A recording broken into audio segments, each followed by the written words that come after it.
നമുക്ക് നിമിഷം പ്രാർത്ഥിച്ചുകൊണ്ട് ആരംഭിക്കാം. പിതാവിൻ്റെയും പുത്രൻ്റെയും പരിശുദ്ധാത്മാവിൻ്റെയും നാമത്തിൽ ആമേൻ. നല്ല ഈശോയെ, അങ്ങ് ഞങ്ങളോട് തുറന്നുള്ള സമയത്ത് സംസാരിക്കണമേ. അങ്ങ് ഞങ്ങളോട് എന്ത് പറയാൻ ആഗ്രഹിക്കുന്നു അത് കേൾക്കാൻ ഞങ്ങളെ സഹായിക്കണമേ. ഞങ്ങളുടെ വിശ്വാസത്തെ അവിടുന്ന് വർദ്ധിപ്പിക്കണമേ. കർത്താവെ, അങ്ങയുടെ സ്ലേഹന്മാർ അങ്ങയോട് യാചിച്ചതുപോലെ ഞങ്ങളുടെ വിശ്വാസത്തെയും അവിടുന്ന് വർദ്ധിപ്പിക്കണമേ. ഞങ്ങളെ പ്രാർത്ഥിക്കാൻ അവിടുന്ന് പഠിപ്പിക്കുകയും ചെയ്യണമേ.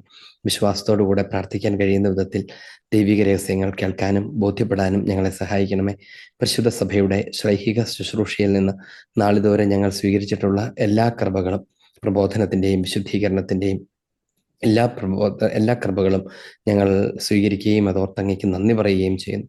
യുഗാന്ത്യം വരെയും നിലനിൽക്കേണ്ട അങ്ങയുടെ വചനങ്ങൾ, ഒരു കാലത്തും നീങ്ങിപ്പോവുകയില്ലാത്ത, മാറ്റം വരികയില്ലാത്ത അങ്ങയുടെ വചനം, അവ ഗ്രഹിക്കാൻ അവിടുന്ന് ഞങ്ങളുടെ ആത്മാവിനെ, ഹൃദയത്തെ തുറക്കണമേ. പരിശുദ്ധ മാതാവേ അമ്മ, ഞങ്ങൾക്ക് വേണ്ടി പ്രാർത്ഥിക്കണമേ. നന്മ നിറഞ്ഞ മറിയമേ സ്വസ്തി, കർത്താവ് അങ്ങയോട് കൂടെ സ്ത്രീകളിൽ അങ്ങ് അനുഗ്രഹിക്കപ്പെട്ടവളാകുന്നു. അങ്ങയുടെ ഉദരത്തിൻ ഫലമായ ഈശോ അനുഗ്രഹിക്കപ്പെട്ടവനാകുന്നു. പരിശുദ്ധ മറിയമേ തമ്പുരാന്റെ അമ്മേ, പാപികളായ ഞങ്ങൾക്ക് വേണ്ടി ഇപ്പോഴും ഞങ്ങളുടെ ഇപ്പോൾ ഞങ്ങളുടെ മരണസമയത്തും മരണസമയത്തും തമ്പുരാനോട് തമ്പുരാനോട് അപേക്ഷിച്ചുകൊള്ളണമേ. അപേക്ഷിച്ചുകൊള്ളണമേ. ആമേൻ. ഈശോമിശിഹായ്ക്ക് സ്തുതിയായിരിക്കട്ടെ. ആമേൻ. നമ്മൾ കുറച്ച് നാളുകൾക്ക് ശേഷം വീണ്ടും ഒരിക്കൽ കൂടെ ഒരുമിച്ച് കൂടിയിരിക്കുകയാണ്. നമുക്കറിയാം, നമ്മൾ ദൈവവർബം എന്ന സഭയുടെ പ്രബോധന രേഖയാണ് പഠിച്ചുകൊണ്ടിരിക്കുന്നത്. രണ്ടാം വത്തിക്കാൻ കൗൺസിൽ വിശുദ്ധ ഗ്രന്ഥത്തെക്കുറിച്ച് എന്ത് പഠിപ്പിക്കുന്നു, അഥവാ പരിശുദ്ധ സഭ രണ്ടാം വത്തിക്കാൻ കൗൺസിൽ കാലഘട്ടം വരെ എന്ത് പഠിപ്പിച്ചു എന്നതിൻ്റെ ഒരു രത്നചുരുക്കമാണ് രണ്ടാം വത്തിക്കാൻ കൗൺസിലിൻ്റെ ദൈവവർബമിനകത്തുള്ളത്. അതിൻ്റെ തുടർച്ചയാണ് നമ്മൾ ഈ ദിവസങ്ങളിലൊക്കെ പഠിച്ചുകൊണ്ടിരിക്കുന്നത്. 93-ാമത്തെ ക്ലാസ്സിലേക്ക് പ്രവേശിക്കുമ്പം നമ്മൾ പഠിക്കുന്നത് വിശുദ്ധ ഗ്രന്ഥത്തിൻ്റെ ഉള്ളർത്ഥങ്ങളെക്കുറിച്ചാണ്. വചനം എന്താണ് എന്ന് ദൈവവർബിൻ്റെ ക്ലാസ്സുകൾ നമ്മൾ കണ്ടു. ഇനി ആ രേഖപ്പെടുത്തപ്പെട്ട വചനം അതിൻ്റെ പൂർണ്ണതയിൽ മിശിഹ തന്നെയാണ് എന്ന് കണ്ടു. രേഖപ്പെടുത്തപ്പെട്ട വചനത്തെ പരിശുദ്ധ സഭയിൽ എങ്ങനെയാണ് വ്യാഖ്യാനിക്കപ്പെടേണ്ടത്, എന്താണ് അതിൻ്റെ ഉള്ളർത്ഥങ്ങൾ എന്നതിനെക്കുറിച്ചൊക്കെയാണ് നമ്മൾ സംസാരിച്ചുകൊണ്ടിരുന്നത്. അപ്പം അതിൻ്റെ ഭാഗമായി നമ്മൾ ചില ഭാഗങ്ങളൊക്കെ എടുത്ത് പലപ്പോഴും നമ്മൾ വായിച്ച് കടന്നു പോയിട്ടുള്ള ചില സുവിശേഷ വിശുദ്ധ ഗ്രന്ഥ ഭാഗങ്ങളെയൊക്കെ വ്യാഖ്യാനിക്കാൻ നമ്മൾ ശ്രമിക്കുകയും കൂടെയാണ്. അപ്പം അതെന്തുകൊണ്ടാണ് അങ്ങനെ ചെയ്തതെന്ന് നമ്മൾ പല പ്രാവശ്യം പറഞ്ഞിട്ടുണ്ട്. അത് മുഴുവനും ആദ്യം മുതൽ അവസാനം വരെ നമുക്കിങ്ങനെ വായിച്ച് കടന്നു പോകലോ വ്യാഖ്യാനിക്കലോ ഒന്നും ചെറിയൊരു ടാസ്കല്ല. അത് ഒരു പരിധി വരെ നമുക്ക് അത്ര എളുപ്പമല്ലാത്ത ഒരു കാര്യം തന്നെയാണ്. അതുകൊണ്ട് നമ്മൾ ചെയ്യാൻ ഉദ്ദേശിക്കുന്നത് കുറച്ച് ദുർഗ്രഹ സ്വഭാവമുള്ള വചനങ്ങൾ, നിങ്ങളുടെയൊക്കെ മനസ്സിൽ ഉയർന്നു വന്നിട്ടുള്ള ചോദ്യങ്ങളോട് കൂടിയ വചനഭാഗങ്ങൾ, അവ എടുത്ത് പഠിക്കാൻ ശ്രമിക്കുകയാണ് നമ്മൾ ചെയ്യുന്നത്. പല കാര്യങ്ങളും നമുക്കറിയാവുന്നുണ്ടാവും, അതോടൊപ്പം തന്നെ നമുക്ക് അപരിചിതമായ ഭാഗങ്ങളും ഉണ്ടാവും. അപ്പം അതുകൊണ്ട് നമ്മൾ ചില ടെക്സ്റ്റുകളൊക്കെ വായിച്ചും അതിനെക്കുറിച്ച് കൂടുതൽ പറഞ്ഞു നോക്കിയാണ് കടന്നു പോകുന്നത്. ഇന്ന് 3-4 ആളുകൾ ഒരുമിച്ച് ചോദിച്ചിട്ടുള്ള ഒരു ചോദ്യത്തിന്റെ വിവിധ ഭാഗങ്ങളെ കൂട്ടിയിണക്കിയാണ് നമ്മൾ സംസാരിക്കുന്നത്. നമ്മളിതൊരു ചോദ്യോത്തരവേളത്തിന് ശേഷം ഉണ്ടെങ്കിൽ പോലും നമ്മൾ ഈ ക്ലാസ്സുകളുടെ പ്രത്യേകത അതുപോലെ ഒരു പരിധി വരെ ഒരു ഓൺ ഡിമാൻഡ് ക്ലാസ്സുകൾ എന്ന് വേണമെങ്കിൽ പറയാം. നിങ്ങളുടെ ചോദ്യങ്ങളുടെ കൂട്ടിച്ചേർത്താണ് നമ്മൾ ക്ലാസ്സിൽ തന്നെ സംസാരിക്കുന്നത്. അത് കഴിഞ്ഞിട്ട് നമ്മൾ നേരിട്ടുള്ള ചോദ്യോത്തരങ്ങളിലേക്ക് പോകും. ഒരു പ്രധാനപ്പെട്ട ചോദ്യം ഇതാണ്. ഈ ചോദ്യം ഞാനത് ഇങ്ങനെ വായിക്കണ്ട, എന്നാലും പറയാം. അതായത്, കർത്താവ് അരുൾ ചെയ്തിട്ടുണ്ട് ഒരു ബലി മാത്രമേ ഉള്ളൂ, ഒരു ബലിയർപ്പകൻ മാത്രമേ ഉള്ളൂ. പിന്നെ എങ്ങനെയാണ് ഈ വൈദികരൊക്കെ ഉണ്ടാകുന്നത്? നമ്മൾ ഇന്ന് ചോദ്യം അതിനകത്തിട്ടുണ്ടായിരുന്നു. എങ്ങനെയാണ് ഈ വൈദികർ ഉണ്ടാകുന്നത്? ഒരു ബലിയർപ്പണം മാത്രം, കർത്താവാണ് ഏക പുരോഹിതൻ, അവിടുന്നാണ് ബലി അർപ്പിച്ചത്, എന്നേക്കുമുള്ള ബലി അവൻ അർപ്പിച്ചു കഴിഞ്ഞു എന്നൊക്കെ പറയുമ്പം നമ്മൾ ഇന്ന് കത്തോലിക്ക സഭ എങ്ങനെയാണ് ബലി അർപ്പിക്കുന്നത്? അതുകൊണ്ടാണ് പ്രൊട്ടസ്റ്റന്റുകാരൊന്നും ബലി അർപ്പിക്കാതിരിക്കുന്നത്. അപ്പോൾ അതിന്റെ സാങ്കത്യം എന്താണ്, അതിന്റെ അർത്ഥം എന്താണ് എന്ന് തുടങ്ങുന്ന ഏരിയയിലുള്ള പൗരോഹിത്യവും വിശുദ്ധ ബലിയർപ്പണവുമായിട്ട് ബന്ധപ്പെടുത്തിയ ചോദ്യങ്ങളെല്ലാം കൂടെ കൂട്ടിച്ചേർത്താണ്. അതിന്റെ കേന്ദ്ര ഭാഗത്ത് നിൽക്കുന്ന ഒരു ചോദ്യം മെൽക്കിസേദേക്കുമായി ബന്ധപ്പെട്ടതാണ്. മെൽക്കിസേദേക്ക് വിശുദ്ധ ഗ്രന്ഥത്തിൽ പഴയ നിയമത്തിൽ 1-2 സ്ഥലങ്ങളിൽ മെൽക്കിസേദേക്കിനെ കുറിച്ച് നമ്മൾ വായിക്കും. ഈ മെൽക്കിസേദേക്ക് ആരാണ്? ഇദ്ദേഹത്തിന് ഇതുമായിട്ടുള്ള ബന്ധം എന്താണ്? അങ്ങനെ അതൊരു പ്രവാചകനാണോ? അദ്ദേഹം ആരായിരുന്നു എന്നതിനെക്കുറിച്ച് ചോദിച്ചത്. അതുമായി ബന്ധപ്പെടുത്തിയാണ് ഈ വിശുദ്ധ ഗ്രന്ഥത്തിൽ പൗരോഹിത്യവുമായിട്ടൊക്കെ, മിശിഹായുടെ പൗരോഹിത്യമൊക്കെ ആയിട്ട് ബന്ധപ്പെടുത്തി സംസാരിക്കുന്നത്. അപ്പൊ അതുകൊണ്ട് മെൽക്കിസദേക്കിനെ അല്പമെങ്കിലും ഒന്ന് അറിഞ്ഞിരിക്കുക എന്ന് പറയുന്നത് പൗരോഹിത്യത്തെ മനസ്സിലാക്കാൻ, മിശിഹ സ്ഥാപിച്ച പൗരോഹിത്യത്തിന്റെ ശുശ്രൂഷയെ തന്നെ മനസ്സിലാക്കാൻ നമുക്ക് ആവശ്യമാണ്. ഉൽപ്പത്തി പുസ്തകം 14-ാമത്തെ അധ്യായം 17 മുതലുള്ള ഭാഗത്താണ് മെൽക്കിസദേക്കിനെ കുറിച്ച് പറയുന്നത്. അത് വളരെ പൊടുന്നനവേ ഒരു പറച്ചിലാണ്. അതായത് മെൽക്കിസദേക്ക് എവിടെ നിന്ന് വരുന്നു, എങ്ങനെയാണ് അദ്ദേഹത്തിന്റെ ജീവിതം എന്നൊന്നും പറയാതെ നേരെ കണ്ണുടച്ച് മെൽക്കിസദേക്ക് എന്ന് പറഞ്ഞ് അങ്ങോട്ട് തുടങ്ങുകയാണ്. അപ്പൊ അതുകൊണ്ടാണ് പലപ്പോഴും പല ആളുകൾക്കും ആശങ്കയുണ്ടാകാം. എന്നാൽ ഇതിനെ വിശദീകരിക്കുന്നതും കൂടെ നമ്മൾ വായിക്കും. വിശുദ്ധഗ്രന്ഥം തന്നെ ഈ പഴയ നിയമ ഭാഗങ്ങളെയൊക്കെ വിശദീകരിക്കുന്നുണ്ട്. അതെങ്ങനെയാണ് എന്നും കൂടെ നമ്മൾ കണ്ടുകൊണ്ടാണ് നമ്മൾ ആദ്യത്തെ ഭാഗം പഠിക്കുന്നത്. നമുക്ക് 14-ാമത്തെ അധ്യായം നിങ്ങളുടെ കയ്യിൽ വിശുദ്ധ ഗ്രന്ഥം ഉണ്ടെങ്കിൽ അതെടുത്ത് തുറന്നു വയ്ക്കാം. എന്നിട്ട് നമ്മളിപ്പോൾ വായിക്കാൻ പോകുന്നത് ഉൽപ്പത്തി പുസ്തകമാണ്. ആദ്യത്തെ പേജുകളാണ് ഉൽപ്പത്തി പുസ്തകത്തിന്റെ 14-ാമത്തെ അധ്യായം. അത് ആരംഭിക്കുന്നത് അതിൽ നമ്മൾ വായിക്കാൻ പോകുന്നത് 17 മുതലുള്ള ഭാഗങ്ങളാണ് നമ്മൾ ആദ്യം വായിച്ച് തുടങ്ങുന്നത്. ഞാനത് വായിക്കാം. ഖേദോർ ലാവോമറ ഒരാളുടെ പേരാണ്.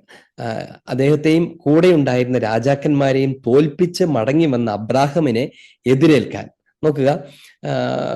ഒരു കുറെ രാജാക്കന്മാരെയൊക്കെ, ഒരു രാജാവിനെയും അദ്ദേഹത്തിന് കൂടെ ഉണ്ടായ രാജാക്കന്മാരെയൊക്കെ തോൽപ്പിച്ചിട്ട് മടങ്ങി വന്ന അബ്രാഹത്തെ കുറിച്ച് പറയുകയാണ്. എന്ന് വെച്ചാൽ അബ്രാഹം ഒരു യുദ്ധവീരനായിട്ടോ ഒരു പോരാളിയായിട്ടോ ഒന്നും നമ്മൾ ചിലപ്പോൾ വായിച്ചിട്ടുണ്ടാവില്ല. ജനതകളുടെ പിതാവായ അബ്രാഹം ദൈവം വിളിക്കുകയും ദൈവത്തിന് തൃത്വത്തിന്റെ രൂപത്തിൽ വരുന്ന ദൈവദൂതന്മാർക്ക് വിരുന്നൊരുക്കുകയൊക്കെ ചെയ്യുന്ന, ജനതകളുടെ പിതാവായി തീരുന്ന, വാർദ്ധക്യത്തിൽ പുത്രനെ സ്വീകരിക്കുകയൊക്കെ ചെയ്ത ആ അബ്രഹാമിനെ കുറിച്ചാണ് പറയുന്നത്. അതായത് ഇസ്രായേലിന്റെ മുഴുവനും പിതാവായ, വിശ്വാസികളുടെ മുഴുവനും പിതാവ് എന്നാണല്ലോ അബ്രാഹാം അറിയപ്പെടുന്നത്. ആ അബ്രാഹത്തെ കുറിച്ച് വളരെ ഡിഫറെന്റ് ആയിട്ടുള്ള ഒരു വെർഷനാണ് നമ്മൾ ഈ ഭാഗത്ത് കാണുന്നത്. അബ്രാഹാം എന്താ ചെയ്യുന്നത്? അബ്രാഹാം ഇവരെയൊക്കെ തോൽപ്പിച്ചിട്ട് മടങ്ങി വരും. എന്ന് വെച്ചാൽ ഏതോ ഒരു യുദ്ധം കഴിഞ്ഞ് മടങ്ങി വരുന്നു എന്നതുപോലെയാണ് നമ്മളിത് വായിക്കുന്നത്. എന്ന് വെച്ചാൽ ഒരു പരിധി വരെ അന്നത്തെ കാലത്ത് അബ്രാഹാം ഒരു നൊമാഡാണ്. നൊമാഡ് എന്ന് പറഞ്ഞു കഴിഞ്ഞാൽ ഒരു ഒരു സഞ്ചാരിയായ ഒരു മനുഷ്യൻ എന്ന് പറഞ്ഞാൽ നമുക്കറിയാലോ, ഒരു സ്ഥലത്ത് കൃഷി ചെയ്ത് ജീവിക്കുകയൊന്നുമല്ല. ആട്ടിൻപറ്റങ്ങളൊക്കെ ആയിട്ട് വെള്ളവും പുല്ലും ഒക്കെയുള്ള സ്ഥലത്തേക്ക് പോകും. അവിടെ കഴിയുമ്പോൾ അടുത്ത സ്ഥലത്തേക്ക് ദേശാടകരാണ് അവരൊക്കെ.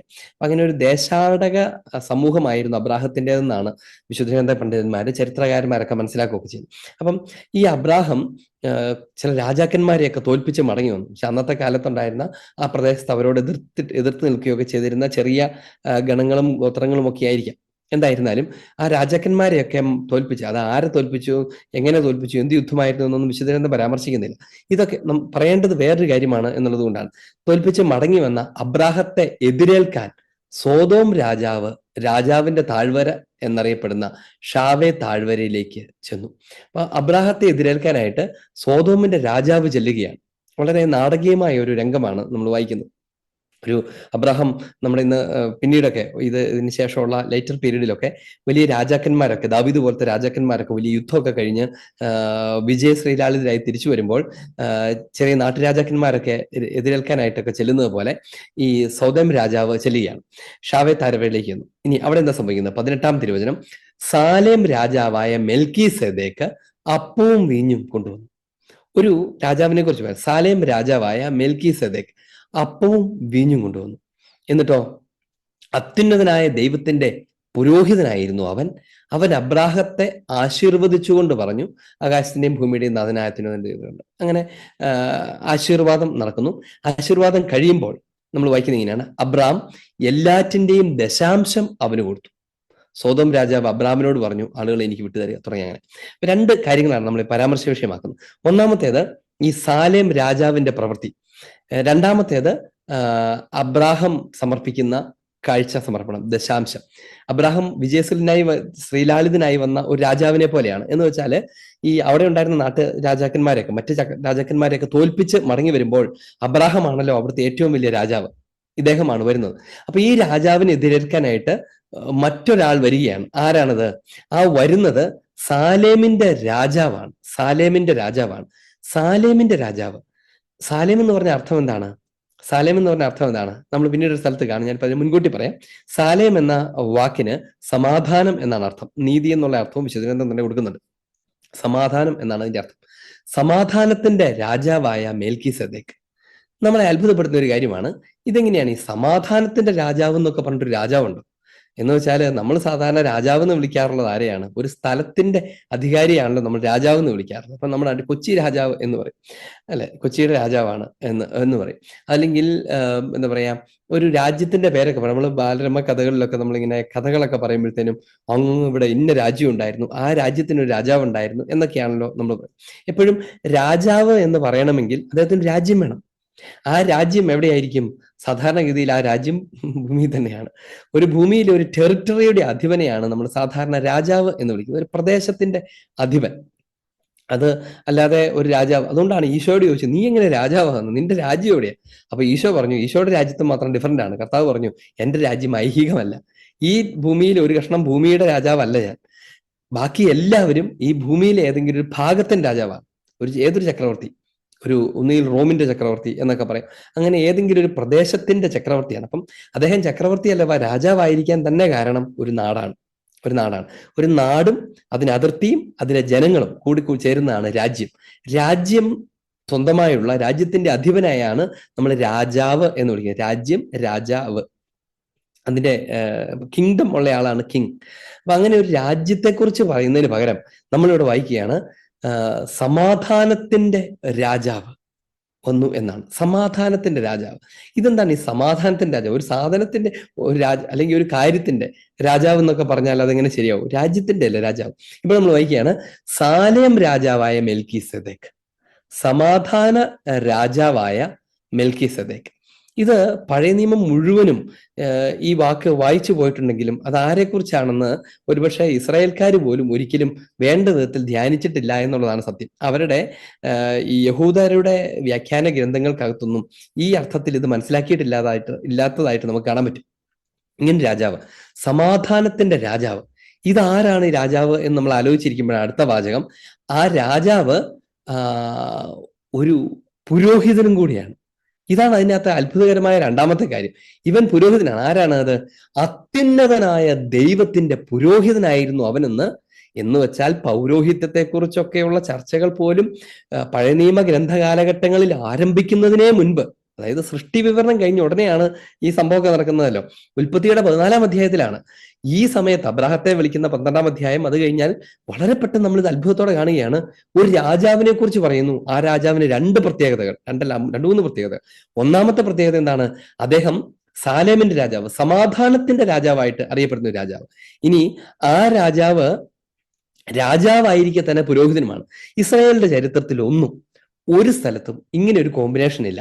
അതായത് രാജാവാണെങ്കിൽ രാജാവ്, പ്രവാചകനാണെങ്കിൽ പ്രവാചകൻ, പുരോഹിതനാണെങ്കിൽ പുരോഹിതൻ. പുരോഹിതനും രാജാവും കൂടി ഒരു പരിപാടിയില്ല. എന്ന് പറഞ്ഞാൽ വളരെ ശക്തരായ രാജാക്കന്മാർ ഭരിച്ചിരുന്ന കാലമുണ്ട് ഇസ്രായേലിന്. അത് സോളമനെ പോലെയുള്ള, ദാവീദിനെ പോലെയൊക്കെയുള്ള അതിശക്തന്മാരായ രാജാക്കന്മാർ ഭരിച്ചിട്ടുണ്ട്. ഇനി അവിടെ മാത്രമല്ല, അവർ കണ്ടിട്ടുള്ള റോമൻ അധിനിവേശ സ്ഥലങ്ങൾ, അവിടെയും വലിയ രാജാക്കന്മാരുണ്ട്. പക്ഷെ അവരാരും ഒരിക്കലും പുരോഹിതന്മാരായിരുന്നില്ല. പുരോഹിതന്മാർ വേറെയായിരുന്നു. ഇപ്പം ശക്തനായ ദാവീദ് പോലും ബലിയർപ്പിക്കാൻ വേണ്ടി പുരോഹിതരെ അടുത്തേക്കാണ് ചെല്ലുന്നത്. അതുകൊണ്ടാണല്ലോ ആ സമയത്ത് പുരോഹിതര് ചെല്ലുന്നത്, രാജാവ് വരണ്ട, ഞങ്ങൾ തന്നെ നിനക്ക് വേണ്ടി ബലിയർപ്പിച്ചോളാം എന്നൊക്കെ പറയും. വേണ്ട, ഞാനാണത് കൊടുക്കേണ്ടത് എന്നൊക്കെ പറഞ്ഞിട്ടാണല്ലോ ദാവീദ് പ്രസിദ്ധമായ വാചകമൊക്കെ പറയുന്നത്. എനിക്ക് ചെലവില്ലാത്ത ബലി ഞാൻ അർപ്പിക്കുകയില്ല എന്ന് പറഞ്ഞ് ആ ബലിക്കുള്ള ചെലവൊക്കെ സ്വയം എടുത്ത് ബലിയർപ്പിക്കാനായി പുരോഹിതന്റെ അടുത്ത് നിന്ന് കൈകൂപ്പി നിൽക്കുന്ന ദാവീദ് രാജാവിനെയൊക്കെ നമ്മൾ കാണും. എന്നാൽ ഇവിടുത്തെ അത്ഭുതം എന്താണെന്ന് വെച്ചാൽ ഇതൊരു റയറസ്റ്റ് കോമ്പിനേഷൻ ആണ്. എന്ന് വെച്ചാൽ ഇവിടെ ഒരാൾ തന്നെ രാജാവും പുരോഹിതനുമാണ്. ഇസ്രായേൽ ഒരിക്കലും അങ്ങനെ ഒരു കാര്യം കണ്ടിട്ടേയില്ല. മൂന്ന് ഗണത്തിലാണ് ഇസ്രായേലിന് നേതൃത്വം ഉണ്ടായിരുന്നത്. ഒന്ന് പ്രവാചകന്മാരാണ്, രണ്ടാമത്തേത് രാജാക്കന്മാരാണ്, മൂന്നാമത്തേത് പുരോഹിതന്മാരാണ്. ഇവരുടെ തമ്മിലുള്ള സ്ഥാനക്കയറ്റത്തെക്കുറിച്ച് അങ്ങനെ തീർത്തൊന്നും പറയാൻ പറ്റത്തില്ല. പക്ഷെ എന്നാൽ പോലും നമുക്ക് ഏതാണ്ട് ഇങ്ങനെയൊക്കെ മനസ്സിലാക്കാം. പ്രവാചകന്മാർ ഒരു പരിധി വരെ ഒരു ഫ്രീലാൻസറെ പോലെ ആൾക്കാരാണ്. അവർക്ക് അങ്ങനെ നോട്ടമൊന്നുമില്ല. അവരെവിടെയും കയറി ചെല്ലും, എന്തും പറയും. അതുകൊണ്ടാണ് നമ്മൾ പലപ്പോഴും ചില പ്രവാചകന്മാർക്ക് രാജകൊട്ടാരത്തിൽ നിന്നിട്ട് ആ മനുഷ്യൻ നീ തന്നെ എന്നൊക്കെ പറയുന്നതൊക്കെ നമ്മൾ വായിച്ചിട്ടുണ്ട്. ഭാര്യയെ സ്വന്തമാക്കുകയൊക്കെ ചെയ്ത രാജാവിനോട് വളരെ കർക്കശമായി സംസാരിക്കുന്നതൊക്കെ നമ്മൾ കാണും. അതുപോലെ പ്രവാചക ഗണത്തിലെ അവസാനത്തെ ആൾ സ്നാപയോഹന്നാനാണ്. സ്നാപയോഹന്നാൻ കൊല്ലപ്പെടുന്നതിന്റെ കാരണം എന്താണ്? രാജാവിന് അപ്രീതികരമായ വിധത്തിൽ കൊട്ടാരത്തിൽ നിന്ന് സംസാരിക്കുന്നതുകൊണ്ടാണ്, നീ ഇത് തെറ്റാണ് എന്ന് പറയുന്നത് കൊണ്ടാണ്. അങ്ങനെ ഒരു ഫ്രീലാൻസർ എന്നതുപോലെ ആരോടും പ്രതിബദ്ധതയൊന്നും ഇല്ലാത്ത, ഒരു സ്ഥലത്തും അടങ്ങിയിരിക്കില്ലാത്ത, ദൈവത്തെ മാത്രം നോക്കുന്ന, ദൈവത്തിന് പറയാനുള്ളത് മുഖംനോട്ടമില്ലാതെ അങ്ങ് പറയുന്ന, എല്ലാവരെയും എല്ലാവരും ഭയപ്പെടുന്ന, വളരെ റാഡിക്കലായിട്ട് ജീവിക്കുന്ന, എന്ന് പറഞ്ഞാൽ തീവ്രമായി ജീവിക്കുകയൊക്കെ ചെയ്യുന്ന ഒരു പ്രത്യേകതര മനുഷ്യൻ. അദ്ദേഹത്തിന് ആകെയുള്ള, ഈ പ്രവാചകന്മാരുടെ കാര്യമാണ്, അവർക്ക് ആകെയുള്ള നോട്ടം ദൈവത്തിന്റെ മുഖത്തേക്ക് മാത്രമാണ്. ദൈവം അരുൾ ചെയ്തു എന്നുള്ളതാണ് അവരെല്ലാ പ്രഭാഷണങ്ങളുടെയും ആരംഭവും. ഇടയ്ക്കിടയ്ക്ക് ഇങ്ങനെ പുട്ടിനിടയ്ക്ക് തേങ്ങ ഇടുന്നു നമ്മൾ മലയാളത്തിൽ പറഞ്ഞ പോലെ അവരുപയോഗിക്കുന്ന വാക്കും. സൈന്യങ്ങളുടെ കർത്താവ് അരുൾ ചെയ്യുന്നു, സർവശക്തനായ ദൈവം അരുൾ ചെയ്യുന്നു, കർത്താവ് ഇങ്ങനെ പറയുന്നു എന്നൊക്കെ പറയും. എന്ന് പറഞ്ഞാൽ അതിന്റെ അർത്ഥം എന്താണ്? ഇവര് സ്പോക്സ് പേഴ്സൺസ് ആണ്. അതായത് സ്വന്തം നിലയ്ക്ക് സംസാരിക്കുന്ന ആൾക്കാരല്ല, പകരം പറയാൻ പറഞ്ഞു വിട്ടിട്ട് പറയുന്ന ആൾക്കാരാണ്. ദൈവമാണ് ഇവരെ പറയാൻ പറഞ്ഞു വിടുന്നത്. അവർക്ക് ആ കൂടി കടപ്പാട് ദൈവത്തോട് മാത്രമേ ഉള്ളൂ. ഇവിടുത്തെ രാജാവായാലും ശരി, മന്ത്രി ആയാലും ശരി, അവർക്കൊന്നും വിഷയമല്ല. അവര് പറയാനുള്ളത് എവിടെയും ചെന്ന് പറയും. അങ്ങനത്തെ ആളുകളെയാണ് പഴയ നിയമത്തിലുടനീളം നമ്മൾ കാണുന്ന പ്രവാചകന്മാർ. വിശുദ്ധ ഗ്രന്ഥത്തിനകത്ത് നമ്മളിങ്ങനെ നിയമവും പ്രവാചകന്മാരും എന്നാണ് പഴയ നിയമത്തെ വേർതിരിക്കുന്നത്. നിയമവും പ്രവാചകന്മാരും. അപ്പം ഈശോ തന്നെ പലപ്പോഴും അങ്ങനത്തെ വാക്കുകൾ ഉപയോഗിക്കുന്നുണ്ട്. നിയമവും പ്രവാചകന്മാരും, അതാണ് സ്നേഹം, അതാണ് നിയമവും പ്രവാചകന്മാരും എന്നൊക്കെ ഈശോ പറയുമ്പം ഈ ഇതിന്റെ അർത്ഥം എന്താണെന്നറിയാമോ? കമാൻഡ്മെന്റ്സ് ആൻഡ് പ്രോഫറ്റ്സ് എന്നല്ല അതിന്റെ അർത്ഥം.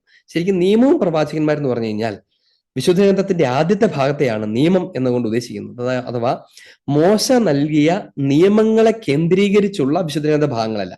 അതിനകത്ത് നിയമാവർത്തനം, സംഖ്യാപുസ്തകം, ഈ പറഞ്ഞതെല്ലാം പഴയ നിയമത്തിന്റെ തോറ മുഴുവനും. തോറ എന്ന് പറഞ്ഞു കഴിഞ്ഞാൽ തോറ നെബീം എന്നാണ്. നബീം എന്ന് പറഞ്ഞു കഴിഞ്ഞാൽ പ്രവാചകന്മാർ എന്നാണ്. തോറ, നെബീം, കെത്തൂബീം എന്നൊക്കെ വിഭജിക്കും.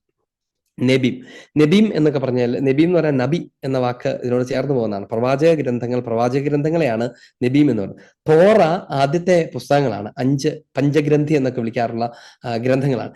ഇവ മോശ നേരിട്ട് എഴുതിയതാണ് എന്നാണ് ഇസ്രായേൽ വിശ്വസിക്കുന്നത്. മോശ നേരിട്ട് എഴുതിയത് എന്ന് പറയുമ്പോഴും അത് കുറച്ച് പണ്ഡിതന്മാർക്കറിയാം, മോശയെ കൊണ്ട് ഒറ്റയ്ക്ക് ഈ കണ്ട പുസ്തകങ്ങൾ മുഴുവൻ എഴുതാൻ പറ്റില്ല എന്ന് പറഞ്ഞാൽ അതിനുള്ള സമയം പോലും മോശയ്ക്കില്ലായിരുന്നു, ഒരു ജനവുമായി സഞ്ചരിച്ചുകൊണ്ടിരുന്ന മോശയ്ക്ക്. പക്ഷെ അവിടെ എന്താ അർത്ഥമാക്കുന്നത്? മോശയുടേതാണ് ആ ഗ്രന്ഥങ്ങൾ, അഥവാ അതിനകത്തുള്ള കണ്ടന്റ് മുഴുവനും മോശയുടേതാണെന്നാണ് അതിന്റെ അർത്ഥം. ഒരുപക്ഷെ മോശയുടെ ശിഷ്യന്മാരോ മറ്റാളോ ഒക്കെ എഴുതുകയും മോശയുടെ നാമത്തിൽ അട്രിബ്യൂട്ട് ചെയ്യുകയും ചെയ്തിട്ടുള്ളതായിരിക്കാം. എന്തായിരുന്നാലും ആദ്യത്തെ ഗ്രന്ഥങ്ങളെ മോശയുടെ നിയമങ്ങൾ എന്നാണ് പൊതുവിൽ അവർ വിളിക്കുന്നത്. അവ മോശ നൽകിയ നിയമങ്ങളാണ്, കേന്ദ്രീകരിച്ചുള്ളതാണ്. നമുക്കറിയാലോ 10 കൽപ്പനകൾ. അവയെ ഒരൊരു തരത്തിൽ അല്ലെങ്കിൽ മറ്റൊരു തരത്തിൽ വിശദീകരിക്കുന്നതാണ് പഴയ നിയമത്തിന്റെ ആദ്യ ഭാഗം മുഴുവനും. അതിന്റെ കേന്ദ്രം അതാണ്. അപ്പൊ അതുകൊണ്ട് ആ കേന്ദ്ര സ്വഭാവത്തെ മനസ്സിൽ വെച്ചുകൊണ്ടാണ് എന്താ പറയാ നിയമങ്ങൾ എന്ന് വിളിക്കുന്നത്. അപ്പൊ നിയമവും പ്രവാചകന്മാരും എന്ന് പറഞ്ഞാൽ മോശയുടെ ഗ്രന്ഥങ്ങളും പ്രവാചക ഗ്രന്ഥങ്ങളും എന്നാണ് അതിന്റെ അർത്ഥം. പഴയ നിയമം മുഴുവൻ എന്നാണ് അതിന്റെ സിമ്പിൾ അർത്ഥം. മോശയും പ്രവാചകന്മാരും, അവർക്ക് മോശയും പ്രവാചകന്മാരും ഉണ്ടല്ലോ എന്നൊക്കെ ഈശോ ഈ ഉപമ പറയുന്ന സമയത്ത് എന്ന് പറഞ്ഞാൽ ഈ ലാസറിന്റെ ഉപമയിലാണ്. എനിക്ക് എന്റെ കാര്യം എന്തായാലും പോക്കായി, എന്റെ ദുഷ്ടന്മാരായ സഹോദരന്മാർ താഴ്ത്തുണ്ട്, അവന്മാർക്ക് കുറച്ച് ഉപദേശം കൊടുക്കാനായിട്ട് ലാസറിനെ ഒന്ന്, അല്ലെങ്കിൽ മരിച്ചുപോയ ഒരാളെ ഒന്ന് പറഞ്ഞു വിടണമേ എന്നൊക്കെ പറയുന്ന സമയത്ത് കർത്താവ് അവർക്ക് കൊടുക്കുന്ന മറുപടി ഇതാണ്: അവർക്ക് മോശയും പ്രവാചകന്മാരും ഉണ്ടല്ലോ, അവര് പറഞ്ഞ കേൾക്കുന്നില്ലെങ്കിൽ പിന്നെ ഒരാൾ മരിച്ചവര് എന്ന് പറഞ്ഞാൽ അവർ കേൾക്കാൻ പോകുന്നില്ല എന്നാണ് അർത്ഥം. എന്താണ്? അവർക്ക് വിശുദ്ധ ഗ്രന്ഥം ഉണ്ടല്ലോ എന്നാണ് അർത്ഥം. പഴയ നിയമ പുസ്തകം ഉണ്ടല്ലോ അവർക്ക് എന്നാണ് അതിന്റെ അർത്ഥം. അതുകൊണ്ട് അത് വായിച്ചിട്ട് അനുസരിക്കാത്തവൻ ഇനിയിപ്പോ സ്വർഗത്തിൽ നിന്ന് ഒരാളിങ്ങ് വന്നിട്ട് പറഞ്ഞാലൊന്നും അനുസരിക്കാൻ പോകുന്നില്ല എന്നാണ്. കാരണം ദൈവം അയച്ച മനുഷ്യരാണ് അതൊക്കെ എഴുതിയേക്കുന്നത്. പ്രവാചകന്മാരെല്ലാം ദൈവം അയച്ച മനുഷ്യരാണ്. ഈ മോശ ദൈവം തെരഞ്ഞെടുത്ത് പരിശീലിപ്പിച്ച് അവർക്കായി കൊടുത്തയാളാണ്. മോശയ്ക്ക് കൊടുത്ത നിയമങ്ങളൊക്കെ ദൈവം നേരിട്ട് കൊടുത്താണ്. ഇതൊന്നും സ്വീകരിക്കാതെ അവൻ അതിനെയൊക്കെ തള്ളിക്കളഞ്ഞിട്ട് ഇനി അടുത്ത ഒരു വെളിപാട് വരട്ടെ എന്നും പറഞ്ഞ് നോക്കിയിരിക്കുന്നതിന്റെ കാപട്യത്തെക്കുറിച്ചാണ് ഈശോ തന്നെ സംസാരിക്കുന്നത്. അപ്പൊ അവർക്ക് നിയമവും പ്രവാചകന്മാരും ഉണ്ടല്ലോ എന്ന് പറഞ്ഞാൽ അവരുടെ കയ്യിൽ വിശുദ്ധ ഗ്രന്ഥം ഉണ്ടല്ലോ, പഴയ നിയമമാണ് പ്രദേശിക്കുന്നത്, അതുണ്ടല്ലോ, അതവർ കേൾക്കട്ടെ എന്നാണ് അതിന്റെ അടിസ്ഥാനപരമായ അർത്ഥം. എന്തായിരുന്നാലും ഇവിടെ നമ്മൾ വായിക്കുന്ന കാര്യം, ഇവിടെ നമ്മൾ കാണുന്ന കാര്യം എന്താണ്? ഈ 3 ഗണത്തെക്കുറിച്ചാണ് പറഞ്ഞത്. ഒന്നാമത്തെ ഗണം, ഒരു ഗണം പ്രവാചകന്മാരാണ്, രണ്ടാമത്തെ ഗണം പുരോഹിതന്മാരാണ്, മൂന്നാമത്തെ രാജാക്കന്മാരാണ്. രാജാക്കന്മാരാരാണ്? നമുക്ക് ഇന്നും അറിയാവുന്നതുപോലെ നാടിനെ ഭരിക്കുന്നവരാണ്. ഈ രാജാക്കന്മാരുടെ കാര്യം ഭയങ്കര രസകരമാണ് ഇസ്രായേലിന്റെ ജീവിതത്തിൽ. ഈ ഇസ്രായേൽ എല്ലാ കാലത്തും രാജാവിന് സത്യത്തിൽ എതിരായിരുന്നു. രാജാവ് എന്ന് പറഞ്ഞ ഒരു കൺസെപ്റ്റിന് തന്നെ എതിരായിരുന്നു. കാരണം എന്താണെന്നറിയാമോ? അവരുടെ വിശ്വാസം അനുസരിച്ച് അവരുടെ ഏക രാജാവ് ദൈവമാണ്. ദൈവം അല്ലാതെ മറ്റൊരു രാജാവ് ഞങ്ങൾക്ക് ആവശ്യമില്ല. ബാക്കി എല്ലാ ജനതകളെയും ഭരിക്കുന്ന മനുഷ്യരാണെങ്കിൽ ഞങ്ങൾ ആരുടെ ജനമാണ്? ഞങ്ങൾ ദൈവജനമാണ്. ദൈവജനമാണെങ്കിൽ രാജാവ് ആരായിരിക്കും? ദൈവമായിരിക്കും. അല്ലെങ്കിൽ രാജാവാണ്, ഇപ്പൊ സീസറാണ് രാജാവ്, സീസറിന്റെ ജനം അല്ലേ, ദൈവത്തിനെ ആവതല്ലോ. അതുകൊണ്ട് ഇവരെപ്പോഴും വിചാരിച്ചിരുന്നത് എന്താണെന്നറിയോ? രാജാവ് എന്നൊരു കാര്യം ഉണ്ടെങ്കിൽ ഞങ്ങൾക്ക് ദൈവമാണ്, ദൈവം അല്ലാതെ ഞങ്ങൾക്ക് മറ്റൊരു രാജാവില്ല എന്നാണ് ഇവർ എപ്പോഴും പറഞ്ഞിരുന്നത്. അതുകൊണ്ട് അവരൊരിക്കലും ഒരു രാജാവിനെയോ രാജ്യത്വത്തെയോ ഒന്നും അംഗീകരിക്കാൻ മനസ്സായിരുന്നവരല്ല, അവരങ്ങനെയോട്ട് ചെയ്യുമായിരുന്നുമില്ല. പക്ഷേ ഇടക്കാലത്ത് സംഭവിച്ചെന്നറിയാമോ? ചുറ്റുമുള്ള ജനതകളൊക്കെ ശകല ശക്തി പ്രാപിക്കുന്നു, അവർ യുദ്ധത്തിനൊക്കെ പോകുന്നു, രാജാവിന്റെ നേതൃത്വത്തിൽ യുദ്ധത്തിന് പോകുന്നു, അവർ ജയിച്ചു വരുന്നത് കണ്ടപ്പം ഇവര് ദൈവത്തെ മറന്നിട്ട് അത്തരം ആളുകളെ, അത്തരം ജനത, ഈ വിജാതീയ ജനത്തിന്റെ വിജയങ്ങളിലൊക്കെ അസൂയാലുക്കളായി മാറി. എന്നിട്ട് ഇവരാണ് പിന്നീട് ദൈവത്തോട് ചോദിക്കുന്നത്, ദൈവമേ അവർക്കുള്ള പോലത്തെ ഒരു രാജാവിനെ ഞങ്ങൾക്കും തരിക. അത് ദൈവത്തെ ഒത്തിരി വിഷമിപ്പിച്ചു, വേദനിപ്പിച്ചു എന്ന് വിശുദ്ധഗ്രന്ഥം തന്നെ പല സ്ഥലങ്ങളിൽ പ്രവാചകന്മാരിലൂടെയൊക്കെ പറയുന്നുണ്ട്. അതായത് ദൈവത്തിന് എന്ന് പറഞ്ഞാൽ അതിന്റെ അർത്ഥം എന്താണ്? ഒരു രാജാവ്, യഥാർത്ഥ സർവശക്തനായ സൈന്യങ്ങളുടെ കർത്താവായ ദൈവം അവർക്കുണ്ടായിരിക്കെ അവർ ഒരു മനുഷ്യ രാജാവിന് വേണ്ടി യാചിച്ചു. ദൈവം എന്തെന്നറിയോ? എന്നാ ശരി, നിങ്ങളുടെ ആഗ്രഹം അതാണെങ്കിൽ എന്നാ പിടിച്ചൊരു രാജാവ് എന്ന് പറഞ്ഞിട്ട് രാജാക്കന്മാരെ കൊടുത്തു. ആദ്യം ഇവർ തുള്ളിച്ചാടി. പക്ഷെ പിന്നീട് എന്ത് പറ്റിയെന്നറിയോ? ഈ രാജാക്കന്മാര് ദൈവത്തിന്റെ ജനമെന്ന് സ്വാതന്ത്ര്യത്തിൽ അഭിമാനിച്ച് നടന്നിരുന്ന ആ ജനത്തെ അടക്കി ഭരിക്കാൻ തുടങ്ങി. ഈ പഴയ നിയമത്തിൽ കാണുന്ന രാജാക്കന്മാരെല്ലാം വിജാതീയ രാജാക്കന്മാരെക്കാൾ ഭീകരമായി ഇസ്രായേലിനെ അടക്കി ഭരിച്ചവരാണെന്ന് പറഞ്ഞാൽ അവരുടെ കപ്പം കൊണ്ട് കുശാലായിട്ട് ജീവിക്കുകയും അവരെ വാളിൻ തുമ്പത്ത് നിർത്തുകയും ഒക്കെ ചെയ്ത സുഖഭോഗങ്ങളിലൊക്കെ മുഴുകിയിരുന്ന ദാവീദും സോളമനും ഉൾപ്പെടെ അതിൽ നിന്ന് വിഭിന്നരൊന്നുമല്ല.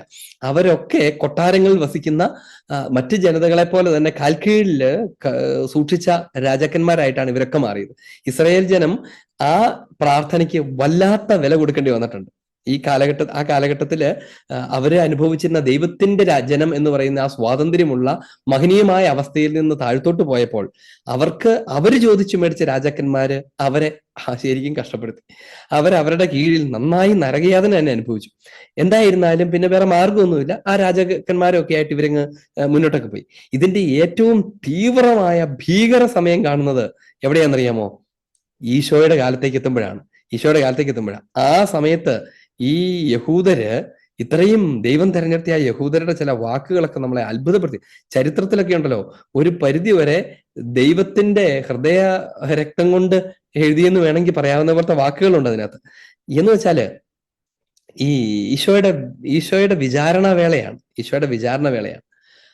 ആ സമയത്ത് വിജാതീയ ചക്രവർത്തിമാർ ഈശോയെ വിചാരണയ്ക്ക് യഹൂദരെ പിടിച്ചുകൊണ്ടിരിക്കുകയാണ്. യഹൂദരുടെ ഇടയിലുള്ള ഒരു യഹൂദ റബ്ബിയാണ് ഈശോ, മറ്റൊക്കെ വിട്ടുകളഞ്ഞ. അവരുടെ സ്വന്തം ആളയം കൊണ്ടാണ് ഇവര് രാജാവിന്റെ അടുത്ത് ചെന്നിരിക്കുന്നത്. രണ്ട് കാര്യം നമ്മൾ ഓർക്കണം. ഒന്ന്, അവർ രാജാക്കന്മാരെ തന്നെ അംഗീകരിക്കില്ലാത്ത ഒരു ജനമായിരുന്നു. ആ സമയത്ത് വിജാതീയ രാജാക്കന്മാരെന്ന് പറയുന്ന ഇവർക്ക് ഒരു വിധത്തിലും അംഗീകരിക്കാൻ കഴിയാത്ത ജനമാണ് ഈ വിജാതീയ രാജാക്കന്മാർ. അതിന്റെയൊക്കെ വളരെ വളരെ എന്താ പറയാ, ക്രൂഷ്യൽ ആയിട്ടുള്ള ഹിസ്റ്റോറിക്കൽ എലിമെന്റ്സ് നമുക്ക് കാണാൻ പറ്റും. ഉദാഹരണത്തിന്, ഈശോ ജെറുസലേം ദേവാലയത്തിൽ ചെന്ന് നാണയമാറ്റക്കാരുടെ മേശകൾ തട്ടിമറിക്കുന്നതും പാവുൽപ്പനക്കാരെ ഓടിച്ചു വിടുന്നതും നമ്മൾ കാണുന്നുണ്ട്. എന്താണ് അതിന്റെ കോണ്ടെക്സ്റ്റ് എന്നറിയാവോ? സത്യത്തിൽ അവർ ഈ നാണയമാറ്റക്കാർ നമ്മൾ ഇന്ന് കാണുന്ന പോലെ എന്താ പറയാ കറൻസി എക്സ്ചേഞ്ച് ചെയ്യുന്ന ബിസിനസ്സുകാരൊന്നുമല്ല എന്ന് മനസ്സിലാക്കേണ്ടത്. അവരും ഒരു പരിധി വരെ ദേവാലയവുമായിട്ട് ബന്ധപ്പെട്ട് നിൽക്കുന്ന ദേവാലയത്തിന്റെ ശുശ്രൂഷകരാണ് ഈ നാണയമാറ്റക്കാര് എന്ന് വേണേൽ പറയാം. എന്തുകൊണ്ടാണ് അങ്ങനെ? കാരണം ലോകത്തിന്റെ വിവിധ സ്ഥലങ്ങളിൽ നിന്ന് യഹൂദര് ജെറുസലേം ദേവാലയത്തിൽ വരും. അവരൊക്കെ വരുമ്പം അവര് ബലികൾ അർപ്പിക്കും, കാഴ്ചകൾ സമർപ്പിക്കും. അപ്പൊ അവര് നേർച്ചയൊക്കെ ഇടും. അതിനെക്കുറിച്ചൊക്കെ വിശുദ്ധഗ്രന്ഥത്തിൽ പരാമർശങ്ങളുണ്ടല്ലോ. ഈശോ അങ്ങനെ വലിയ നേർച്ച ഭണ്ഡാരത്തിന് അടുത്തിരിക്കുമായിരുന്നു. അപ്പം എല്ലാവരും വന്ന് വലിയ തുകകളൊക്കെ നിക്ഷേപിച്ചു. അവർക്ക് ഇങ്ങനെ പാരമ്പര്യം ഉണ്ടായിരുന്നു. അതായത് ഞാൻ ഇങ്ങനെ പല സ്ഥലത്തുനിന്ന് പറഞ്ഞു പോകണാണ്. അവർക്ക് ഇങ്ങനെ പാരമ്പര്യം ഉണ്ടായിരുന്നു. അതായത് ഈ യഹൂദ പ്രമാണിമാരൊക്കെ ഭിക്ഷ കൊടുക്കുന്നതും നേർച്ചയിടുന്നതും ഒക്കെ നമ്മൾ ഇന്ന് ചെയ്യുന്ന പോലെ ഒന്നും ആയിരുന്നില്ല. അവരെങ്ങനെ ചെയ്യുന്നറിയോ? അവര് ഒരു പറ്റം ഭൃത്യന്മാരൊക്കെ ആയിട്ടാണ് ഭിക്ഷ കൊടുക്കാൻ പോകുന്നത്. മുമ്പിൽ പോകുന്നവൻ കാഹളം കൊണ്ട് ദാ ഭിക്ഷ കൊടുക്കാൻ വരുന്നേ എന്നൊക്കെ പറഞ്ഞ് ആളുകളെയൊക്കെ പെരുമ്പറയെ കുട്ടി ആകർഷിച്ചുകൊണ്ടിരിക്കും. ആ സമയത്ത് ഇവർ ചെന്നിട്ട് ഓരോരുത്തരുടെ അടുത്ത് ചെന്നിട്ട് വലിയ കാര്യമായിട്ട് ഭിക്ഷയെ കൊടുക്കും. അത് കൊടുക്കൽ തന്നെ ഇവർക്കൊരു പ്രസിദ്ധിയാണ്. രണ്ട് കാര്യമുണ്ട് അതിന്റെ പുറകില്. ഒന്ന്, ഇവൻ ഒരു ഭയങ്കര ധനാഢ്യനാണ് എന്ന് പറഞ്ഞാൽ ആൾക്കാർക്ക് വാരി കൊടുക്കാൻ മാത്രം സമ്പത്തുള്ള ധനാഢ്യനാണ് എന്ന് പൊങ്ങച്ചം കാണിക്കാം. രണ്ടാമത്തെ എന്നറിയാവോ? ഞാൻ ദൈവകൽപ്പന അനുസരിക്കുന്നവനാണ് എന്ന് കാണിക്കാൻ വേണ്ടിയിട്ടാണ്. ദൈവം ആവശ്യപ്പെട്ടിട്ടുണ്ട് അനാഥർക്ക്, വിധവകൾക്ക്, പരദേശികൾക്കൊക്കെ നീ കൊടുക്കണം എന്ന് ആവശ്യപ്പെട്ടിട്ടുണ്ട്. അപ്പൊ അതുകൊണ്ട് ഞാനുണ്ടല്ലോ ദൈവത്തിന്റെ കൽപ്പന അനുസരിക്കുന്ന നല്ല യഹൂദനാണ് എന്ന് നാട്ടുകാരെ കാണിക്കാനോടെ ആയിട്ടാണ് ഇവൻ. ചുമ്മാ കൊടുത്തു കഴിഞ്ഞാൽ ആരും കണ്ടില്ലെങ്കിലോ. അപ്പൊ അതുകൊണ്ട് നാട്ടുകാരെയൊക്കെ വിളിച്ചു കൂട്ടിയിട്ട് ചണ്ടയെ കൊട്ടി കാഹളമൊക്കെ ഊതി കുറെ പേരുടെ ശിങ്കിടികളൊക്കെ ആയിട്ട് പോയിട്ടാണ് ഇവൻ ഇതൊക്കെ ഇടുന്നത്. ഇനി ഇതൊന്നും പറഞ്ഞിട്ട് ഇവൻ പോയിട്ട് ദേവാലയത്തിൽ ഭണ്ഡാരത്തിൽ നിക്ഷേപിക്കും. ഈ നിക്ഷേപിക്കലിന്റെ പരിപാടി എങ്ങനെയാണെന്നറിയാവോ? അതിനുവേണ്ടി പറ്റുന്ന ആയിരുന്നു അത്രേ അന്നത്തെ നേർച്ചപ്പെട്ടി തന്നെ സംവിധാനം ചെയ്തിരുന്നു. അതായത് മെറ്റൽ കൊണ്ടുള്ള അകത്തളമൊക്കെയുള്ള വലിയ നേർച്ചപ്പെട്ടി. ഇതിനകത്തേക്ക് കറൻസികൾ ഇട്ട് കഴിഞ്ഞാൽ ഒന്നും കേൾക്കത്തില്ല, അത് പതുക്കെ പോയി ചാടത്തേയുള്ളൂ. അന്നത്തെ കാലത്ത് അത്ര കറൻസി ഒന്നും വ്യാപകമൊന്നും ആയിട്ടുമില്ല, നാണയങ്ങളായിട്ട്. അപ്പൊ ഈ നാണയങ്ങൾക്ക് തന്നെ പ്രത്യേകമുണ്ട്. കിലുക്കം കൂടിയ നാണയങ്ങളുണ്ട്, കിലുക്കം കുറഞ്ഞ നാണയങ്ങളുണ്ട്. ഇപ്പൊ ചെമ്പ് നാണയത്തിനൊന്നും കിലുക്കമൊന്നും ഉണ്ടാകത്തില്ല, അത് പോയി പതിഞ്ഞ് അവിടെ കിടക്കത്തേ ഉള്ളൂ. എന്നാൽ കിലുക്കമുള്ള നാണയങ്ങളുണ്ട്. കിലുക്കമുള്ള ലോഹങ്ങൾക്കാണ് കൂടുതൽ വിലയൊക്കെ ഉണ്ടാകുകയൊക്കെ ചെയ്യുമായിരുന്നു. അപ്പൊ ഇവരെന്ത് ചെയ്യുന്നറിയാമോ? ഇവർ ഈ ഭണ്ഡാരത്തിന്റെ മുമ്പിൽ ചെന്നിട്ട് അതിന്റെ മുകളിൽ നിന്ന്, ഉയരത്തിൽ നിന്ന് താഴത്തേക്ക് ഈ നാണയങ്ങൾ ഇങ്ങനെ തൂവിയിടും. അപ്പൊ ആ നേരത്തെ ഇങ്ങനെ ചിരിച്ചിരിച്ചിലാന്ന് പറഞ്ഞിട്ട് ഇത് വീഴും. അപ്പം അതിലെ നടന്നു പോകുന്നവരൊക്കെ ആരാണ്ടാ ഇത്രയും നാണയങ്ങളിനകത്തേക്ക് ഇടുന്നത് എന്നും പറഞ്ഞ് നോക്കുകയൊക്കെ ചെയ്യും. എന്നിട്ട് ആൾക്കാർ ഇവനെ പ്രശംസിക്കും, കണ്ടോ മറ്റവൻ ഇട്ടതിനേക്കാളും കൂടുതൽ നേരം ഇവൻ ഇതിങ്ങനെ ഇട്ടുകൊണ്ടിരുന്നിട്ടുണ്ട് എന്നൊക്കെ പറഞ്ഞ് ഈ ഇടുന്നയാളെ അഭിനന്ദിക്കുകയൊക്കെ ചെയ്യും. ആ കോണ്ടെക്സ്റ്റിലാണ് പാവപ്പെട്ട ഒരു വിധവ, അതിൻ്റെ ഒന്നുമില്ല, കിലുങ്ങുന്ന ശബ്ദം കേൾക്കാൻ പോലും ഒരു സാധനമില്ല. ആ നേരത്താണ് അവളുടെ ഉണ്ടായിരുന്ന രണ്ട് ചെറിയ ചെമ്പുനാണയം കൊണ്ടുവന്നിട്ട് അതിനകത്ത് ഇടുന്നു. ഈ വലിയ വൻ ശബ്ദങ്ങളുടെയും ആളുകളുടെ കോലാഹലത്തിന്റെ ഇടയ്ക്ക് അത് കേൾക്കപ്പെടുക പോലും ഇല്ലാതിരിക്കെ ബാക്കി എല്ലാ സ്വരങ്ങളും അതിലെ ചെവി കാതടപ്പിക്കുന്ന വിധത്തിൽ ഈ കിലുക്കം ഉണ്ടാകുമ്പോഴും ഈശോ കേൾക്കുന്നത് ഈ രണ്ട് ചെറിയ ചെമ്പുനാണയം അങ്ങ് ദൂരെ ഭണ്ഡാരത്തിൽ വീണ ശബ്ദമാണ് എന്നാണ് വിശുദ്ധത്തിൽ പറയുന്നത്. ഈശോ അതിനകത്ത് പറയുന്ന കാര്യം എന്നറിയാമോ? ഇവന്റെ ഈ കാഴ്ചപ്പാടും കോലാഹലമൊന്നുമല്ല, കർത്താവ് കാണുന്ന ഹൃദയത്തിൽ നിന്നുള്ള സമർപ്പണമാണെന്നൊക്കെ പറയാനാണ്. ഞാനിത് പറഞ്ഞു വന്നത് ഇവരുടെ ഒരു സ്വഭാവത്തെക്കുറിച്ചാണ്. ഇവരിങ്ങനെ നേർച്ച കാഴ്ചകൾ സമർപ്പിക്കാൻ വേണ്ടി ആളുകളുടെ മുൻപിൽ കൂടെ ഇങ്ങനെ സമർപ്പിച്ചൊക്കെ പോവാൻ. അപ്പം ഇതിനുവേണ്ടി പറഞ്ഞു വന്നായിരുന്നു, ഇതായിരുന്നു ഇവരുടെ ഒരു ഒരു ഒരു ഒരു ദേവാലയത്തിലേക്കൊക്കെ ഇതിന്റെയൊക്കെ ഒരു പറഞ്ഞു വന്ന ഇതാണ്. അപ്പൊ ആ ദേവാലയത്തിൽ ഇവർ കൊണ്ട് നാണയം സമർപ്പിക്കും, നാണയങ്ങൾ ഇടും. അപ്പം യഹൂദർക്ക് എളുപ്പമാണ്, അവർക്ക് അവരുടെ നാണയങ്ങളില്ല. വിദേശത്ത് നിന്ന് വരുന്ന ആൾക്കാരുണ്ട്, വിദേശ യഹൂദരുണ്ട്. അപ്പൊ അവരുടെ കയ്യിൽ എന്താ ഉണ്ടാവുക? ഉദാഹരണത്തിന് ഇന്ത്യയിൽ നിന്ന് പോകുന്ന യഹൂദരുണ്ടെന്ന് വിചാരിച്ചു, സങ്കല്പിക്കും, ഉണ്ടായിരുന്നു എന്നുള്ളതാണ് സത്യം. പോകുന്ന യഹൂദരുണ്ട്. അപ്പൊ അവരുടെ കയ്യിൽ ഇവിടുന്ന് മാറിയ നാണയമല്ലേ ഉണ്ടാകത്തുള്ളൂ. ഇവർ ഇതുമായിട്ട് ചെല്ലുമ്പം അതിനകത്ത് ഇടാൻ പറ്റില്ല. കാരണം എന്താണെന്നറിയാമോ? They are strictly Israelites. അവരുടെ നാണയങ്ങൾ അവരുടെ രാജ്യത്തിന്റെ, ദൈവത്തിന്റെ ഒരു റിലീജിയസ് ജനത, അതിന്റെ നാണയങ്ങൾ. പുറത്തുനിന്ന് കൊണ്ടുവരുന്ന നാണയങ്ങൾക്കകത്തൊരു മുദ്രയുണ്ട്. എന്താണ് ആ മുദ്ര? അതാത് സ്ഥലങ്ങളിലെ രാജാവിന്റെ മുഖമൊക്കെ അതിനകത്ത് കുത്തിയിട്ടുണ്ടാവും. നമ്മൾ കണ്ടിട്ടില്ലേ? ഇപ്പം UK ആണെങ്കിൽ അതിനകത്ത് രാജ്ഞിയുടെ മുദ്രയും മുഖവും ഒക്കെ കുത്തിവെച്ചാണ്. നമ്മുടെ നാട്ടിൽ പോലും പലരുടെയും മുഖങ്ങൾ ഈ നാണയത്തിൽ പതിപ്പിക്കുന്ന ഒരു ശീലം അന്നും ഇന്നും ഒക്കെയുണ്ട്. അത് മഹാത്മാഗാന്ധി മുതൽ പല ആളുകളുടെയും പണ്ടുകാലത്ത് നാണയങ്ങൾ കൂടുതൽ ഉപയോഗിച്ചിരുന്ന കാലഘട്ടത്തിലൊക്കെ നിങ്ങൾക്കറിയാം, ഇന്ത്യയിൽ ഇപ്പം നാണയങ്ങളൊക്കെ ഏതാണ്ട് അന്യം നിന്ന് തുടങ്ങിയിട്ടുണ്ട്. കറൻസിയൊക്കെ നാണയത്തിനൊന്നും ഒരു വിലയില്ലാതായി തീർന്നിട്ടുണ്ട്. അപ്പൊ പണ്ടാണെങ്കിൽ ഇങ്ങനെ ഓരോ നാണയത്തിലും ഓരോരുത്തരുടെ മുഖങ്ങളൊക്കെ കാണും. ഇസ്രായേലിനെ സംബന്ധിച്ച് രണ്ട് പ്രശ്നമുണ്ട്. ഒന്ന് വിഗ്രഹാരാധന, അതായത് മറ്റാളുകളുടെ മുഖങ്ങൾ. പഴയ നിയമത്തിൽ അവരുടെ കാഴ്ചപ്പാടനുസരിച്ച്, പഴയ നിയമത്തിൽ, പുതിയ നിയമം വരുന്നത് വരെ അവരുടെ വിചാരം ഒന്നിന്റെയും രൂപങ്ങൾ നിങ്ങൾ ഉണ്ടാക്കരുത് എന്നാണ്. അപ്പൊ രൂപം കൊത്തിവെക്കുന്ന ഒരു നാണയം അതിൽ തന്നെ വിഗ്രഹവുമായി ബന്ധപ്പെട്ട് കിടക്കുന്നതാണ് ഒന്നാമത്. സെക്കൻഡ്ലി, ഈ നാണയത്തിനകത്തുള്ളത് രാജാവിന്റെ മുദ്രയാണ്. അങ്ങനെ മറ്റൊരു രാജാവിനെയും ഞങ്ങൾ അംഗീകരിക്കാതിരിക്കെ ആ രാജാവിന്റെ നാണയം പരിശുദ്ധമായ ദേവാലയത്തിലെ ഭണ്ഡാരത്തിൽ കൊണ്ടുവന്നിട്ട് എങ്ങനെ ഉണ്ടാവും? അതുകൊണ്ട് ആ നാണയം ഇടാൻ നമ്മൾ സമ്മതിക്കത്തില്ല. അപ്പൊ എന്ത് ചെയ്യണം? അവര് കൊണ്ടുവരുന്നവര് ദേവാലയത്തിന് മുമ്പിൽ തന്നെ സ്ഥാപിച്ചേക്കുന്ന മണി എക്സ്ചേഞ്ചുകാരുടെ അടുത്ത് പോയിട്ട് അത് അവിടെ ഏൽപ്പിക്കുന്നു.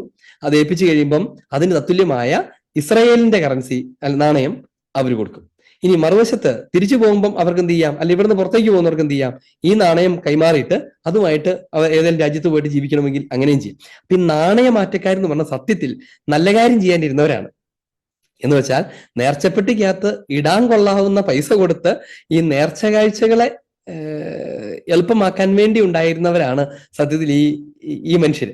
അപ്പൊ അവരെയാണ് കർത്താവ് ഓടിക്കുകയൊക്കെ ചെയ്യുന്നത് എന്നുള്ളതാണ് വേറൊരു കാര്യം.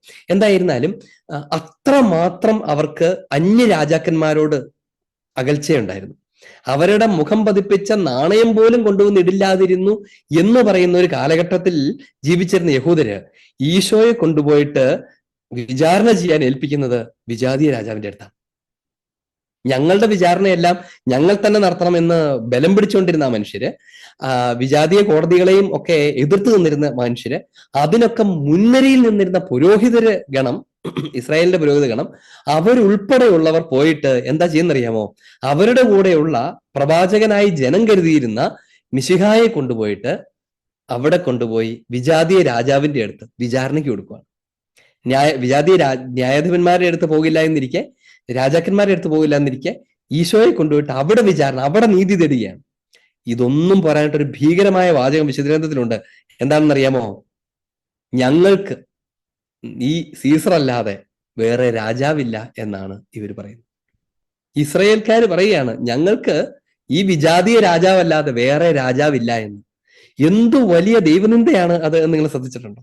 ദൈവമല്ലാതെ മറ്റൊരു രാജാവില്ല എന്ന് പറഞ്ഞിരുന്ന ഇസ്രായേൽക്കാര് ഈശോയെ കൊണ്ടുപോയി കൊടുത്തിട്ട് പറയാണ്, ഇവനാണോ നിങ്ങളുടെ രാജാവ് എന്നൊക്കെ ചോദിക്കുന്ന സമയത്ത് ഇവര് പറയുകയാണ്, ഞങ്ങൾക്ക് ഈ സീസർ അല്ലാതെ വേറെ രാജാവില്ല, ഞങ്ങളുടെ രാജാവ് അതാണത്രേ. ദൈവത്തെ വളരെ പരസ്യമായി പച്ചയ്ക്ക് തള്ളിക്കളയുന്ന വളരെ ഹൃദയഭേദകമായ, അവരുടെ കൾച്ചറിനകത്ത് നോക്കുമ്പോൾ നമുക്കത് മനസ്സിലാകുന്നത് ഒരു രംഗമാണ് അത്.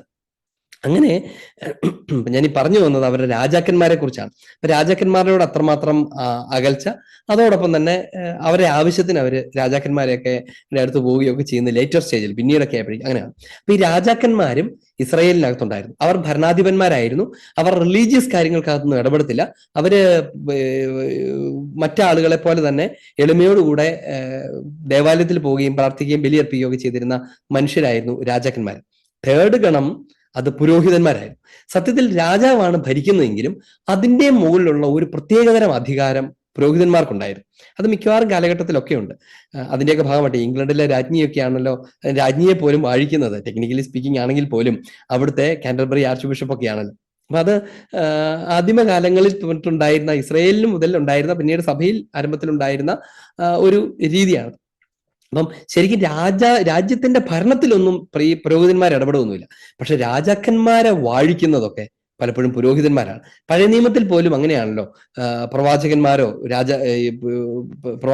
പുരോഹിതന്മാരോ ഒക്കെയാണ് ഇവരെ അഭിഷേകം ചെയ്യുകയൊക്കെ ചെയ്യുന്നത്. രാജാവിനെ അഭിഷേകം ചെയ്യുകയൊക്കെ ചെയ്യുന്നത്, തലയിലൂടെ ഓയിൽ ഒഴിച്ച് അഭിഷേകം ചെയ്യുകയൊക്കെ ചെയ്തിരുന്നത് അവരായിരുന്നു. അപ്പൊ സ്വാഭാവികമായും പറഞ്ഞു കഴിഞ്ഞാൽ ഈ രാജാക്കന്മാര് ബഹുമാനിക്കുന്ന ഒരു തരം ആൾക്കാരായിരുന്നു പുരോഹിതന്മാർ. ഇങ്ങനെയൊക്കെ ആണെങ്കിലും ഇവർ തമ്മിൽ ഒരു തരം കമ്പാർട്ട്മെന്റൈസേഷൻ ഉണ്ട്. എന്ന് പറഞ്ഞാൽ രാജാവ് പുരോഹിതന്റെ കാര്യത്തിൽ ഇടപെടത്തില്ല, പുരോഹിതൻ ഒരു പരിധി വിട്ട് രാജാവിന്റെ കാര്യത്തിലും ഒന്നും ഇടപെടില്ല. ഇവർ രണ്ടുപേരെയും നോക്കാതെയാണ് പ്രവാചകന്മാരും ഇടപെടുകയും സംസാരിക്കുകയും ചെയ്തത്. ഇങ്ങനെ ഒരു കാറ്റഗറി ആയിരുന്നു. എന്നാൽ ഇങ്ങനെ ആയിരിക്കെ അവരുടെ ജീവിതത്തിൽ, അവരുടെ ലോകത്ത് എഴുതപ്പെട്ട ആ വിശുദ്ധ ഗ്രന്ഥത്തിന്റെ ആരംഭത്തിൽ എഴുതിയിരിക്കുകയാണ്, ഈ രാജാവ് ബലിയർപ്പിക്കാനായിട്ട് വന്നു. അവൻ രാജാവാണ്, അവൻ ബലിയർപ്പിക്കും. അവൻ എന്ത് രാജാവാണ്? രാജാവാണെന്ന് പറഞ്ഞിട്ട് പറയുകയാണ് അവൻ അത്യുന്നതനായ ദൈവത്തിന്റെ പുരോഹിതനായിരുന്നു. ഒരേ സമയം രാജാവും അതേസമയം പുരോഹിതനുമായിരിക്കുന്ന ഒരു മനുഷ്യൻ. ഇനി മൂന്നാമത്തെ കാര്യം എന്നറിയാമോ? ഇവൻ ബലിയർപ്പിക്കാൻ കൊണ്ടുവരുന്നത് എന്താണ് എന്നാണ്. പഴയ നിയമത്തിൽ ധാരാളം ബലികളെ കുറിച്ച് നമ്മൾ കാണും. എന്ന് പറഞ്ഞാൽ ആടിന്റെ ബലി, കുഞ്ഞാടിന്റെ ബലിയുണ്ട്, നേർപ്പിച്ച മാവിന്റെ ബലിയുണ്ട്, കുരുവി ചങ്ങാലികളെയൊക്കെ ബലിയർപ്പിക്കുന്നുണ്ട്. ഇങ്ങനെ അങ്ങ് തുടങ്ങി ഒത്തിരി തരത്തിലുള്ള ബലികൾ, പാപപരിഹാര ബലികളായി, ധാന്യബലികളായി, പലതരത്തിലുള്ള ബലികൾ, ഇതെല്ലാം അവരുടെ ജീവിതത്തിലുണ്ട്. പക്ഷെ ഒരിടത്തും അപ്പവും വീഞ്ഞും ഉപയോഗിച്ചൊരു ബലിയെക്കുറിച്ച് പരാമർശമേ ഇല്ല. നമ്മളത് അത്ഭുതപ്പെടുത്തുന്നതാണ്. കാരണം ഉൽപ്പത്തി പുസ്തകത്തിൽ ഇവര് കൊണ്ടു നടക്കുന്ന എന്ന് പറഞ്ഞാൽ ബാക്കി എല്ലാവരും അംഗീകരിച്ചാൽ ഇവൻ അതിനകത്തെ ചില സെക്ട്, ചിലപ്പോൾ സദുക്കായരെ പോലത്തെ ആളുകൾ ഈ ആദ്യത്തെ പുസ്തകങ്ങളല്ലാതെ മറ്റൊന്നും അംഗീകരിക്കാത്തവരാണ്. മോശയുടെ പുസ്തകങ്ങളെ ഒന്നും അംഗീകരിക്കുന്നു. അതിനകത്ത് പോലും ഇത് എഴുതിയിട്ടുണ്ട്. എന്ന് പറഞ്ഞാൽ ഇസ്രായേൽക്കാർ മുഴുവനും, എല്ലാ വിഭാഗത്തിൽപ്പെട്ടവരും അംഗീകരിക്കുന്ന പുസ്തകങ്ങൾക്കകത്ത് പോലും അതിന്റെ ആരംഭത്തിൽ എഴുതിയിരിക്കുകയാണ് അപ്പവും വീഞ്ഞും ഉപയോഗിച്ചൊരു ബലി. അത് ആരുമായി ബന്ധപ്പെടുത്തി? അവരുടെ പൂർവ്വപിതാവായ അബ്രാഹവുമായി ബന്ധപ്പെടുത്തിയതാ ഒരു അപ്പവും വീഞ്ഞും ഉപയോഗിച്ചൊരു ബലി. അത് അർപ്പിക്കുന്ന ആരാണ്? പുരോഹിതനും രാജാവുമായിരിക്കുന്ന ഒരാൾ. ഇവർക്ക് ഇത് സത്യം പറഞ്ഞ ഒന്നും മനസ്സിലായിട്ടില്ല. വെറുതെ ഒന്നും മനസ്സിലായില്ലേ പോലും ഉൽപ്പത്തി പുസ്തകത്തിൽ എഴുതിയിരിക്കുന്നതല്ലേ എന്ന് പറഞ്ഞാൽ അവരത് അനുകരിക്കാനുള്ള സാധ്യത ഉണ്ടാവണ്ട. സാധാരണഗതിയിൽ ആദിമകാലത്തിൽ ഉണ്ടായിരുന്ന ഒരു ബലി, അപ്പൊ നമുക്കത് വീണ്ടും അർപ്പിക്കാമെന്ന് പറഞ്ഞിട്ട് ആരെങ്കിലും അപ്പവും വീഞ്ഞും ഉപയോഗിച്ചൊരു ബലിയെങ്കിലും അർപ്പിക്കില്ലേ? ഇങ്ങനൊരു കാര്യം അവരുടെ ജീവിതത്തിൽ നടന്നിട്ടേ ഇല്ല. എന്തായിരിക്കും കാരണം? അപ്പവും വീഞ്ഞും ഉപയോഗിച്ചുള്ള ഒരു ബലി അർപ്പിക്കാൻ അവകാശമുള്ളവൻ, അർപ്പിക്കുന്നവൻ ഇനിയും വരാനിരിക്കുന്നതേ ഉള്ളൂ എന്ന് ഇസ്രയേലിന്റെ ആത്മാവിൽ അവർക്കറിയാം, ബുദ്ധിയിലില്ലെങ്കിൽ അവരുടെ ഉള്ളിന്റെ ഉള്ളിൽ അവർ ബോധ്യപ്പെട്ടു. അതുകൊണ്ടാണ് അവരാരും അങ്ങനെ ഒരു ബലി അർപ്പിക്കാത്തത്. അങ്ങനെ ഒരു ബലിയെക്കുറിച്ചൊരു പരാമർശവും ഈ പഴയ നിയമത്തിനകത്തൊന്നും ഇല്ലാത്തത്. എന്നാൽ ഈ ബലി അർപ്പിക്കുന്ന ഒരാൾ, ഈ പറഞ്ഞ പ്രത്യേകതകളെല്ലാം ചേർന്ന ഒരാൾ വരാനിരിക്കുന്നു. ആ ആളുടെ മുന്നോടിയായ ഒരു വിസിബിൾ പ്രവചനം, അതാണ് ഇവിടെ കാണുന്നത്. ഈ മൂന്ന് കാര്യങ്ങൾ സൂചിപ്പിക്കുന്ന ഒരാൾ, ആ ആളെക്കുറിച്ചാണ് ഉൽപ്പത്തി പുസ്തകത്തിന്റെ ആരംഭത്തിൽ പറയുന്നത്. അതായത് വിശുദ്ധ ഗ്രന്ഥത്തിന്റെ അവസാനം സംസാരിക്കുന്ന, വരാനിരിക്കുന്ന ആ മനുഷ്യനെ കുറിച്ചാണ് ഈ ഉൽപ്പത്തിയുടെ ആരംഭത്തിൽ തന്നെ പ്രതീകാത്മകമായി മനുഷ്യൻ ഇന്ന് തിരിഞ്ഞു നോക്കുമ്പോൾ അത്ഭുതപ്പെടുന്നത് പോലെ ഒരു പ്രവചനമെന്നോണം രേഖപ്പെടുത്തിയിരിക്കുന്നത്. ആരാണത്? നമുക്ക് ഇന്നറിയാം. ഇന്ന് നമ്മൾ തിരിഞ്ഞു നോക്കുമ്പോൾ അറിയാം, ഈ പറഞ്ഞ നിഴൽ പോലെ ഇരിക്കുന്ന മെൽക്കിസദേക്ക് വരാനിരിക്കുന്ന മിശിഹായുടെ പ്രതിരൂപമാണ്. ഒരു കണ്ണാടിയിൽ ഇങ്ങനെ കാണുന്ന പോലെ, അല്ലെങ്കിൽ ഒരു നിഴല് കാണുന്നത് പോലെ. ഒരാൾ നടന്നു വരും, നമുക്ക് ഇവിടെ നിഴല് കാണാം. ആ നിഴല് കാണുമ്പോൾ പറയാം, ഇത് പപ്പായുടെ നിഴലാണല്ലോ, അമ്മയുടെ നിഴലാണല്ലോ, അച്ഛന്റെ നിഴലാണല്ലോ അത് എന്നൊക്കെ നമ്മൾ പറയത്തില്ലേ? എന്ന് പറയുന്നത് പോലത്തെ ഒരു നിഴൽ നൽകിക്കൊണ്ടാണ് വിശുദ്ധ ഗ്രന്ഥം ആരംഭിക്കുന്നത്. മിശിഹായുടെ പൗരോഹിത്യത്തെക്കുറിച്ച്, വരാനിരിക്കുന്ന മിശിഹായെക്കുറിച്ചും ആ മിശിഹായുടെ ദൗത്യത്തെക്കുറിച്ചും ശുശ്രൂഷയെക്കുറിച്ചുമുള്ള മുന്നറിയിപ്പ് ആദ്യമേ നൽകിക്കൊണ്ടാണ്. എന്ന് പറഞ്ഞാൽ മനുഷ്യന്റെ അധപതനത്തിന് ശേഷം ദൈവം വാഗ്ദാനം ചെയ്ത് നിങ്ങൾക്കായി രക്ഷകനെ തരും എന്ന് പറയുന്നു. അതിനുശേഷം ആ വരാനിരിക്കുന്ന രക്ഷകനെ കുറിച്ച് പഴയ നിയമകാലത്തൊന്നും ആർക്കും മനസ്സിലാകാതെ കിടക്കുന്ന ഒരു ഒരു ഒരു അത്ഭുതകരമായ നിഴലാണ്, പ്രവചനമാണ് ഈ മെൽക്കിസേദെക്ക് എന്ന് പറയുന്നത്. ഇതിനകത്തെ പ്രത്യേകതകൾ ഓരോന്ന് നോക്കാം. ഈശോയിലേക്ക് വരുമ്പോഴേക്കും ഈ പറഞ്ഞതല്ല. ഒന്നാമത്തത് സാലേം രാജാവ്, സമാധാന രാജാവ് എന്നാണ് വിളിക്കപ്പെടുന്നത്. അതൊരു സ്ഥലപ്പേരല്ല, ഒരു കാര്യമാണ്. സമാധാനം എന്ന് പറഞ്ഞ കാര്യമാണ്. ഇവിടുത്തെ ശ്രദ്ധേയമായ കാര്യം എന്താണ്? മിശിഹായെ കുറിച്ചാണ് ഈ പറയുന്നത്, അല്ലെ? അതുകൊണ്ടാണ് ഉദ്ധാനം ചെയ്ത ഈശോ പ്രത്യക്ഷപ്പെട്ട സ്ഥലത്തെല്ലാം പറയുന്നത് നിങ്ങൾക്ക് സമാധാനം, സമാധാനം നിങ്ങളോടുകൂടെ എന്നാണ്. ഞാൻ സമാധാനത്തിന്റെ രാജാവാണ് എന്നാണ് ഈശോ പഠിപ്പിക്കുന്നത്. അതുകൊണ്ടാണ് ഈശോ എല്ലാം സമാധാനവശം തന്റെ രാജ്യത്വത്തിൽ നിന്നാണ് അവിടുന്ന് നൽകുന്നത്. അതുകൊണ്ടാണ് ഈശോ പറഞ്ഞത്, ഞാൻ ഇഹത്തിന്റെ രാജാവല്ല, ഇവിടുത്തെ ഒരു പ്രദേശത്തിന്റെ രാജാവല്ല, ഞാൻ മറ്റൊരു രാജാവാണ്. അത് ഏത് രാജാവാണെന്ന് കാത്തിരുന്നവരോടുള്ള മറുപടി ഉത്ഥാനശേഷമാണ്, ഞാൻ സമാധാന രാജാവാണ്. ഇവിടെ ഇത് ആരംഭത്തിൽ നമ്മൾ വായിക്കും, മെൽക്കിസേദെക്ക് സാലോമിന്റെ രാജാവ്. നമ്മൾ ശാലോം എന്നൊക്കെ എഴുതാറില്ലേ? ശാലോം, ശാലോം എന്ന് പറഞ്ഞാൽ സമാധാനം എന്നാണ്. വളരെ ഒത്തിരി വലിയ ശുശ്രൂഷ ചെയ്യുന്ന ഒരു മാധ്യമമാണ് ശാലോം. ആ സമാധാനം എന്നാണ് അതിന്റെ പേര് തന്നെ, അതിന്റെ അർത്ഥം. പിന്നെ സമാധാനത്തിന്റെ രാജാവിനെ കുറിച്ച് പറഞ്ഞുകൊണ്ട് ആരംഭിക്കുന്ന വിശുദ്ധ ഗ്രന്ഥം അത് അവസാനിപ്പിക്കുന്നത് സമാധാനത്തിന്റെ രാജാവ് എങ്ങനെ ഭൂമിയിൽ വന്നു, എങ്ങനെ അവിടുന്ന് സമാധാനത്തിന്റെ രാജാവായി തീർന്നു ഉദ്ധാനത്തിലൂടെ എന്നതിനെ കുറിച്ച് പറഞ്ഞു. അപ്പൊ ഒന്നാമത്തത് ഈശോയിലേക്കുള്ള റെഫറൻസസ് പറഞ്ഞു. ഒന്ന് ആ പേര് തന്നെ, സമാധാന രാജാവ്. രണ്ടാമത്തേത് എന്താണ്? അവൻ അപ്പവും വീഞ്ഞും കൊണ്ടുവന്നു എന്നുള്ളതാണ് രണ്ടാമത്തെ കാര്യം. അപ്പവും വീഞ്ഞും ഉപയോഗിച്ച് ബലിയർപ്പിക്കുന്ന ഒരു രാജാവ്. ആ രാജാവിനെയാണ് നമ്മൾ പിന്നീട് സുവിശേഷങ്ങൾ കാണുന്നത്. അവസാന ദിവസങ്ങളിൽ ഈശോ തന്റെ കുരിശുമരണത്തിന്റെ സമയമായപ്പോൾ അവിടുന്ന് അപ്പവും വീഞ്ഞും കൈകളിലെടുത്ത് വാഴ്ത്തി വിഭജിച്ച് ഇതെന്റെ ശരീരമാകുന്നു എന്ന് പറഞ്ഞ് അവർക്ക് കൊടുത്തു. തന്റെ ശരീരം തന്നെ ബലിയായി അർപ്പിച്ചു. അപ്പവും വീഞ്ഞും ഉപയോഗിച്ച് ബലിയർപ്പിച്ചു. നോക്കുക, മെൽക്കിസേദെക്ക് കഴിഞ്ഞ് പിന്നെ ആരും അത് ചെയ്യില്ല. ഈശോയാണത് ചെയ്യേണ്ടത്. ഈശോ വരാനിരിക്കുന്നു എന്നുള്ള ഒരു പ്രതീകാത്മക പ്രവചനം പോലെയാണ് ഇത് നമ്മൾ കാണപ്പെടുന്നത്. ഇനി മൂന്നാമത്തെ കാര്യം എന്താണ്? അവൻ രാജാവുമാണ് പുരോഹിതനുമാണ് എന്നതാണ്. നോക്കുക, രാജാവുമാണ് പുരോഹിതനും. അങ്ങനെ ഒരു കോമ്പിനേഷൻ ഇസ്രായേലിൽ ഒന്നുമില്ല എന്നാണ് ഞാൻ പറഞ്ഞത്. ഇത് പൂർത്തിയാകുന്ന എവിടെയാ? സത്യം പറഞ്ഞു കഴിഞ്ഞാൽ ഉൽപ്പത്തിയുടെ ആരംഭത്തിൽ ഒരേ സമയം രാജാവും പുരോഹിതനുമായ ഒരാളെ കുറിച്ച് പറയുന്നെങ്കിൽ അവർക്കത് അനുകരിച്ചുകൂടെ? ഇല്ല. ഒരേ സമയം രാജാവും അതേസമയം പുരോഹിതനുമായിരിക്കുന്ന, ഇതൊന്നും പോരായിട്ട് മൂന്നാമത്തെ എലമെന്റ് കൂടിയുണ്ട്, പ്രവാചകനും കൂടി ആയിരിക്കുന്ന ഒരേ ഒരാളാണ് ഭൂമിയിലേക്ക് വന്നത്. അത് കർത്താവായ മിശിഹായാണ്. ഇനി ഈ മിശിഹായുടെ പ്രതിരൂപമാണ് മെൽക്കിസേദെക്ക് എന്ന് പറഞ്ഞാൽ, മെൽക്കിസേദെക്ക് എന്ന് പറഞ്ഞാൽ വരാനിരിക്കുന്ന മിശിഹായാണ്. ഈ മെൽക്കിസേദെക്കിന് ഇനിയും കുറെ പ്രത്യേകതകളുണ്ട്. ഈശോയിലേക്ക് വിരൽ ചൂണ്ടുന്ന വേറെ കുറെ പ്രത്യേകതകളുണ്ട്. ഇത് എവിടെ നിന്നാണ് നമ്മൾ വായിക്കുന്നത്? ഒരു കാര്യം നമ്മൾ ഓർക്കണം, പഴയ നിയമത്തിന്റെയും സുവിശേഷങ്ങളുടെയും ഒക്കെ ഏറ്റവും മനോഹരമായ കമന്ററി, വ്യാഖ്യാനം നൽകുന്ന ആരാന്നറിയാമോ? സഭാപിതാക്കന്മാരൊന്നുമല്ല, വിശുദ്ധ ഗ്രന്ഥം തന്നെയാണ്, പൗലോസ്ലീഹയാണ്, അല്ലെങ്കിൽ ലേഖനങ്ങളിലാണ്. ഹെബ്രായ ലേഖനത്തിലേക്ക് നമുക്ക് പോകാം. ഹെബ്രായ ലേഖനം 7-ാമത്തെ അധ്യായം, ഹീബ്രൂസ് ചാപ്റ്റർ 7, 1 മുതൽ നമുക്ക് വായിക്കാം.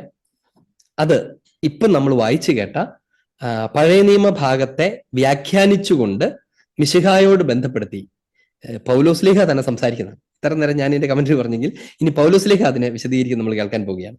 വായിക്കാം, 7-ാമത്തെ അധ്യായം 1 മുതൽ. ആർക്കെങ്കിലും വായിക്കാമെങ്കിൽ വായിച്ചോ. രാജാക്കന്മാരെ വധിച്ചതിനു ശേഷം മടങ്ങി വന്ന അബ്രാഹത്തെ കണ്ടപ്പോൾ സലേമിന്റെ രാജാവും അത്യുന്നതനായ ദൈവത്തിന്റെ പുരോഹിതനുമായ മെൽക്കിസേദെക്ക് അവനെ അനുഗ്രഹിച്ചു. കോട്ടിയാണ് പൗലോസ്ലീഹ. ഹെബ്രായ ലേഖനത്തിന്റെ കർത്താവ് പൗലോസ്ലീഹ നമുക്ക് ഉറപ്പില്ല, എന്നാലും പൗലോസിന്റെ ലേഖനങ്ങളോട് സാമ്യമുള്ളതുകൊണ്ട് നമ്മൾ പറയുമ്പം ഹെബ്രായർക്ക് എഴുതപ്പെട്ട ലേഖനം എന്നേ പറയാറുള്ളൂ. എന്നാൽ ഞാൻ ഈ പൗലോസ്ലീഹ എന്ന് പറയാൻ കാരണം കുറച്ചുകൂടെ പൗലോസ്ലീഹായോടുള്ള അടുപ്പം ഈ ഇതിനകത്തുള്ളത് കൊണ്ട് എനിക്ക് കുറച്ചുകൂടെ കൂടുതൽ പൗലോസ്ലീഹായോ അദ്ദേഹത്തിന് ശിക്ഷിക്കണമോ എന്ന് വിശ്വസിക്കുന്നത് എളുപ്പമാണ്. അതുകൊണ്ടാണ് ഞാൻ ഈ പൗലോസ്ലീഹ എന്ന് തന്നെ അങ്ങ് പറയുന്നത്. പൗലോസിന്റെ കോട്ടിംഗ് ആണത്. രാജാക്കന്മാരെ വധിച്ച ശേഷം മടങ്ങി വന്ന അബ്രാഹത്തെ കണ്ടപ്പോൾ സലേമിന്റെ രാജാവും അത്യുന്നതനായ ദൈവത്തിന്റെ പുരോഹിതനുമായ മെൽക്കിസേദെക്ക് അവനെ അനുഗ്രഹിച്ചു. രാജാവിനെ അനുഗ്രഹിക്കുന്ന പുരോഹിതനാണ് നമ്മളിവിടെ കാണുന്നത്. അബ്രാഹാം ചിലർക്കാരനല്ല. അബ്രാഹാം ഒത്തിരി രാജാക്കന്മാരെ വധിച്ച് അല്ലെങ്കിൽ തോൽപ്പിച്ച് കഴിഞ്ഞിട്ട് തിരിച്ചു വരുമ്പം അവരുടെയൊക്കെ ആ രാജ്യങ്ങളുടെയൊക്കെ അധിപതിയാണല്ലോ. അത്രയും വലിയൊരു രാജാവിനെ അനുഗ്രഹിക്കുന്നവൻ ആ രാജാവിനേക്കാൾ വലിയവനായിരിക്കണമല്ലോ. രാജാവിനേക്കാൾ വലിയ ഒരു രാജാവും പുരോഹിതനുമായ ഒരു മനുഷ്യൻ അനുഗ്രഹിച്ചു. എന്നിട്ടോ സകലത്തിന്റെയും ദശാംശം അബ്രാഹാം അവന് നൽകി. ദശാംശം കൊടുക്കുകയാണ്. അബ്രാഹാം ദശാംശം കൊടുക്കുകയാണ്. ദശാംശം എന്ന് പറഞ്ഞാൽ 10-1 കൊടുക്കുകയാണ്. ഇനി അടുത്തത്, അവന്റെ പേരിന് ഒന്നാമത് നീതിയുടെ രാജാവെന്നും രണ്ടാമത് സലേമിന്റെ സമാധാനത്തിന്റെ രാജാവെന്നുമാണ് അർത്ഥം. ആ വാക്കിന്റെ അർത്ഥം എന്താണെന്ന് വിശുദ്ധ ഗ്രന്ഥം തന്നെ പഠിപ്പിക്കുന്നു. സലേമിന്റെ രാജാവ് അഥവാ സമാധാനത്തിന്റെ രാജാവ് എന്നാണ് അതിന്റെ അർത്ഥം. എന്നിട്ട് നമുക്ക് ഓരോ വാചകങ്ങൾ നമ്മൾ പിന്നീട് നമ്മൾ കാണും. അനുഗ്രഹിക്കുന്നതിനെ കുറിച്ച് പറയുന്നു, എന്നിട്ട് അവന്റെ പേരിനെ കുറിച്ച് പറയുന്നു. ആ പേരിന് സമാധാനത്തിന്റെ രാജാവ് എന്നാണ്. ഇനി മൂന്നാമത്തെ ഒരു കാര്യം പറയുക, അവന് പിതാവോ മാതാവോ വംശപരമ്പരയോ ഇല്ല. അതൊരു ഭയങ്കര പ്രധാനപ്പെട്ട പ്രശ്നമാണ്. അവന് പിതാവില്ല, മാതാവില്ല, വംശപരമ്പരയില്ല. ഇസ്രായേലിനെ സംബന്ധിച്ച് ഇതൊരു വലിയ പ്രശ്നമാണ്. എന്തുകൊണ്ടാണ് ഇത് പ്രശ്നമാകുന്നത്? കാരണം ഇസ്രായേലിൽ ഒരാൾ എങ്ങനെയാ പുരോഹിതനാവുന്നത്? എങ്ങനെയാ പുരോഹിതനാവുകയുള്ളൂ? വംശപരമ്പരയിൽ മാത്രമേ പുരോഹിതനാവുള്ളൂ. ലെവായ വംശത്തിൽ പിറന്നാൽ മാത്രമേ നിനക്ക് പൗരോഹിത്യത്തിന് സാധ്യതയുള്ളൂ. അല്ലാതെ വേറെ ഏത് ഗോത്രത്തിൽ പിറന്നാലും ശരി, അതിപ്പോ രാജാക്കന്മാരുടെ ഗോത്രത്തിലായാലും ശരി, ബെഞ്ചമിൻ ഗോത്രത്തിലായാലും ശരി, നീ ഒരിക്കലും പുരോഹിതനാകാൻ പോകുന്നില്ല. അപ്പൊ പുരോഹിതനാകാനുള്ള ഏക സോഴ്സ്, അഥവാ അവര് ഈ ഗോത്രത്തിൽ പിറന്നവരെ അല്ലാതെ മറ്റാരെയും ഈ പുരോഹിതനായി അംഗീകരിക്കുകയുമില്ല, അംഗീകരിക്കാൻ പറ്റത്തുമില്ല എന്നിരിക്കുന്ന യഹൂദരെ ഉപയോഗിക്കുന്ന പുസ്തകത്തിനകത്ത് പറയുകയാണ് വംശപരമ്പരയില്ലാത്ത ഒരു രാജാവ്, വംശപരമ്പരയില്ലാത്ത ഒരു പുരോഹിതൻ. അതെങ്ങനെ ശരിയാകും? രാജവംശത്തിൽ പിറക്കാതെ എങ്ങനെ രാജാവാകും? എങ്ങനെ പുരോഹിത ഗണത്തിൽ പിറക്കാതെ പുരോഹിതനാകും? ശ്രദ്ധിക്കണം, പുരോഹിത ഗണമെന്നില്ല. അബ്രാഹത്തെ ആശീർവദിക്കുമ്പോൾ പുരോഹിത ഗണമില്ലല്ലോ. ഗണങ്ങളൊക്കെ ഉണ്ടാകുന്ന അബ്രാഹത്തിന്റെ സന്തതികൾ പിന്നീട് ഗോത്രങ്ങളായി മടങ്ങി വന്നു കഴിയുമ്പോഴാണല്ലോ അതിനകത്തൊരു ഗോത്രം പുരോഹിത ഗണമൊക്കെയാണ്. അപ്പൊ ഗോത്രമില്ലാത്ത, വംശപരമ്പരയില്ലാത്ത ഒരു രാജാവും പുരോഹിതനും ഇതൊരിക്കലും ഇസ്രായേലിന് ഉൾക്കൊള്ളാൻ പറ്റത്തില്ല. കാരണം അത് ഉൾക്കൊണ്ടാനുള്ള പ്രശ്നം എന്നറിയാമോ? ആര് പുരോഹിതനാന്ന് പറഞ്ഞാൽ അംഗീകരിച്ചു കൊടുക്കേണ്ടി വരും. അതൊരിക്കലും അവർ സമ്മതിക്കുകയല്ല. പുരോഹിതന്മാരും പുരോഹിത ഗണവുമാണല്ലോ, പ്രധാന പുരോഹിതന്റെ നേതൃത്വത്തിലുള്ള സെനഹദ്രീൻ ആണല്ലോ ഇതിനെ ഭരിക്കുകയൊക്കെ ചെയ്യുന്നത്. അപ്പൊ അവരൊരിക്കലും ചുമ്മാ ഒരാൾ ഞാൻ ഇനി മുതൽ പുരോഹിതനാന്നും പറഞ്ഞു വന്നാലും അവരതിനകത്ത് കയറ്റത്തൊന്നുമില്ല. അവർ ആ വംശപരമ്പരയ്ക്കകത്ത് മാത്രമേ എടുക്കുള്ളൂ. അപ്പോഴാണ് ഈ അത്ഭുതം. വംശപരമ്പരയിൽ പെടാത്ത ഒരു പുരോഹിതനെ കുറിച്ചുള്ള പരാമർശമുള്ള വിശുദ്ധ ഗ്രന്ഥമാണ് അവരുപയോഗിക്കുന്നത്. അതാണ് അത് അത്ഭുതകരമായ കാര്യം. അവന് പിതാവില്ല, മാതാവില്ല, വംശപരമ്പരയില്ല. ഇനി അടുത്ത പ്രശ്നം അതിനേക്കാൾ കോംപ്ലിക്കേറ്റഡ് ആണ്. എന്താണത്? അവന്റെ ദിവസങ്ങൾക്ക് ആരംഭമോ ആയുസ്സിന് അവസാനമോ ഇല്ല. നോക്കുക, അവന്റെ ദിവസങ്ങൾക്ക് ആരംഭമോ അവസാനം എന്ന് പറഞ്ഞാൽ അവൻ എന്ന് ജനിച്ചു, എവിടുന്ന് വന്നു, ഒന്നുമില്ല. അവന് വംശവും ഇല്ല, അവന്റെ ദിനങ്ങൾക്ക് ആരംഭവും അവസാനവും ഇല്ല. ദിനങ്ങൾക്ക് ആരംഭവും അവസാനവും ഇല്ലെന്ന് പറഞ്ഞാൽ അവൻ നിത്യതയിലുള്ളവനാണ്, അഥവാ ദൈവമാണ് എന്നാണ് അതിന്റെ അർത്ഥം. ദൈവം കൂടി ആയിരിക്കുന്ന ഒരു പുരോഹിതൻ. അതിനെയാണ് പൗലോസ് അടുത്ത വാചകത്തിൽ വിശദീകരിക്കുന്നത്. ദൈവപുത്രന് സദൃശനായ അവൻ എന്നേക്കും പുരോഹിതനാണ്. അവൻ എന്നേക്കും പുരോഹിതനാണ്. ദൈവപുത്രന് സദൃശന എന്ന് പറഞ്ഞാൽ അവന്റെ ദിവസങ്ങൾക്ക് ആരംഭം അവസാനം ഇല്ലെങ്കിൽ അവൻ എന്നേക്കും ഉള്ളവനല്ലേ. ഇനി അവൻ പുരോഹിതനാണെങ്കിലോ എന്നേക്കും അവൻ ഉണ്ടായിരിക്കുകയും അവൻ പുരോഹിതനായിരിക്കുകയും ചെയ്യുന്നെങ്കിൽ അവൻ എന്നേക്കും പുരോഹിതനാണ്. എടുത്തു പറയേണ്ട കാര്യമില്ല. നിത്യപുരോഹിതനാണെന്നാണ് ഈ പറഞ്ഞു വരുന്നത്. നിത്യപുരോഹിതനായ ഒരു മനുഷ്യനെ കുറിച്ചാണ് ഈ പറഞ്ഞു വരുന്നത്. നിത്യപുരോഹിതൻ എന്ന് വെച്ചാൽ വംശപരമ്പരയിൽ പിറക്കാത്ത, നേരിട്ട് പുരോഹിതനായിരിക്കുന്ന, ദൈവത്തിന് സദൃശനായ നിത്യപുരോഹിതൻ.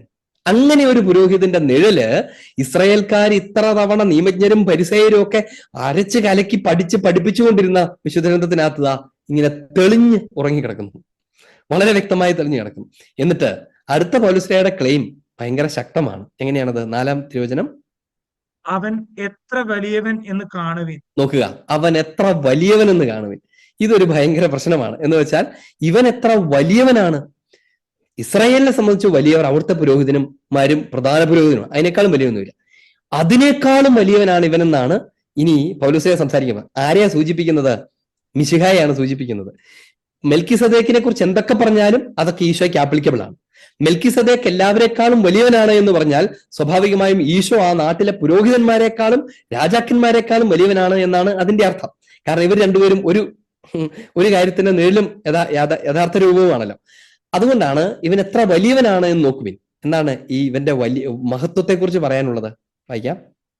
പൂർവ്വപിതാവായ അബ്രാഹാം യുദ്ധത്തിൽ പിടിച്ചെടുത്തവയുടെ ദശാംശം അവന് കൊടുത്തുവല്ലോ. ഇതാണ് അതിനകത്തെ പ്രശ്നം. അതായത് നമ്മൾ മുമ്പ് വായിച്ചായിരുന്നു, ഈ അബ്രാഹം എന്ത് ചെയ്തു? അബ്രാഹത്തെ മെൽക്കിസദേക്ക് ആശീർവദിച്ച് കഴിയുമ്പം അബ്രാഹം ദശാംശം കൊടുക്കുന്നു, അഥവാ കപ്പം കൊടുക്കുന്നു. ഇന്ന് നമുക്ക് ദശാംശം എന്ന് വിളിക്കാം, അന്നത്താണ് കപ്പം എന്ന് വിളിക്കാം. പിടിച്ചെടുത്തു കൊണ്ടുവന്നവയുടെ കപ്പം കൊടുക്കുന്നു. സത്യത്തിൽ ആർക്കാണ് കപ്പം കൊടുക്കുക? ആർക്കാണ് കപ്പം കൊടുക്കുക? രാജാവ് തന്റെ സാമന്ത രാജാക്കന്മാർക്ക് കപ്പം കൊടുക്കൂ? ഉറപ്പായിട്ടുമില്ല. അവരെ ഇങ്ങോട്ട് മേടിക്കുകയുള്ളൂ, അല്ലെ? ചെറിയവനാണ് വലിയവന് കപ്പം കൊടുക്കുന്നത്. നാട്ടുരാജാക്കന്മാര് വലിയ രാജാവിന് കപ്പം കൊടുക്കും. വലിയ രാജാവ് ഒരിക്കലും താഴ്ത്തു കൊടുക്കേണ്ട കാര്യമില്ല. ഇനി ഇസ്രായേലിനെ സംബന്ധിച്ച് ഏറ്റവും വലിയ ആളാരാണ്? അബ്രാഹം ആണല്ലോ. അവരുടെയൊക്കെ പൂർവ്വപിതാവായ അബ്രാഹാം, അവരുടെ യഥാർത്ഥ അപ്പൻ. അവരെപ്പോഴും അഹങ്കരിക്കുന്ന അങ്ങനെയാണ്, ഞങ്ങൾക്ക് പിതാവായ അബ്രാഹം ഉണ്ട് എന്നൊക്കെ പറയണം. ഞങ്ങൾ രാജസന്തതികളല്ല, ഞങ്ങൾ അബ്രാഹത്തിന്റെ സന്തതികളാണ് എന്നൊക്കെയാണ് അവരെപ്പോഴും പറയാറുള്ളത്. അവരുടെ ഏറ്റവും വലിയ ആൾ അവരുടെ പിതാവാണ്. അബ്രാഹം എന്ന പൂർവ്വപിതാവാണ് അവരുടെ ഏറ്റവും വലിയ ആൾ. ഇവിടെ ഈ പൗലോസ്ലീഹ അല്ലെങ്കിൽ എബ്രായ ലേഖകൻ ഒരു കാര്യം ചൂണ്ടിക്കാണിക്കുകയാണ്. നിങ്ങൾ വലിയവനെന്ന് പറയുന്ന അവൻ യുദ്ധത്തിൽ പിടിച്ചെടുത്തു വന്ന രാജാവ് അവനേക്കാൾ വലിയ ഒരാൾക്ക് കപ്പം കൊടുക്കുന്നു. നിങ്ങൾ ശ്രദ്ധിച്ചില്ലല്ലോ? അവനേക്കാൾ വലിയ ഒരാൾക്ക് കപ്പം കൊടുക്കുന്നു. വലിയൊരാൾ. ഇനി കപ്പം കൊടുക്കുക മാത്രമല്ല, രണ്ടാമത്തെ കാര്യം എന്താണ്? അവൻ ഇവനെ അനുഗ്രഹിക്കുകയും ചെയ്യുന്നു. ആരെയാണ് അനുഗ്രഹിക്കുക? മക്കളും എല്ലാം കാരണന്മാരെ അനുഗ്രഹിക്കൂ. മക്കളെ വന്നിട്ട് അപ്പനെ അനുഗ്രഹിക്കാം എന്ന് പറഞ്ഞാൽ വലിയവനാണ്. അല്ലെങ്കിൽ ഒരു പിതാവ് അച്ഛനെ അനുഗ്രഹിക്കും. പിതാവിനെ അച്ഛനെ അനുഗ്രഹിക്കുക എന്ന് അച്ഛൻ പറഞ്ഞ എങ്ങനെയുണ്ട്? ആൾക്കാർ ഓടിക്കുക. എപ്പോഴും അനുഗ്രഹിക്കുന്നത് വലിയ ആളാണ്, അല്ലെ? അനുഗ്രഹം സ്വീകരിക്കുന്നത് അതിന്റെ താഴെയുള്ളയാൾ. ഇവിടെ നോക്കിക്കേ, അബ്രാഹത്തെ അനുഗ്രഹിക്കാൻ മാത്രം വലിയ ഒരാൾ, അബ്രാഹത്തെക്കാൾ വലിയവനായ ഒരാൾ. രണ്ട് കാരണങ്ങളാണ്. അബ്രാഹാം അത് അംഗീകരിച്ചുകൊണ്ടാണ് കപ്പം കൊടുക്കുന്നത്. മെൽക്കിസദേക്ക് അത് അംഗീകരിച്ചുകൊണ്ട് മനസ്സിലായിക്കൊണ്ടുമാണ് തിരിച്ച് അബ്രാഹത്തെ അംഗീകരിക്കുന്നത്. അപ്പൊ അബ്രാഹവും മെൽക്കിസദേക്കും കൂടെ നിന്ന് കഴിഞ്ഞാൽ അബ്രാഹത്തിന്റെ മുകളിലാണ് മെൽക്കിസദേക്ക്. ഇനി പറയാൻ പോകുന്ന അതിനേക്കാൾ ഭീകരമായ കാര്യങ്ങളാണ്. ബാക്കി വായിക്കാം. ലേവിയുടെ പുത്രന്മാരിൽ പൗരോഹിത്യം സ്വീകരിച്ചിരുന്നവർക്ക് തങ്ങളുടെ സഹോദരരും അബ്രാഹത്തിന്റെ മക്കളുമായിരുന്ന ജനങ്ങളിൽ നിന്ന് പോലും ദശാംശം വാങ്ങാൻ നിയമത്തിന്റെ അനുശാസനമുണ്ടായിരുന്നു. ഈ ലേവിയുടെ ഇനി പൗലോസ്ലീഹ കുറച്ച് കോൺക്രീറ്റ് ആയിട്ടുള്ള ചില കാര്യങ്ങൾ പറയാണ്. അതായത് ഇസ്രായേൽ ഗോത്രത്തിനിടയ്ക്ക് നിങ്ങൾക്കറിയാം, ലെവായ ഗോത്രത്തിന് മറ്റെല്ലാ ഗോത്രങ്ങളിൽ നിന്നും കപ്പം മേടിക്കാം. നമുക്കറിയാവുന്ന പോലെ ഈ ഗോത്രങ്ങൾക്ക് സ്ഥലമൊക്കെ വിഭജിച്ചപ്പം, ഇസ്രായേലിന് തിരിച്ചു വന്ന് ഈ സ്ഥലങ്ങളൊക്കെ വിഭജിച്ചു കൊടുത്തപ്പം ഇവരൊരു ഒരു പ്രത്യേക പരിപാടി ചെയ്തു. എല്ലാവർക്കും 11 ഗോത്രത്തിന് സ്ഥലം കൊടുത്തു, ഒരു ഗോത്രത്തിന് മാത്രം സ്ഥലം കൊടുത്തില്ല. ഏതാണ് ആ ഗോത്രം? ലേവായ ഗോത്രമാണ്. അവർക്ക് എന്തുകൊണ്ടാണ് സ്വത്തൊന്നും കൊടുക്കാത്തത്? ഇങ്ങനെ അവര് അവരോട് ഇങ്ങനെ പറഞ്ഞു, നിങ്ങളുടെ ഓഹരി ദൈവമാണ്. ദൈവം ഓഹരിയായിട്ടുള്ളവൻ എന്തിനാണ്? ബാക്കി സാധനങ്ങൾ. അപ്പൊ അവരെങ്ങനെ ജീവിക്കും? ദൈവത്തെ മാനിക്കുന്നവരെല്ലാം ബലിയർപ്പിക്കും, ദശാംശം കൊടുക്കും. അത് ലെവായർക്കുള്ളതാണ്. അങ്ങനെ വരുമ്പം എല്ലാ ഗോത്രങ്ങളുടെയും മുകളിൽ ഒരു സ്ഥാനം ലെവായ ഗോത്രത്തിന് കിട്ടുവാണ്. ലെവായ ഗോത്രം പുരോഹിത ഗോത്രമാണ്, ദേവാലയ ശുശ്രൂഷകരുടെ ഗോത്രമാണ്. ആ ഗോത്രത്തിന് ഒരു ഉയർന്ന സ്ഥാനം എന്ന് പറഞ്ഞാൽ മറ്റു ഗോത്രങ്ങളൊക്കെ. അതുകൊണ്ടാണ് അബ്രാഹത്തിന്റെ മക്കളും തങ്ങളുടെ സഹോദരനും എന്ന വാക്ക് ഉപയോഗിക്കുന്നത്. എന്ന് പറഞ്ഞാൽ ലേവിയുടെ സഹോദരന്മാരല്ലേ ബാക്കിയുള്ളവരല്ല, മൂത്തവരും താഴെയുള്ളവരൊക്കെ ഉണ്ടല്ലോ. ഇവരൊക്കെ ലേവിക്കാ കപ്പം കൊടുക്കുന്നത്. അപ്പം സ്വന്തം സഹോദരങ്ങളുടെ, തുല്യരായ സഹോദരങ്ങളിൽ നിന്ന് പോലും കപ്പം മേടിക്കുന്ന സഹോദരങ്ങളെക്കാൾ വലിയവൻ അവനാണ് ലേവിയും ലേവിയുടെ ഗോത്രവും. അപ്പം ഇസ്രായേലിന്റെ ഗോത്രങ്ങളൊക്കെ ഏതാണ്ട് ഒരുപോലെയാണെന്ന് വാദിച്ചാൽ പോലും അത് ശരിയാവത്തില്ല. അവരുടെ ഗോത്രങ്ങളിൽ വലിയ ഗോത്രം, ഉയർന്ന ഗോത്രം, ഏറ്റവും ശ്രേഷ്ഠരായ ജനം എന്നൊക്കെ വേണമെങ്കിൽ പിന്നീട് വിളിക്കപ്പെടുന്ന അത് ഈ പുരോഹിത വംശമാണ്, ലെവായ ഗോത്രമാണ്. ഈ ലെവായ ഗോത്രം, പുരോഹിത വംശം ഇവരുടെ എല്ലാം കയ്യിൽ നിന്ന് കപ്പം മേടിക്കും. അപ്പോ ഇസ്രായേലിലെ ഗോത്രങ്ങളാണ് ലോകത്തിലെ ഏറ്റവും, അവരെ സംബന്ധിച്ച് ഏറ്റവും ഉയർന്ന ജനത. ആ ജനതയുടെ മുകളിലുള്ള ഗോത്രമാണ് ഈ പുരോഹിത ഗോത്രം. എന്നിട്ട് പൗലോസ് പറയാണ്, ലേവിയുടെ പുത്രന്മാരിൽ പൗരോഹിത്യം സ്വീകരിച്ചിരുന്നവർക്ക് തങ്ങളുടെ സഹോദരരും അബ്രാഹത്തിന്റെ മക്കളുമായിരുന്ന ജനങ്ങളിൽ നിന്ന് പോലും ദശാംശം വാങ്ങാൻ നിയമത്തിന്റെ അനുശാസനം ഉണ്ടായിരുന്നു. എന്നാൽ അവരുടെ വംശാവലിയിൽ പെടാതിരുന്നിട്ടും മെൽക്കിസദേക്ക് അബ്രാഹത്തിൽ നിന്ന് ദശാംശം വാങ്ങുകയും വാഗ്ദാനം സ്വീകരിച്ചിരുന്ന അബ്രാഹത്തെ അനുഗ്രഹിക്കുകയും ചെയ്തു. എന്ന് പറഞ്ഞാൽ ഈ ലെവായ ഗോത്രത്തിലെ പുരോഹിതരുടെ ഗണത്തിൽ പെടാതിരുന്നയാളാണ് മെൽക്കിസദേക്ക്. എന്നിട്ടുമാണ് അബ്രാഹത്തിൽ നിന്ന് ഈ മെൽക്കിസദേക്ക് ദശാംശം സ്വീകരിച്ചത്. എന്നിട്ട് പൗലോസ് ഒരു പൊതുതത്വം പറയാണ്, 7-ാം തിരുവചനം, വലിയവനാൽ അനുഗ്രഹിക്കപ്പെടുന്നു. ചെറിയവൻ വലിയവനാൽ അനുഗ്രഹിക്കപ്പെടുന്നു. തർക്കമില്ല, എല്ലാവർക്കും അറിയാവുന്ന കാര്യമാണ്. ഇനി പറയുന്നതാണ് പ്രധാനപ്പെട്ട കാര്യം. ലേവ്യ പുരോഹിതന്മാരുടെ കാര്യത്തിൽ മരണമുള്ള മനുഷ്യരാണ് ദശാംശം വാങ്ങുന്നത്. ലേവ്യ പുരോഹിതന്മാരുടെ കാര്യത്തിലാണെങ്കിൽ അവർ ദശാംശം വാങ്ങും. ആരാ മേടിക്കുന്നത്? മരിച്ചു പോകുന്ന പുരോഹിതർ. ഇവർ വയസ്സായി മരിച്ചു പോകത്തില്ലേ? അങ്ങനെ മരിച്ചു പോകുന്ന മറ്റു മനുഷ്യരുടെ കയ്യിൽ നിന്ന് മരിച്ചു പോകുന്ന മറ്റു മനുഷ്യർ, പുരോഹിത മനുഷ്യരാണ് ദശാംശം മേടിച്ചുകൊണ്ടിരുന്നത്. എന്നാൽ മെൽക്കിസദേക്കിന്റെ കാര്യത്തിലാകട്ടെ, ജീവിച്ചിരിക്കുന്നുവെന്ന് സാക്ഷ്യമുള്ളവൻ വാങ്ങുന്നു. അവൻ ജീവിച്ചിരിക്കുന്നു, അവൻ നിത്യനാണല്ലോ, അതാണ് ജീവിച്ചിരിക്കുന്നു പറഞ്ഞത്. എറ്റേണിറ്റിയിലുള്ളവൻ വാങ്ങുന്നു. ഇനി പറയാവുന്ന കാര്യം 10-ാം തിരുവചനം ഭയങ്കര രസകരമായ ഒരു വാചകമാണ്. അത് വായിക്കാവോ? എന്തെന്നാൽ മെൽക്കിസദേക്ക് അബ്രാഹത്തെ കണ്ടുമുട്ടുമ്പോൾ ലേവി അബ്രാഹത്തിന്റെ അജാത സന്താനമായിരുന്നു. അജാത സന്താനം, ജനിക്കാത്ത സന്താനം എന്നർത്ഥം. എന്ന് പറഞ്ഞാൽ സന്താനമാണ്, പക്ഷെ ജനിച്ചിട്ടില്ല. ഇനി അതിനു മുമ്പ് 9-ാം തിരുവചനം വായിച്ചേ. ദശാംശം വാങ്ങിയിരുന്ന ലേവി പോലും അബ്രാഹത്തിലൂടെ ദശാംശം കൊടുത്തു എന്ന് പറയാവുന്നതാണ്. ഇനി പറഞ്ഞാൽ ശരിക്കും മനസ്സിലാക്കണം. അതായത് പൗലോസ് ഇങ്ങനെ അവതരിപ്പിക്കുകയാണ്. ഇപ്പൊ അന്നത്തെ സോഷ്യൽ സിസ്റ്റം അനുസരിച്ച് 12 ഗോത്രങ്ങൾ, ആ ഗോത്രത്തിലെ വലിയ ഗോത്രം ലേവായ ഗോത്രം, അതിലെ പുരോഹിതന്മാർ, ബാക്കി 11 ഗോത്രങ്ങളും ഈ ലേവായ ഗോത്രത്തിന് കപ്പം കൊടുക്കും. അവരത് ഉപയോഗിക്കുകയൊക്കെ ചെയ്യുന്ന ഉയർന്ന വംശം. അവരുടെ മുകളിൽ ആരുമില്ല. ഏറ്റവും ഉയർന്നത് അവരാണ്. അവരിനെ ആരും കപ്പം കൊടുക്കണ്ട എന്നൊക്കെ ഇവര് പറഞ്ഞിരിക്കെ, ആ ഗണത്തിനകത്തെ, ഈ ലേവായ ഗോത്രത്തിനകത്തെ പുരോഹിത ഗണത്തിന്റെ ഏറ്റവും മുകളിലാണ് പ്രധാന പുരോഹിതൻ. അതിനു മുകളിൽ ആരുമില്ല എന്ന് പറഞ്ഞിരിക്കുന്ന ജനത്തോട് പൗലോസ്ലീഹ പറയുകയാണ്, ഈ പ്രധാന പുരോഹിതന്മാരെക്കാളും, നിങ്ങളുടെ പ്രധാന പുരോഹിതന്മാരെക്കാളും വലിയവനുണ്ട് എന്ന് പറയാനുള്ള കാരണം എന്താണെന്നറിയാമോ? ഒരു മെൽക്കിസദേക്കിന് അബ്രാഹം കപ്പം കൊടുത്തില്ലേ? ആ സമയത്ത് അബ്രാഹത്തിന്റെ നിന്ന് ഉത്ഭവിച്ച ഗോത്രങ്ങൾ, ആ ഗോത്രങ്ങളിൽ ഏറ്റവും വലിയ ഗോത്രം ലേവായ ഗോത്രം, പ്രധാനപ്പെട്ട ഗോത്രം. മറ്റ് ഗോത്രങ്ങൾ അതിനോടൊപ്പമുണ്ട്. ലേവായ ഗോത്രം ഉൾപ്പെടെയുള്ള എല്ലാ ഗോത്രങ്ങളും അന്നേരം എവിടെയായിരുന്നു? അതായത് ഈ കപ്പം കൊടുക്കുകയും അനുഗ്രഹം മേടിക്കുകയും ചെയ്യുന്ന സമയത്ത് ഈ ഗോത്രങ്ങളൊക്കെ എവിടെയായിരുന്നു? ഗോത്രങ്ങൾ ഇല്ല എന്ന് നമുക്കറിയാം. ഗോത്രങ്ങളെല്ലാം ഉത്ഭവിച്ചത് അബ്രാഹത്തിൽ നിന്നാണ്. ആ സമയത്ത് അബ്രാഹം അനുഗ്രഹം സ്വീകരിക്കുന്ന സമയത്ത് ഇസ്രായേലിലെ എല്ലാ ഗോത്രങ്ങളും എന്ന് പറഞ്ഞാൽ ഇത് കേട്ടോണ്ടിരിക്കുന്ന ഇസ്രായേൽക്കാർ മുഴുവനും എവിടെയായിരുന്നു?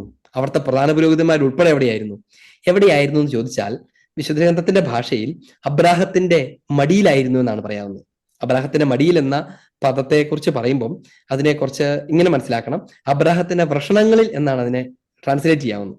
എന്ന് വെച്ചാൽ ഇവർ ജനിക്കുന്നതിന് മുൻപുള്ള ബീജമായി അവർ അബ്രാഹത്തിലുണ്ടായിരുന്നു. എന്നൊന്ന് റിവൈൻഡ് അടിച്ച് നോക്കിയാൽ മതി. 12 ഗോത്രങ്ങൾ, ആ ഗോത്രങ്ങൾ ഇങ്ങനെ പുറകോട്ട് വന്നു ചേർന്നാൽ അബ്രാഹത്തിൽ അങ്ങ് വന്നു ചേരും. കാരണം അബ്രാഹത്തിൽ നിന്നാണ് ഇവരൊക്കെ പുറപ്പെട്ടത്. അബ്രാഹത്തിന്റെ സന്തതികൾ, അവരാണ് പിന്നെ വിടർന്ന് വികസിച്ച് ഗോത്രങ്ങളായി മാറിയത്. അപ്പൊ ഒന്ന് ആലോചിച്ച് നോക്കി, ഈ ഗോത്രങ്ങളെല്ലാം ഇങ്ങനെ നമ്മൾ റിവൈൻഡ് അടിച്ച് പുറകോട്ട് അടിച്ചാൽ അബ്രാഹത്തിൽ വന്നു ചേരും. അപ്പൊ ശരിക്കും ഈ ഗോത്രങ്ങളൊക്കെ ജനിച്ചിട്ടില്ലാതിരിക്കെ അബ്രാഹത്തിലുണ്ട്. 12 ഗോത്രപിതാക്കന്മാരും അബ്രാഹത്തിലുണ്ട്. എന്ന് വെച്ചാൽ സകലരിൽ നിന്നും കപ്പം മേടിക്കാൻ അധികാരമുള്ള പുരോഹിത ഗണമാകുന്ന ലേവി പോലും അബ്രാഹത്തിന്റെ ഉള്ളിലാണ് അപ്പോൾ ഉള്ളത്. അവരെയും കൂടെ സമ്മതിച്ചുകൊണ്ടാണ് ഈ അബ്രാഹം പോയിട്ട് മെൽക്കിസദേക്കിന്റെ മുമ്പിൽ താഴ്ന്നു നിൽക്കുന്നത്. അപ്പോ ഏറ്റവും ഉയർന്ന ആ പൗരോഹിത്യ ഗോത്രത്തെ ഉൾക്കൊള്ളുന്ന അബ്രാഹത്തെ കൂടെ ആശീർവദിക്കുന്ന മുകളിലുള്ളയാൾ എന്ന് വെച്ചാൽ പൗലോസ്ലീഹ പറഞ്ഞു വരുവാണ്, മെൽക്കിസദേക്കിന് സദൃശനായ ഒരു പുരോഹിതൻ ഇസ്രായേലിന്റെ പഴയ നിയമ പൗരോഹിത്യത്തെക്കാൾ മുകളിലാണ്. ഇസ്രായേലിന്റെ പഴയ നിയമ പൗരോഹിത്യം മനുഷ്യ പൗരോഹിത്യമാണ്. അത് മരിച്ചു പോകുന്ന മനുഷ്യരുടെ മേൽ ദൈവം സ്ഥാപിച്ച നിഴൽ പോലെയുള്ള പൗരോഹിത്യമാണ്. അവരെ കൂടി ആശീർവദിക്കാൻ കഴിയുള്ള, അവർ കൂടി കപ്പം കൊടുക്കേണ്ട ഒരു പുരോഹിതനുണ്ട്. ആ പുരോഹിതൻ ആരെ പോലെ ഇരിക്കും? മെൽക്കിസദേക്കിനെ പോലെ ഇരിക്കും. അവൻ സമാധാനത്തിന്റെ രാജാവായിരിക്കും. അവൻ അപ്പവും വീഞ്ഞും ഉപയോഗിച്ച് ബലിയർപ്പിക്കുന്ന രാജാവായിരിക്കും. അവന്റെ ദിവസങ്ങൾക്ക് ആദ്യമോ അന്ത്യമോ ഉണ്ടായിരിക്കില്ല എന്ന് മാത്രമല്ല, അവൻ ഒരിക്കലും ഒരു ഗോത്രത്തിന്റെ രാജഗോത്രത്തിൽ വന്ന് പിറക്കേണ്ട ആവശ്യമില്ല. ഒരു പുരോഹിത വംശത്തിൽ വന്ന് പിറക്കേണ്ട ആവശ്യമില്ല. അതൊന്നും ആവശ്യമില്ലാതെ മെൽക്കിസദേക്ക് പൊടുന്നനെ പൊട്ടി വീണതുപോലെ വന്നതുപോലെ കടന്നു വരുന്ന ഒരു പുരോഹിതൻ, ആ പുരോഹിതൻ വരാനിരിക്കുന്നു എന്നതിന്റെ വിവരണമാണ് ഈ ഉൽപ്പത്തിയുടെ ആരംഭത്തിൽ മുതലുള്ളത്. അതാണ് സുവിശേഷത്തിന്റെ കാലഘട്ടത്തിലേക്ക് എത്തുമ്പോഴേക്കും ഇസ്രായേൽ 2000 വർഷങ്ങൾക്ക് മുൻപ് പൂർത്തീകരിക്കപ്പെടുന്നത്. അവനാണ് വലിയ പുരോഹിതൻ. ഇസ്രായേലിന്റെ പ്രധാന പുരോഹിതന്മാരെക്കാളൊക്കെ വലിയ പുരോഹിതൻ അവനാണ്. എന്നിട്ടാണ് പൗലോസ് അതിനെക്കുറിച്ച് വിശദീകരിക്കുന്നത്. ഇസ്രായേലിന്റെ പുരോഹിതന്മാരൊക്കെ എന്താ ചെയ്യുന്നത്? അവരിൽ ആദരിച്ചിരുന്ന പുരോഹിതന്മാർ എന്താ ചെയ്യുന്നത്? അവര് എല്ലാ വർഷവും ബലിയർപ്പിക്കും. കാരണം എന്താ? മനുഷ്യന്റെ ബലിയാണ്, അത് തീരുമ്പോൾ അടുത്ത വർഷം വീണ്ടും അർപ്പിക്കണം. എന്നാൽ മിശിഹ അർപ്പിക്കുന്ന ബലി എന്നേക്കുമുള്ള ബലിയാണ്. അത് ഒരിക്കൽ അർപ്പിച്ചാൽ മതി. കാരണം അവൻ എറ്റേണിറ്റിയിലുള്ളവനാണ്, അവൻ ദൈവമാണ്. അവിടത്തേക്ക് അത് വീണ്ടും വീണ്ടും അർപ്പിക്കേണ്ടതില്ല. ആ നിത്യപുരോഹിതൻ പ്രധാന പുരോഹിതനാണ്, മറ്റ് പ്രധാന പുരോഹിതന്മാരെക്കാൾ വലിയ പ്രധാന പുരോഹിതനാണ്. മറ്റ് പ്രധാന പുരോഹിതന്മാരുടെയൊക്കെ പ്രശ്നം എന്താണ്? അവരാ സമൂഹത്തിലുള്ള വംശപരമ്പരയിൽപ്പെട്ട പുരോഹിതന്മാരുടെ ഒരു നേതാവ്, അത്രേ ഉള്ളൂ. എന്നാൽ ഇവൻ ദൈവം തന്നെയാണ്. ഈ പുരോഹിതന്റെ പ്രത്യേകത എന്താണെന്നറിയാമോ? ഇസ്രായേൽ ആദരിക്കുന്ന മൂന്നും കൂടെ കൂടിച്ചേരുന്ന പുരോഹിതനാണ്. ഏതൊക്കെയാണ് ഇസ്രായേൽ ആദരിക്കുന്ന മൂന്നെണ്ണം? നമ്മൾ ആദ്യം പറഞ്ഞു. ഇസ്രായേൽ ബഹുമാനിക്കുന്ന ഒരു ഗണം പ്രവാചകന്മാരാണ്, രണ്ടാമത്തെ ഗണം പുരോഹിതരാണ്, മൂന്നാമത്തെ ഗണം രാജാക്കന്മാരാണ്. ഇത് മൂന്നും കൂടി ഒരാളിൽ സംയോജിക്കുകയാണ് ഈശോയിൽ. അവിടുന്ന് ഒരേ സമയം പ്രവാചകനാണ്, ഒരേ സമയം രാജാവാണ്, അതേസമയം പുരോഹിതനാണ്. ഇത് മൂന്നും കൂടി ഒരുമിച്ച് ഒരാൾ ചേരുകയാണ്. ഇതെങ്ങനെയാ ചേരുന്നത് അറിയാമോ? ഈശോയുടെ ദൗത്യത്തിൽ അതുണ്ട്. അവിടുന്ന് പ്രവാചകനാണ്, നീ ഒരു പ്രവാചകനാണെന്ന് എല്ലാവരും പറയുന്നു എന്നൊക്കെ അവർ പറയും. ഈശോ അത് അംഗീകരിക്കുകയും ചെയ്യാണ്. ഈശോ പ്രവാചകനുമാണ്. കാരണം എന്താണ്? പ്രവചിക്കുന്നവനാണ്. ദൈവത്തിന് മനുഷ്യനോട് പറയാനുള്ളത് പറയാൻ വന്നവനാണ്. അവിടുന്ന് പ്രവാചകനാണ്. പ്രവാചകന്റെ ദൗത്യം എന്താണ്? പഠിപ്പിക്കലാണ് പ്രവാചകന്റെ ദൗത്യം. മിശിഹ തന്റെ പരസ്യജീവിത കാലത്ത് മുഴുവനും പഠിപ്പിച്ചുകൊണ്ടിരിക്കുകയായിരുന്നു. അതുകൊണ്ട് അവിടുത്തെ ദൗത്യം നോക്കിയാൽ അറിയാം അവിടുത്തെ പ്രവാചകനാണ്. അതുകൊണ്ട് ആ ജനമെല്ലാം അവനെ ഒരു പ്രവാചകനായിട്ട് വിളിച്ചു കരുതി. അങ്ങനെ പ്രവാചകൻ, ഇസ്രായേൽ ഒരു ശക്തനായ പ്രവാചകൻ ഉദയം ചെയ്തിരിക്കുന്നു എന്നൊക്കെ അവർ കരുതിയത്. അതുപോലെ എമാസിലേക്ക് പോകുന്ന ശിഷ്യന്മാരൊക്കെ പറയാണ്, ഞങ്ങളുടെ കൂടുതൽ ശക്തനായ ഒരു പ്രവാചകൻ ഉണ്ടായിരുന്നു. പ്രവാചകനും തിരിച്ചറിയാൻ കാരണം അവിടുന്ന് പ്രവാചക ദൗത്യം നിർവഹിച്ചിരുന്നു എന്നുള്ളതാണ്. രണ്ടാമത്തെ രാജാവാണ്. അവിടെ ഉള്ളവരൊക്കെ ഇവനായിരിക്കുമോ വരാനിരിക്കുന്ന രാജാവെന്ന് ധരിച്ചിരുന്നു. അവനെ രാജാവായിട്ട് പലരും കരുതിയിരുന്നു. എന്തിന്? വിജാതീയ ഭരണകർത്താക്കൾ പോലും നീയാണോ ഇനി രാജാവ് എന്നൊക്കെ അവനോട് ചോദിച്ചിരുന്നു. ഈശോ അത് അംഗീകരിക്കുകയും ചെയ്തു. അവിടുന്ന് മിണ്ടാണ്ട് നിന്നു. അവിടുന്ന് അതെ, ഞാൻ രാജാവാണ്, ഇഹത്തിന്റെ അല്ല, വേറെ രാജാവാണ് എന്നൊക്കെ അവിടുന്ന് തന്നെ പറഞ്ഞിരുന്നു. അതുകൊണ്ടാണ് അവിടുത്തെ നമ്മൾ അതുകൊണ്ടാണ് ഈശോയുടെ രാജ്യത്വത്തിന്റെ തിരുനാളൊക്കെ ആഘോഷിക്കുന്നത്. ക്രിസ്തുരാജന്റെ തിരുനാൾ എന്നൊക്കെ നമ്മൾ പറയാറില്ലേ? അവിടുന്ന് രാജാവുമാണ്. മൂന്നാമത്തത് അവിടുന്ന് പുരോഹിതനാണ്, അവിടുന്ന് ബലിയർപ്പിക്കുന്നവനാണ്. ഇസ്രായേൽക്കാർ ചെയ്യുന്ന പോലെ ഏതൊരു ആട്ടുകുഞ്ഞിനെ കൊണ്ടുവന്നിട്ട് കൊന്ന് ബലിയർപ്പിക്കുന്നവനല്ല, സ്വയം ബലിയായി അർപ്പിക്കുന്നവനാണ്. ദൈവമായിരിക്കുന്ന തന്നെ ബലിയായി അർപ്പിക്കുന്നവനാണ്. അവിടുന്ന് ബലിവസ്തുവും അതേസമയം ബലി അർപ്പകനുമാണ്. ഒരേ സമയം സെയിം ടൈം ബലിവസ്തുവും ബലിയർപ്പകനുമായിരിക്കുന്ന മിശിഹായാണ് യഥാർത്ഥ പുരോഹിതൻ, തന്നെ ബലിയർപ്പിക്കും. അപ്പൊ നോക്കിക്കേ, ഇസ്രായേൽ അന്ന് വരെ കണ്ടിട്ടുള്ള മൂന്ന് നേതൃത്വവും, ബലിയർപ്പിക്കുന്ന പുരോഹിതന്മാരും ജനത്തെ ഭരിക്കുന്ന രാജാക്കന്മാരും ദൈവജനത്തോട് ദൈവനാമത്തിൽ സംസാരിക്കുന്ന പ്രവാചകന്മാരുടെയും ദൗത്യം ഒരാളിൽ സമ്മേളിക്കുന്ന ഒരു പുരോഹിതനെ കുറിച്ച് നമ്മൾ വിശുദ്ധ ഗ്രന്ഥത്തിൽ കാണുകയാണ്. അത് മിശിഹായാണ്. മെൽക്കിസദേക്കിനെ പോലെ ഒരേ സമയം പുരോഹിതനും അതേസമയം തന്നെ രാജാവുമായിരിക്കുന്ന ഒരാൾ. ഇസ്രായേൽ ഒരിക്കലും കണ്ടിട്ടില്ലാത്ത വിധത്തിൽ അങ്ങനെ ഒരു മുന്നോടി. അതുപോലത്തെ ഒരു രാജാവ്, ഒരേ സമയം പുരോഹിതനും രാജാവും പ്രവാചകനുമായിരിക്കുന്ന മിശിഹ. വിശുദ്ധ ഗ്രന്ഥം ഈ ഈശോയെ അവതരിപ്പിച്ചുകൊണ്ട് പറയുകയാണ്, ഇതുപോലെ വേറൊരാളില്ല. പ്രവാചകനാണ് അവിടുന്ന്, രാജാവാണ് അവിടുന്ന്, അതേസമയം തന്നെ അവിടുന്ന് പുരോഹിതനുമാണ്. ഇത് മൂന്നും കൂടെ ഒരാളിൽ സമ്മേളിച്ചിരിക്കുന്ന ഒരു വ്യക്തി. അവന്റെ ബലിയർപ്പണം ഈ പ്രധാന പുരോഹിതന്മാർക്ക് വർഷത്തിൽ ഒരിക്കൽ അർപ്പിക്കുന്നെങ്കിൽ എന്നേക്കും അർപ്പിക്കാൻ കെൽപ്പുള്ളവൻ. അവരാടിനെ കൊണ്ട് അർപ്പിക്കുന്നെങ്കിൽ സ്വന്തം ശരീരത്തെ കൊണ്ട്, സ്വന്തം ജീവിതത്തെ കൊണ്ട് അർപ്പിക്കാൻ കെൽപ്പുള്ളവൻ. പാപമോചനത്തിന്റെ അടയാളമാണ് അവർ ചെയ്യുന്നതെങ്കിൽ ലോകത്തിന്റെ പാപങ്ങൾ മുഴുവനും തന്നിൽ സംവഹിച്ചിട്ട് അത് മുഴുവൻ നീക്കിക്കളയാൻ കരുത്തുള്ളവൻ, മരിച്ചാലും ഉദ്ധാനം ചെയ്യാൻ കഴിവുള്ളവൻ. അങ്ങനത്തെ ഒരു രാജാവാണ് ഞങ്ങളുടെ മിശിഹായ എന്നാണ് ആദിമ ക്രൈസ്തവ സമൂഹത്തോട് ഹെബ്രായ ലേഖകൻ പറയുന്നത്. അതുകൊണ്ട് ഈ പൗരോഹിത്യത്തെക്കുറിച്ചുള്ള പ്രബോധനം ഇടയ്ക്കുന്നുണ്ടായി വന്നതല്ല. അത് ഈശോയുടെ പൗരോഹിത്യത്തെ കുറിച്ചുള്ള പ്രബോധനമൊക്കെ അതൊക്കെ ഉൽപ്പത്തി മുതൽ കിടക്കുകയാണ്. ഉൽപ്പത്തി മുതൽ അതങ്ങ് വികസിച്ച് വരുന്നതാണ്. യെശയ്യായുടെ പുസ്തകത്തിനകത്തൊക്കെ ആ പ്രവാചകൻ ഏത് തരത്തിലുള്ളതാണ്? സഹനദാസനായ സകലരും പരിത്യജിക്കപ്പെട്ട ഒരു മനുഷ്യനിതാ എന്നൊക്കെ പറഞ്ഞ് യെശയ്യാ പ്രവാചകൻ അവതരിപ്പിക്കുന്നതൊക്കെ പുരോഹിതനും അങ്ങനെ അവതരിപ്പിക്കുന്നതൊക്കെ ഈശോയിലേക്ക് വിരൽച്ചുകൊണ്ടുന്നതാണ്. ഒരു പുരോഹിതനിലേക്ക്, അതേസമയം ഒരു പ്രവാചകനിലേക്ക്, അതേസമയം ഒരു രാജാവിലേക്ക് വിരൽച്ചുകൊണ്ടുന്നതാണ്. സത്യത്തിൽ ഈശോയുടെ അന്ത്യനിമിഷങ്ങൾ പോലും അങ്ങനെയാണ്.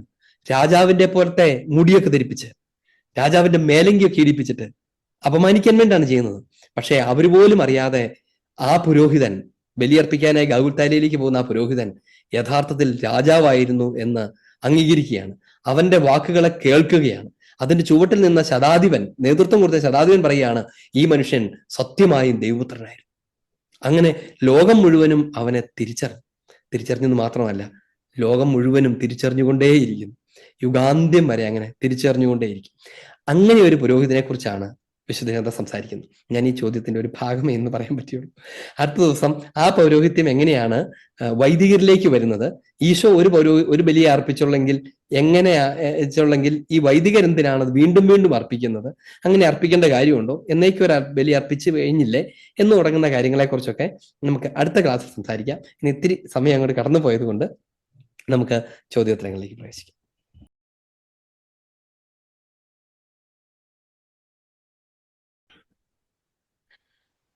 ഈശംശേഖ സുരേഖ, ഞാൻ ചോദിക്കാൻ ആഗ്രഹിക്കുന്നത് ഈ ലൂക്കാ സുവിശേഷത്തിലെ ഒരു വാക്യമാണ്.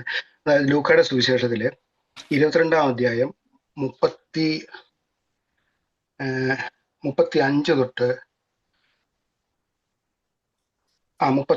38 വരെയുള്ള വാക്യങ്ങളാണ്. അവിടെ യേശുക്രിസ്തു പറയുന്ന ഒരു വാക്യമാണ്, നിങ്ങളെ ഞാൻ മടിശീലയോ ഫാണ്ടമോ ചെരുപ്പോ ഇല്ലാതെ അയച്ചു, ഇപ്പോൾ നിങ്ങളെ ഞാൻ അയക്കുന്നത് എന്താ പറയുന്നത്, മടിശീലമുള്ളവർ അത് എടുക്കട്ടെ. അനന്തരം അവൻ അവരോട് ചോദിച്ചു, ഞാൻ നിങ്ങളെ മടിശീലയോ ഭാണ്ഡമോ ചെരുപ്പോ ഇല്ലാതെ അയച്ചപ്പോൾ നിങ്ങൾക്ക് എന്തെങ്കിലും കുറവുണ്ടായോ? അവൻ പറഞ്ഞു, ഒന്നിനും കുറവുണ്ടായില്ല. അവൻ പറഞ്ഞു, എന്നാൽ ഇപ്പോൾ മടിശീലയുള്ളവൻ അതെടുക്കട്ടെ, അതുപോലെ തന്നെ ഭാണ്ഡവും. വാളില്ലാത്തവൻ സ്വന്തം കുപ്പായം വിറ്റ് വാൾ വാങ്ങട്ടെ. ഞാൻ നിങ്ങളോട് പറയുന്നു, അവൻ നിയമലംഘകരോടുകൂടെ എണ്ണപ്പെട്ടു എന്ന് എഴുതപ്പെട്ടിരിക്കുന്നത് എന്നിൽ നിവൃത്തിയാകേണ്ടിയിരിക്കുന്നു. എന്തെന്നാൽ എന്നെപ്പറ്റി എഴുതപ്പെട്ടിരിക്കുന്നത് പൂർത്തിയാകേണ്ടതാണ്. അവൻ പറഞ്ഞു, കർത്താവേ, ഇതാ ഇവിടെ 2 വാളുണ്ട്. അവൻ പറഞ്ഞു, മതി. ഇതാണ് ടെക്സ്റ്റ്.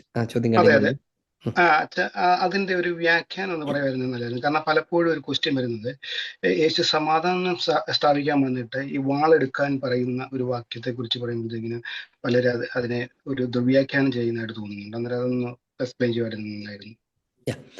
നല്ല ചോദ്യമാണത്. ഇതിനകത്ത് നമുക്ക് വളരെ പെട്ടെന്ന് ഈ വാളുമായി ബന്ധപ്പെട്ട 2 കാര്യങ്ങൾ, സമാധാനമല്ല വാളാണ് ഞാൻ കൊണ്ടുവന്നിരിക്കുന്നത് എന്നൊക്കെ നമ്മൾ വായിക്കും.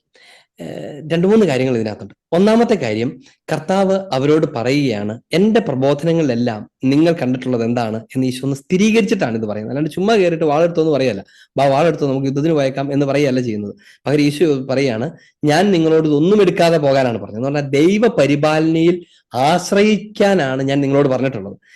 ഈ വാളും ചെരുപ്പും മടിശീലയും ഒക്കെ എന്തിനുള്ളതാണ്? സ്വയം സംരക്ഷിക്കാനുള്ള. ചെരുപ്പ് പാദങ്ങളെ സംരക്ഷിക്കാനുള്ളതാണ്, നമ്മുടെ വഴികളെ സംരക്ഷിക്കാനുള്ളതാണ്. ഭാണ്ഡം എന്നുള്ളതാണ് വിശന്ന് ചാവുന്നതിന് മുമ്പ് കരുതലാണത്, അല്ലെ? ഫുഡൊക്കെ ആയിട്ട് പോകാൻ വേണ്ടിയുള്ളതാണ്. നാളെ പ്രതീക്ഷിക്കുന്നതാണ്, നാളെയുടെ സുരക്ഷിത്വമാണ് ഈ ഭാണ്ഡമൊക്കെ. മടിശീല എന്തിനുള്ളതാണ്? വിശന്ന ഭക്ഷണം മേടിച്ച് കഴിക്കാനും കാര്യങ്ങൾ നടത്താനും ഒക്കെയുള്ള സുരക്ഷിതത്വമാണ്. അപ്പൊ മനുഷ്യന്റെ മാനുഷിക ഭൗതിക സുരക്ഷിതത്വങ്ങളാണ് ഇതൊക്കെ. അതൊക്കെ ഉപേക്ഷിച്ചിട്ട് നിങ്ങൾ എന്റെ സാക്ഷികളാവൂ എന്നാണ് ഈശോ അവരോട് പറഞ്ഞിട്ടുള്ളത്. അങ്ങനെ തന്നെയല്ലേ ഞാൻ നിങ്ങളോട് പറഞ്ഞിട്ടുള്ളത് എന്ന് ഈശോ അവരോട് ചോദിച്ച് അവരെ കൊണ്ട് ഉറപ്പുവരുത്തുകയും ചെയ്യുകയാണ്. ഈശോ അവരോട് പറഞ്ഞിട്ടുണ്ട്, നിങ്ങൾ സുവിശേഷം പ്രഘോഷിക്കുമ്പോൾ നിങ്ങളുടെ സുരക്ഷിതത്വം ഞാനാണ്. നിങ്ങളുടെ സുരക്ഷിതത്വം ഞാനാണ് നിങ്ങളെ അയക്കുന്നത്. നിങ്ങൾക്കുള്ളതൊക്കെ ഞാൻ നിങ്ങൾക്ക് പ്രൊവൈഡ് ചെയ്യും. ഇനി ഇപ്പോഴത്തെ സിറ്റുവേഷൻ എന്താണെന്നറിയാമോ? ആ ഞാനിതാ നിങ്ങളെ വിട്ടു പോകാൻ പോകുന്നു. തൽക്കാലത്തേക്കാണ്, എന്നാൽ പോലും ആ ഞാനിതാ നിങ്ങളിൽ നിന്ന് അകന്നു പോകുന്നു. ആ ഞാനിതാ വാളിന് ഇരയാകാൻ പോകുന്നു, കുരിശുമരണത്തിലേക്ക് പോകുന്നു. എന്ന് വെച്ചാൽ നിങ്ങൾക്കുള്ള സുരക്ഷിതത്വം താൽക്കാലികമായി നഷ്ടപ്പെടുകയാണ് എന്നാണ് അതിന്റെ അർത്ഥം. നിങ്ങൾക്കുള്ള സുരക്ഷിതത്വം നഷ്ടപ്പെടും എന്ന് പറഞ്ഞാൽ ഈശോയുടെ മരണമാണ് സൂചിപ്പിക്കുന്നത്. അവിടുത്തെ മരണ ഉത്ഥാനത്തിനിടയ്ക്കുള്ള ദിവസങ്ങൾ, ആ ദിവസങ്ങൾ യഥാർത്ഥത്തിൽ ശിഷ്യന്മാരുടെ ഒരു അബാൻഡന്റ് ദിവസങ്ങളാണ്. എന്ന് പറഞ്ഞാൽ ഒരു മരണത്തിന്റെ തീവ്രതയിലൂടെയും വേദനയിലൂടെയും തിരസ്കരണത്തിലൂടെയും മിശിഹായും അപ്പസ്തോലന്മാരും കടന്നു പോകുന്ന സമയമാണ്. അതുകൊണ്ടാണ് ഈശോ തന്നെ, പിതാവേ, അങ്ങ് എന്തുകൊണ്ട് എന്നെ കൈവിട്ടു എന്നൊക്കെ പ്രാർത്ഥിക്കുന്നത്. സ്ലീഹന്മാർ ഓടി ഒളിക്കുന്നത്, എല്ലാവരും ചിതറിക്കപ്പെടുകയും സകല സുരക്ഷിതത്വങ്ങളും നഷ്ടപ്പെടുകയും അവരെ ഒരു പിടക്കോഴി കുഞ്ഞുങ്ങളെ എന്നതുപോലെ ചേർത്തണച്ചിരുന്ന കർത്താവ് അവരിൽ നിന്ന് അകന്നു പോവുകയും ചെയ്യുമ്പം നിങ്ങൾക്ക് ഇതുവരെ ഉണ്ടായിരുന്ന എന്റെ സുരക്ഷിതത്വം നഷ്ടപ്പെടുന്നു, താൽക്കാലികമായിട്ടാണെങ്കിൽ പോലും നഷ്ടപ്പെടാൻ പോകുന്നു എന്നാണ് അതിന്റെ അർത്ഥം. ചുരുക്കി പറഞ്ഞാൽ, ഞാൻ കുരിശുമരണത്തിന് വിധേയനാകാൻ പോകുന്നു. ഇനി ഞാൻ നിങ്ങളോട് കൂടെ ഇപ്പോൾ ഉണ്ടായിരിക്കുകയില്ല. അല്പസമയം കഴിഞ്ഞാൽ നിങ്ങൾ എന്നെ കാണും, പിന്നെ നിങ്ങൾ എന്നെ കാണുകയില്ല എന്ന് പറയുന്ന ആ കാര്യമാണ് അതിനകത്ത്. അപ്പൊ അതുകൊണ്ട് നിങ്ങൾക്കുള്ള സുരക്ഷിതത്വം ഞാനാണ്. അത് ഇല്ലാതാകുന്ന സമയം വരുന്നു എന്ന് വെച്ചാൽ നിങ്ങൾ ആ സമയത്തെയും അതിജീവിക്കാൻ കരുതിയിരിക്കൂ എന്ന് മാത്രമാണ് അർത്ഥം. അല്ലാണ്ട് വാളുമായിട്ട് ഇതെന്നല്ല. ഞാൻ നിങ്ങളിൽ നിന്ന് അകറ്റപ്പെടുന്ന ദിവസങ്ങൾ വരുന്നു. ഇതുവരെ ഞാൻ നിങ്ങളുടെ എല്ലാ കാര്യവും നോക്കിയിരുന്നു, നിങ്ങൾ എന്നിൽ ആശ്രയിച്ചിരുന്നു. ഇത് അകറ്റപ്പെടുന്ന ദിവസം വരും. ആ സമയങ്ങളെ അതിജീവിക്കാൻ നിങ്ങൾ ഒരുങ്ങിയിരിക്കും. ആ ദിവസങ്ങൾ നിങ്ങൾ തകർന്നു പോകരുത്. ആ ദിവസങ്ങൾ തകർന്നു പോകാതിരിക്കാൻ നിങ്ങൾ പ്രിപ്പയർഡ് ആയിരിക്കും എന്നാണ് അർത്ഥം. അപ്പം ഈ സഞ്ചിയും ഭാണ്ഡവും ഒക്കെ എടുക്കും എന്ന് പറയുന്നത് പോലത്തെ ഒരു ആലങ്കാരിക വാക്കാണ് വാളും എടുത്തോളൂ എന്ന് പറയുന്നത്. അതൊന്നും മനസ്സിലാകത്തോണ്ട് അവര് പറഞ്ഞു, കർത്താവേ 2 വാളിരിക്കണ്ട, മതിയാവോ? എന്നേലും ആട്ടെ എന്ന് ഈശോ എന്ന മട്ടിൽ മറുപടിയും പറയും. അതുകൊണ്ടാണ് ഈശോ അത് മതി എന്ന് പറയുന്നത്. നിങ്ങൾ ഒരുങ്ങണം. ഇത് പറഞ്ഞാൽ അവർക്ക് മനസ്സിലാകത്തൊന്നുമില്ല. ഇവരെന്തൊക്കെയാണ് നടക്കുന്നതെന്ന് ആ ദിവസങ്ങളുടെ പ്രത്യേകത നിങ്ങൾക്ക് അറിയാമല്ലോ. ആ കലുഷിതമായ അന്തരീക്ഷം, തങ്ങളുടെ ഗുരുവും നാഥനുമായ ഈശോ കൊല്ലപ്പെടാൻ പോകുന്നു, ഞങ്ങൾക്ക് ഇനി എന്ത് സംഭവിക്കാൻ പോകുന്നു, ഉണ്ടായിരുന്ന പണി ഉപേക്ഷിച്ചിട്ട് വന്നേക്കുന്നു, എല്ലാവരും ഞങ്ങളെ നോട്ടം വിട്ടിരിക്കുന്നു, ആരെയൊക്കെയാ വധിക്കുകയെന്ന് അറിഞ്ഞുകൂടാ. ഇങ്ങനത്തെ ഒരു അവസ്ഥയിലാണ് ഇവർ കടന്നു പോകുന്നത്. ആ സമയത്ത് അവർ പറയുന്ന പല കാര്യവും പിച്ചുംപേയും പോലെ തന്നെയാണ്. കർത്താവ് തന്നെ അവർക്കൊന്നും മനസ്സിലാവില്ല എന്ന് മനസ്സിലായിട്ട് ആ മതി എന്നൊക്കെ പറയുന്ന പോലെയാണ് നമ്മളത് വായിക്കുന്നത്. അപ്പൊ അതുകൊണ്ട് ഒരുങ്ങിയിരിക്കൂ, ഞാൻ നിങ്ങളിൽ നിന്ന് അകറ്റപ്പെടുന്നു, ശത്രു നിങ്ങളെ പരീക്ഷിക്കാൻ പോകുന്നു എന്നാണ് അതിന്റെ അർത്ഥം. ഇവിടെ ഉദ്ദേശിക്കുന്ന വാൾ ശത്രുവിനെ എതിർക്കാനുള്ളതാണല്ലോ വാൾ, അല്ലെ? ശത്രുവിനെ എതിർക്കാനാണ് വാൾ. ആരാണ് ഈ ശത്രു? ശത്രു ആരാണ്? വിശുദ്ധ കുർബാനയിൽ, സീറോ മലബാർ കുർബാനയ്ക്കകത്ത് നമ്മളിങ്ങനെ ചെല്ലും, ശത്രുക്കളിൽ നിന്ന് ഞങ്ങളെ രക്ഷിക്കണമേ നമ്മൾ പ്രാർത്ഥിക്കും. ശത്രുക്കളെ നീ ഞങ്ങളുടെ ശത്രുക്കളെ പരാജിതരാക്കി എന്നൊക്കെ വായിക്കും. ആരാണ് ഈ ശത്രു? പാകിസ്ഥാൻ ഒന്നുമല്ല. ശത്രു പിശാചാണ്. പിശാചിനെയാണ് ശത്രു എന്ന് വിളിക്കുന്നത്. അതുകൊണ്ടാണ് നീ ഞങ്ങളുടെ ശത്രുക്കളെ പരാജിതരാക്കി എന്ന് പറയുന്നത്. അല്ലാണ്ട് കർത്താവ് നമ്മുടെയൊക്കെ ശത്രുതയുള്ളവരെയൊക്കെ പോയി കൊല്ലുന്നയാളല്ല, പകരം സാത്താനെ പരാജയപ്പെടുത്തി എന്നാണ് അതിന്റെ അർത്ഥം. അപ്പൊ അതുകൊണ്ട് വാളെടുക്കൂ, ഒരുങ്ങിയിരിക്കൂ എന്ന് പറഞ്ഞാൽ ശത്രു വരുന്നു, നീ ഒരുങ്ങിയിരിക്കൂ എന്നാണ്. എന്ന് വെച്ചാൽ നിന്റെ വിശ്വാസം ഉപേക്ഷിച്ച് ഓടിപ്പോകാനുള്ള സാധ്യത വരുന്നു, നീ വാളെടുക്കൂ. ഈ വിശുദ്ധ ഗ്രന്ഥത്തിൽ തന്നെ എന്താകുന്ന വാളെടുക്കൂ, എന്താകുന്ന പരിചയം എടുക്കൂ എന്നൊക്കെ നമ്മൾ വായിച്ചിട്ടുണ്ട്, അല്ലെ? എന്താകുന്ന വാളിനെ കുറിച്ചാണ് പറയുന്നത്? എന്താകുന്ന പരിചയത്തെക്കുറിച്ചാണ് പറയുന്നത്? അത് വിശ്വാസമാകുന്ന, പ്രത്യാശയാകുന്ന, പുണ്യങ്ങളാകുന്ന വാളുകളെ കുറിച്ചൊക്കെയാണ് നമ്മൾ പിന്നീട് വായിക്കുന്നത്. അപ്പൊ അതുകൊണ്ട് സുഹൃതങ്ങളിൽ, പ്രാർത്ഥനയിൽ, വിശ്വാസത്തിൽ ഉറച്ച് കാത്തിരിക്കൂ. നിങ്ങൾ എടുക്കപ്പെടുന്ന സമയം വരുന്നു. ആ സമയത്ത് ലോകം മുഴുവൻ ചിലപ്പോൾ നിങ്ങളെ വധിച്ചേക്കാം, ലോകം മുഴുവൻ നിങ്ങളെ കുറ്റവാളികളാക്കിയേക്കാം. എന്നിൽ വിശ്വസിച്ചത് കൊണ്ട് തന്നെ നിങ്ങൾക്ക് അപകടം പിണഞ്ഞേക്കാം. ആ നേരത്ത് ചിലപ്പം ലോകത്തിന്റെ കൂടെ കൂടി എന്നെ തള്ളിപ്പറയാനുള്ള പ്രേരണയുണ്ടായേക്കാം. ചിലപ്പം രാജാക്കന്മാരുടെ വാളും തുമ്പത്ത് നിന്ന് നിന്റെ വിശ്വാസം ചോദ്യം ചെയ്യപ്പെട്ടേക്കാം. അതിനുവേണ്ടി വിശ്വാസത്തിന്റെ പരിചയം വാളും ഒക്കെ എടുത്ത് ഒരുങ്ങി നിൽക്കണം എന്നാണ് കർത്താവ് അവർക്ക് നിർദ്ദേശം കൊടുക്കുന്നത്. എന്ന് പറഞ്ഞാൽ നിന്റെ സുരക്ഷിതത്വമൊക്കെ എടുത്തു മാറ്റപ്പെടുന്ന ആ ഭീകര ദിവസങ്ങളിൽ നീ ഒരുങ്ങിയിരിക്കുക എന്നാണ് ഈശോ പറയുന്നത്. മറ്റൊരു സ്ഥലത്തിൽ വാളിനെ കുറിച്ച് പറയുന്നുണ്ട്. സമാധാനമല്ല, വാളാണ് ഞാൻ കൊണ്ടുവന്നിരിക്കുന്നത്. അതായത് അതിന്റെ അർത്ഥം എന്താണെന്നറിയാമോ? ഇതിന്റെ സിമ്പിൾ അർത്ഥം ഇതാണ്: നിങ്ങൾ സമാധാനത്തിന്റെ സുവിശേഷവുമായിട്ട് ചെല്ലുമ്പം നിങ്ങൾ വിചാരിക്കും നിങ്ങൾക്ക് പട്ടുപരവതാനിയൊക്കെ വിരിച്ച് സമാധാന പ്രേമികൾ നിങ്ങളെ സ്വീകരിക്കുമെന്ന്. അല്ല, വാളാണ് സ്വീകരിക്കാനിരിക്കുന്നത്. എന്ന് വെച്ചാൽ സംഭവിച്ചത് അത് തന്നെയാണ്. രക്തസാക്ഷികളായി തിരികെയാണ് ഈ വിശ്വാസം, സമാധാനത്തിന്റെ സുവിശേഷമായിട്ട് എന്ന ക്രിസ്ത്യാനികൾക്ക് മുഴുവനും തിരികെ കിട്ടിയത്. എല്ലാ സ്ഥലത്തും അങ്ങനെയാണ്. സമാധാനം ആശംസിക്കുന്ന, സമാധാനം ജീവിക്കുന്ന, യഥാർത്ഥ സമാധാനത്തിന് സംവാഹകരായ, സമാധാന രാജാവായ ഈശോയെ പ്രഘോഷിക്കുന്ന ക്രൈസ്തവര് ലോകത്തിൽ എന്നും അന്നും ഇന്നും നമ്മൾ ഈ സംസാരിച്ചുകൊണ്ടിരിക്കുമ്പോഴും സ്വീകരിക്കുന്നത് വാള് തന്നെയാണ്. വാള് തന്നെയാണ്.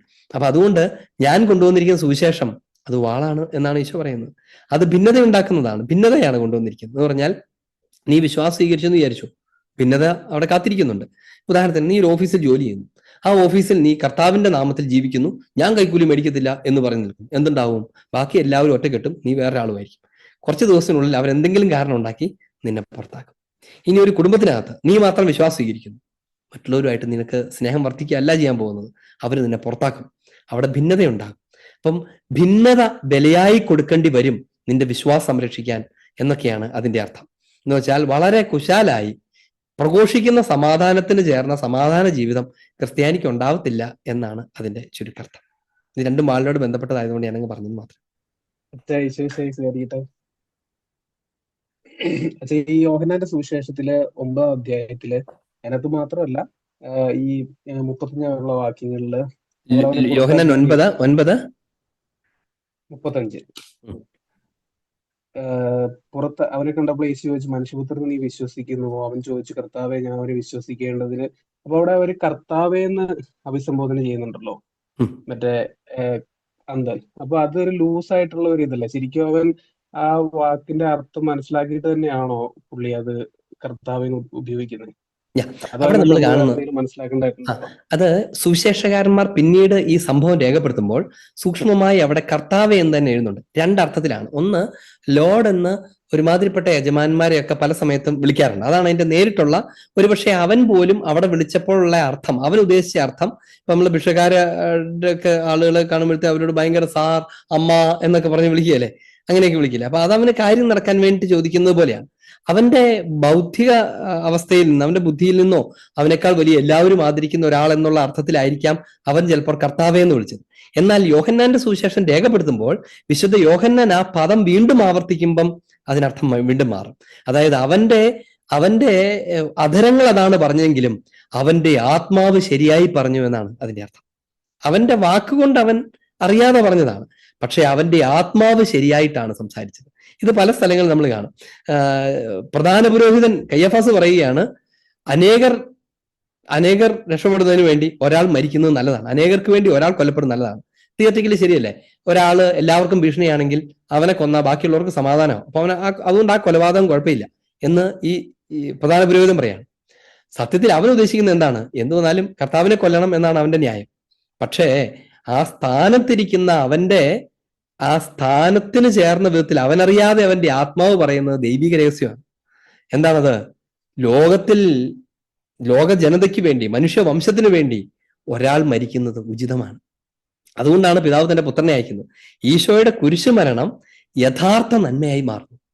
അനേകർക്ക് വേണ്ടി, മനുഷ്യവംശം മുഴുവനും നഷ്ടപ്പെട്ടു പോകാതിരിക്കാൻ അവർക്ക് വേണ്ടി ഒരുവൻ മരിക്കുന്നത് നല്ലതാണ് എന്ന ദൈവഹിതം, ദൈവിക വാക്കുകളാണ് അറിയാതെ ഈ പ്രധാന പുരോഹിതനാണ് കയ്യാഫാസ് അറിയാതെ പ്രവചിക്കുന്നത് എന്നതുപോലെ. അങ്ങനത്തെ ധാരാളം അറിയാതെ പറയുന്ന കാര്യങ്ങൾ, സത്യത്തിലേക്ക് വിരൽ ചൂണ്ടുന്ന പ്രവചന സ്വഭാവമുള്ള, ആത്മാവ് മനസ്സും ബുദ്ധിയും അറിയാതെ ഉച്ചരിക്കുന്ന വാക്കുകൾ സുവിശേഷത്തിൽ വിശുദ്ധത്തിൽ ധാരാളം കാണും. അങ്ങനത്തെ ഒരു പദമാണ് കർത്താവെ എന്നുള്ള വിളിയൊക്കെ.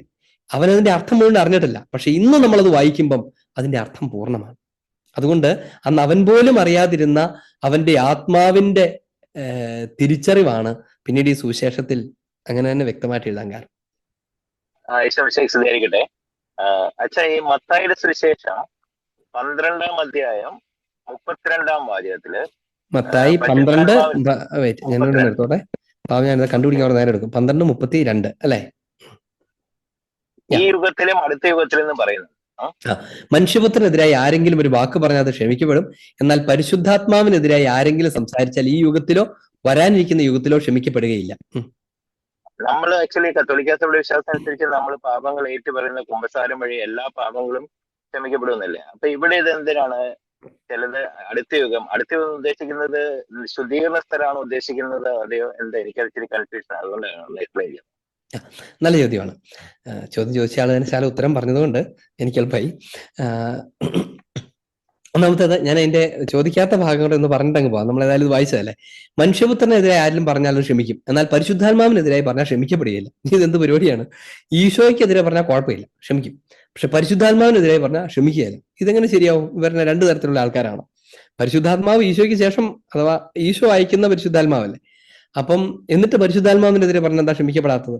നമുക്കുണ്ടാകാവുന്ന ആദ്യത്തെ ആശങ്കയാണ് സാധാരണ ആളുകളുണ്ടാകുന്നത്. ഇവിടെ പറഞ്ഞു വരുന്ന കാര്യം എന്താണെന്നറിയാമോ?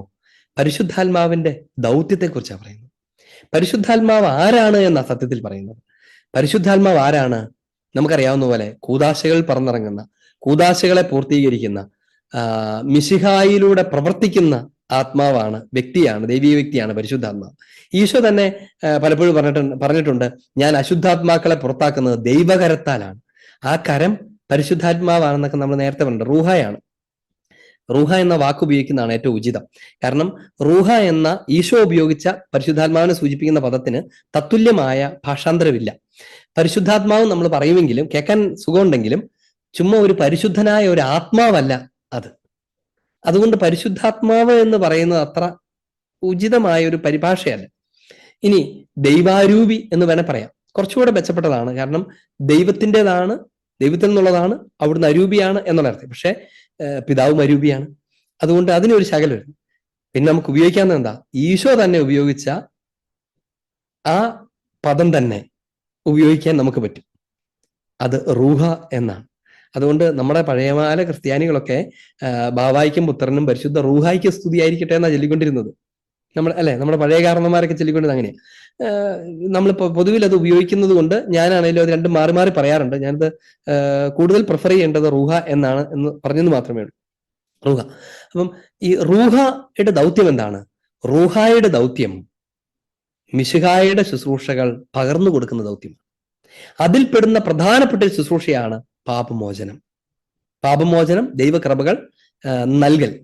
ഇത് റൂഹായുടെ, സാത്താനെ ബഹിഷ്കരിക്കുന്ന ഈശോയുടെ കരം, അത് റൂഹായാണ്. അപ്പൊ പരിശുദ്ധ റൂഹായാണ് യഥാർത്ഥത്തിൽ ഈ കാര്യങ്ങളൊക്കെ നമുക്ക് നൽകുന്നത്. അങ്ങനെയാണെങ്കിൽ പാപമോചനം നമുക്ക് തരുന്നത്, നമ്മൾ കുമ്പസാരിക്കുമ്പോൾ പാപമോചനം തരുന്നത് പരിശുദ്ധ റൂഹായാണ് എങ്കിൽ, ദൈവിക കൃപകൾ നമ്മിലേക്ക് വർഷിക്കുന്നതും നമ്മെ വീണ്ടെടുക്കുന്നതും ഒക്കെ പരിശുദ്ധ റൂഹായിലൂടെയാണെങ്കിൽ, ആ റൂഹായെ തന്നെ തള്ളിക്കളഞ്ഞ പിന്നെ ഈശോ എന്ത് തരാൻ ആഗ്രഹിച്ചാൽ നിനക്ക് എങ്ങനെ കിട്ടും? ഇതാണ് അതിന്റെ കാര്യം. എന്ന് വെച്ചാൽ ഈശോയ്ക്കെതിരെ എന്തെങ്കിലും പറഞ്ഞവൻ മനസ്താപിച്ചാൽ പോലും പരിശുദ്ധാത്മാവ് റൂഹ അത് പരിഹരിച്ചു കൊടുക്കും. ഈ റൂഹായെ തള്ളിക്കളഞ്ഞ എങ്ങനെയുണ്ടാവും? റൂഹായെ തള്ളിക്കളയുക എന്ന് പറഞ്ഞാൽ എന്താ അതിന്റെ അർത്ഥം? റൂഹായിലുള്ള അല്ലെങ്കിൽ മാനസാന്തരത്തിനുള്ള സാധ്യത തള്ളിക്കളയുക, പ്രത്യാശ ഉപേക്ഷിക്കുക തുടങ്ങിയ കാര്യങ്ങളൊക്കെയാണ്. പാപമോചനത്തിലുള്ള വിശ്വാസം ഇല്ലാതിരിക്കുക എന്ന് പറയുന്നതൊക്കെയാണ് പരിശുദ്ധാത്മാവിനെതിരായ പാപങ്ങൾ. ആ പാപങ്ങൾ ചെയ്താൽ പിന്നെ ആ റൂഹായ്ക്ക് തന്നെ സഹായിക്കാൻ മേലാതാവും. അതുകൊണ്ടാണ് പരിശുദ്ധാത്മാവിനെതിരായ പാപം ക്ഷമിക്കപ്പെടുകയില്ല എന്ന് പറയുന്നത്. ഇനി അടുത്ത ചോദ്യം, ഈ യുഗത്തിലും വരാനിരിക്കുന്ന യുഗത്തിലും ക്ഷമിക്കപ്പെടില്ല എന്ന് പറയണു. ഇങ്ങനെ രണ്ട് യുഗമൊക്കെ ഉണ്ടോ? അതിന്റെ സൂചന എന്താണെന്നറിയാമോ? സൂചന കൃത്യമായി പറഞ്ഞ ശുദ്ധീകരണ അവസ്ഥയാണ്. ഈ യുഗത്തിൽ ക്ഷമിക്കപ്പെടുന്നു, അടുത്ത യുഗത്തിൽ ക്ഷമിക്കപ്പെടുന്നു എന്ന് പറയുമ്പം ഈ യുഗത്തിലും അടുത്ത യുഗത്തിലും പരിഗണിക്കപ്പെടുന്ന പാപം, അതിന്റെ പരിഹാരങ്ങൾ എന്ന കാര്യത്തിലേക്ക് വിരൽ ചൂണ്ടുകയാണ്. അതായത് ഇതൊരു ഇൻഡയറക്റ്റ് ആയിട്ടുള്ള പരാമർശമാണ്, പക്ഷെ അതിന്റെ ഉള്ളിൽ കിടക്കുന്നത് ഈ രഹസ്യമാണ്. അതുകൊണ്ടാണ് നമുക്ക് അങ്ങനെ കൃത്യമായിട്ട് പറയാൻ പറ്റുന്നത്. അപ്പം ഈ ഭൂമിയിൽ വെച്ച് പൂർത്തീകരിക്കപ്പെടാത്ത ശിക്ഷകൾ, പാപത്തിന്റെ പരിണത ഫലങ്ങൾ, അത് വരാനിരിക്കുന്ന യുഗത്തിൽ പരിഹരിക്കപ്പെടുന്ന സാധ്യതയുമുണ്ട്. അതാണ് ശുദ്ധീകരണാവസ്ഥ. പരിശുദ്ധാത്മാവിനെ തള്ളിക്കളയുന്നവനോട് ഈ യുഗത്തിലും ശുദ്ധീകരണാവസ്ഥയിലും അവന് മോചനം ലഭിക്കില്ല എന്നാണ് അതിന്റെ നമുക്ക് മനസ്സിലാക്കാവുന്ന തിരുസഭ പഠിപ്പിക്കുന്ന അർത്ഥം. അച്ഛൻ മെൽക്കിസദേക്കിനെ കുറിച്ച് അച്ഛന് വളരെ നന്നായിട്ട് വിശദീകരിച്ചു തന്നു. ഒത്തിരി താങ്ക്സ് അതിന്. അപ്പം എൻ്റെ ഒരു ചോദ്യം, ഈശോ തന്നെയാണെന്ന് പറഞ്ഞപ്പോൾ ഈശോ യഥാർത്ഥത്തിൽ അപ്പം അബ്രാഹത്തിന് അവിടെ പ്രത്യക്ഷപ്പെട്ടിരുന്നോ, അതെയോ അത് സിംബോളിക് ആയിട്ട് അങ്ങനെ ജസ്റ്റ്? ഞാൻ പറഞ്ഞില്ലേ, നിഴൽ ഞാൻ പല പ്രാവശ്യം പറഞ്ഞായിരുന്നു അല്ലെ. ഈശോ പ്രത്യക്ഷപ്പെടുകയല്ല, വരാനിരിക്കുന്ന ഈശോയെക്കുറിച്ച് ഉള്ള ആദ്യത്തെ ഒരു വെളിപാട്, അത് അബ്രാഹവുമായി ബന്ധപ്പെടുത്തിയ വെളിപാട്. കാരണം അബ്രാഹത്തിന്റെ സന്തതികളാണ് ഇവർ മുഴുവനും. അവർക്ക് മിശിഹായുമായിട്ട് ബന്ധമുണ്ടാകേണ്ടതുണ്ട് എന്ന് ഓർമ്മിപ്പിക്കുകയാണ്. അബ്രാഹത്തിന്റെ സന്തതികളുടെ ദൈവമാണ് എന്ന് പറഞ്ഞാൽ ഇസ്രായേൽക്കാർക്ക് അബ്രാഹത്തെ തള്ളിക്കളയേണ്ടി വരും മെൽക്കിസദേക്കിനെ കുറിച്ച് പറയാതിരിക്കാൻ. ഈശോയെ തള്ളിക്കളയണമെങ്കിൽ അവരവരുടെ പൂർവ്വപിതാവായ അബ്രാഹത്തെ, മെൽക്കിസദേക്കിനെ ആദരിച്ച അബ്രാഹത്തെ തന്നെ തള്ളിക്കളയേണ്ടി വരും എന്നൊക്കെ പറയുന്ന വിധത്തിൽ പ്രതീകാത്മകമായിട്ടാണ്. അതായത് നമുക്ക് അന്ന് പ്രത്യക്ഷപ്പെട്ടത് ആരാണ് എന്ന് നമുക്ക് കൃത്യമായിട്ട് അറിഞ്ഞുകൂടാ. ഒരു ഒരു ഒരു ഒരു ഒരു മെൽക്കിസദേക്ക് എന്ന ഒരു വ്യക്തി ആദ്യ അന്തമൊന്നും ഇല്ലാത്ത, ഏത് വംശത്തിലാണെന്നും പറയാത്ത ഒരാളെ വിശുദ്ധ ഗ്രന്ഥം അവതരിപ്പിക്കുന്നു. അബ്രാഹത്തോട് ബന്ധപ്പെടുത്തി അവതരിപ്പിക്കുന്നു, അബ്രാഹത്തിന്റെയും മീതെ അവതരിപ്പിക്കുന്നു. യഹൂദനാണ്, അവന്റെ ബുദ്ധി കൊണ്ട് മാനുഷികമായിട്ടാണ് വിശുദ്ധഗ്രന്ഥം എഴുതിയെങ്കിൽ അവൻ ഒരിക്കലും അബ്രാഹത്തെക്കാളും വലിയൊരു മനുഷ്യനെ അവതരിപ്പിക്കുകയില്ല. അല്ലെ, സ്വാഭാവികമല്ലേ? അവരുടെ പിതാവായ അബ്രാഹത്തെക്കാളും വലിയൊരു മനുഷ്യനെ അവരവതരിപ്പിക്കൂ? എല്ലാ രാജാക്കന്മാരും തോൽപ്പിച്ചു വന്ന അബ്രാഹം ഈ മെൽക്കിസദേക്കിനെയും അനുഗ്രഹിച്ചു എന്ന് പറയേണ്ട സ്ഥിതിക്ക് തിരിച്ചു പറയുന്നു, അവരുടെ പൂർവ്വപിതാവിനെ അവർ ഏറ്റവും മുകളിൽ വെക്കില്ലേ? അപ്പൊ ഇതിനകത്ത് കാണുന്ന കാര്യം എന്താണ്? ദൈവാത്മാവ് വിശുദ്ധ ഗ്രന്ഥത്തെയൊക്കെ രേഖപ്പെടുത്താൻ അവരെ, യഹൂദരുടെ ഇടയ്ക്ക് തന്നെയുള്ള വിശുദ്ധ ഗ്രന്ഥകാരന്മാരെയൊക്കെ പ്രചോദിപ്പിച്ചപ്പം അവരുപോലും അറിയാതെ അവരുടെ ജ്ഞാനത്തിന്റെയും അപ്പുറത്ത് ദൈവാത്മാവ് അതിനകത്ത് ഇടപെട്ടുകൊണ്ടിരുന്നു. അങ്ങനെ ദൈവാത്മാവ് തലമുറകളിലേക്ക് പഠിപ്പിക്കപ്പെടേണ്ട ഒരു പ്രതീകത്തെ അവതരിപ്പിക്കുകയാണ്. ആ പ്രതീകം ഒരേ സമയം യഥാർത്ഥ വ്യക്തിയാണ്, എന്നാൽ ഈശോയെ സൂചിപ്പിക്കുന്ന ഒരു സുവിശേഷ വിശുദ്ധ ഗ്രന്ഥ പ്രതീകവുമാണ്, സിംബോളിക്കാണ്. ഒപ്പം തന്നെ അദ്ദേഹം ഒരു റിയൽ പേഴ്സണുമാണ്. ആ പേഴ്സൺ എന്നതിനേക്കാൾ അതിന്റെ ശരിയായ മൂല്യം അത് പ്രതിനിധീകരിക്കുന്ന യാഥാർത്ഥ്യത്തിനാണ്. അതുള്ളത് തന്നെയാണ്, പക്ഷെ അത് പ്രതിനിധീകരിക്കുന്ന മറ്റൊരു യാഥാർത്ഥ്യം കൂടെ അതിനകത്തുണ്ട്. അങ്ങനെയാണ്. അച്ഛാ, എനിക്ക് ചോദിക്കാനുള്ളത്, നിയമജ്ഞരുടെയും പരിസയരുടെയും പ്രതീകങ്ങളായി നമ്മുടെ സഭാ സംവിധാനങ്ങളെ കാണുന്നത് ശരിയാണോ? ചോദ്യം അത്രേ ഉള്ളൂ. അല്ല ഉറ- അത് ആ ശരിയാണെങ്കിൽ കണ്ടിന്യൂ ചെയ്യാന്ന് ഓർത്തു. ആ ഉറപ്പായിട്ടും ശരിയല്ല.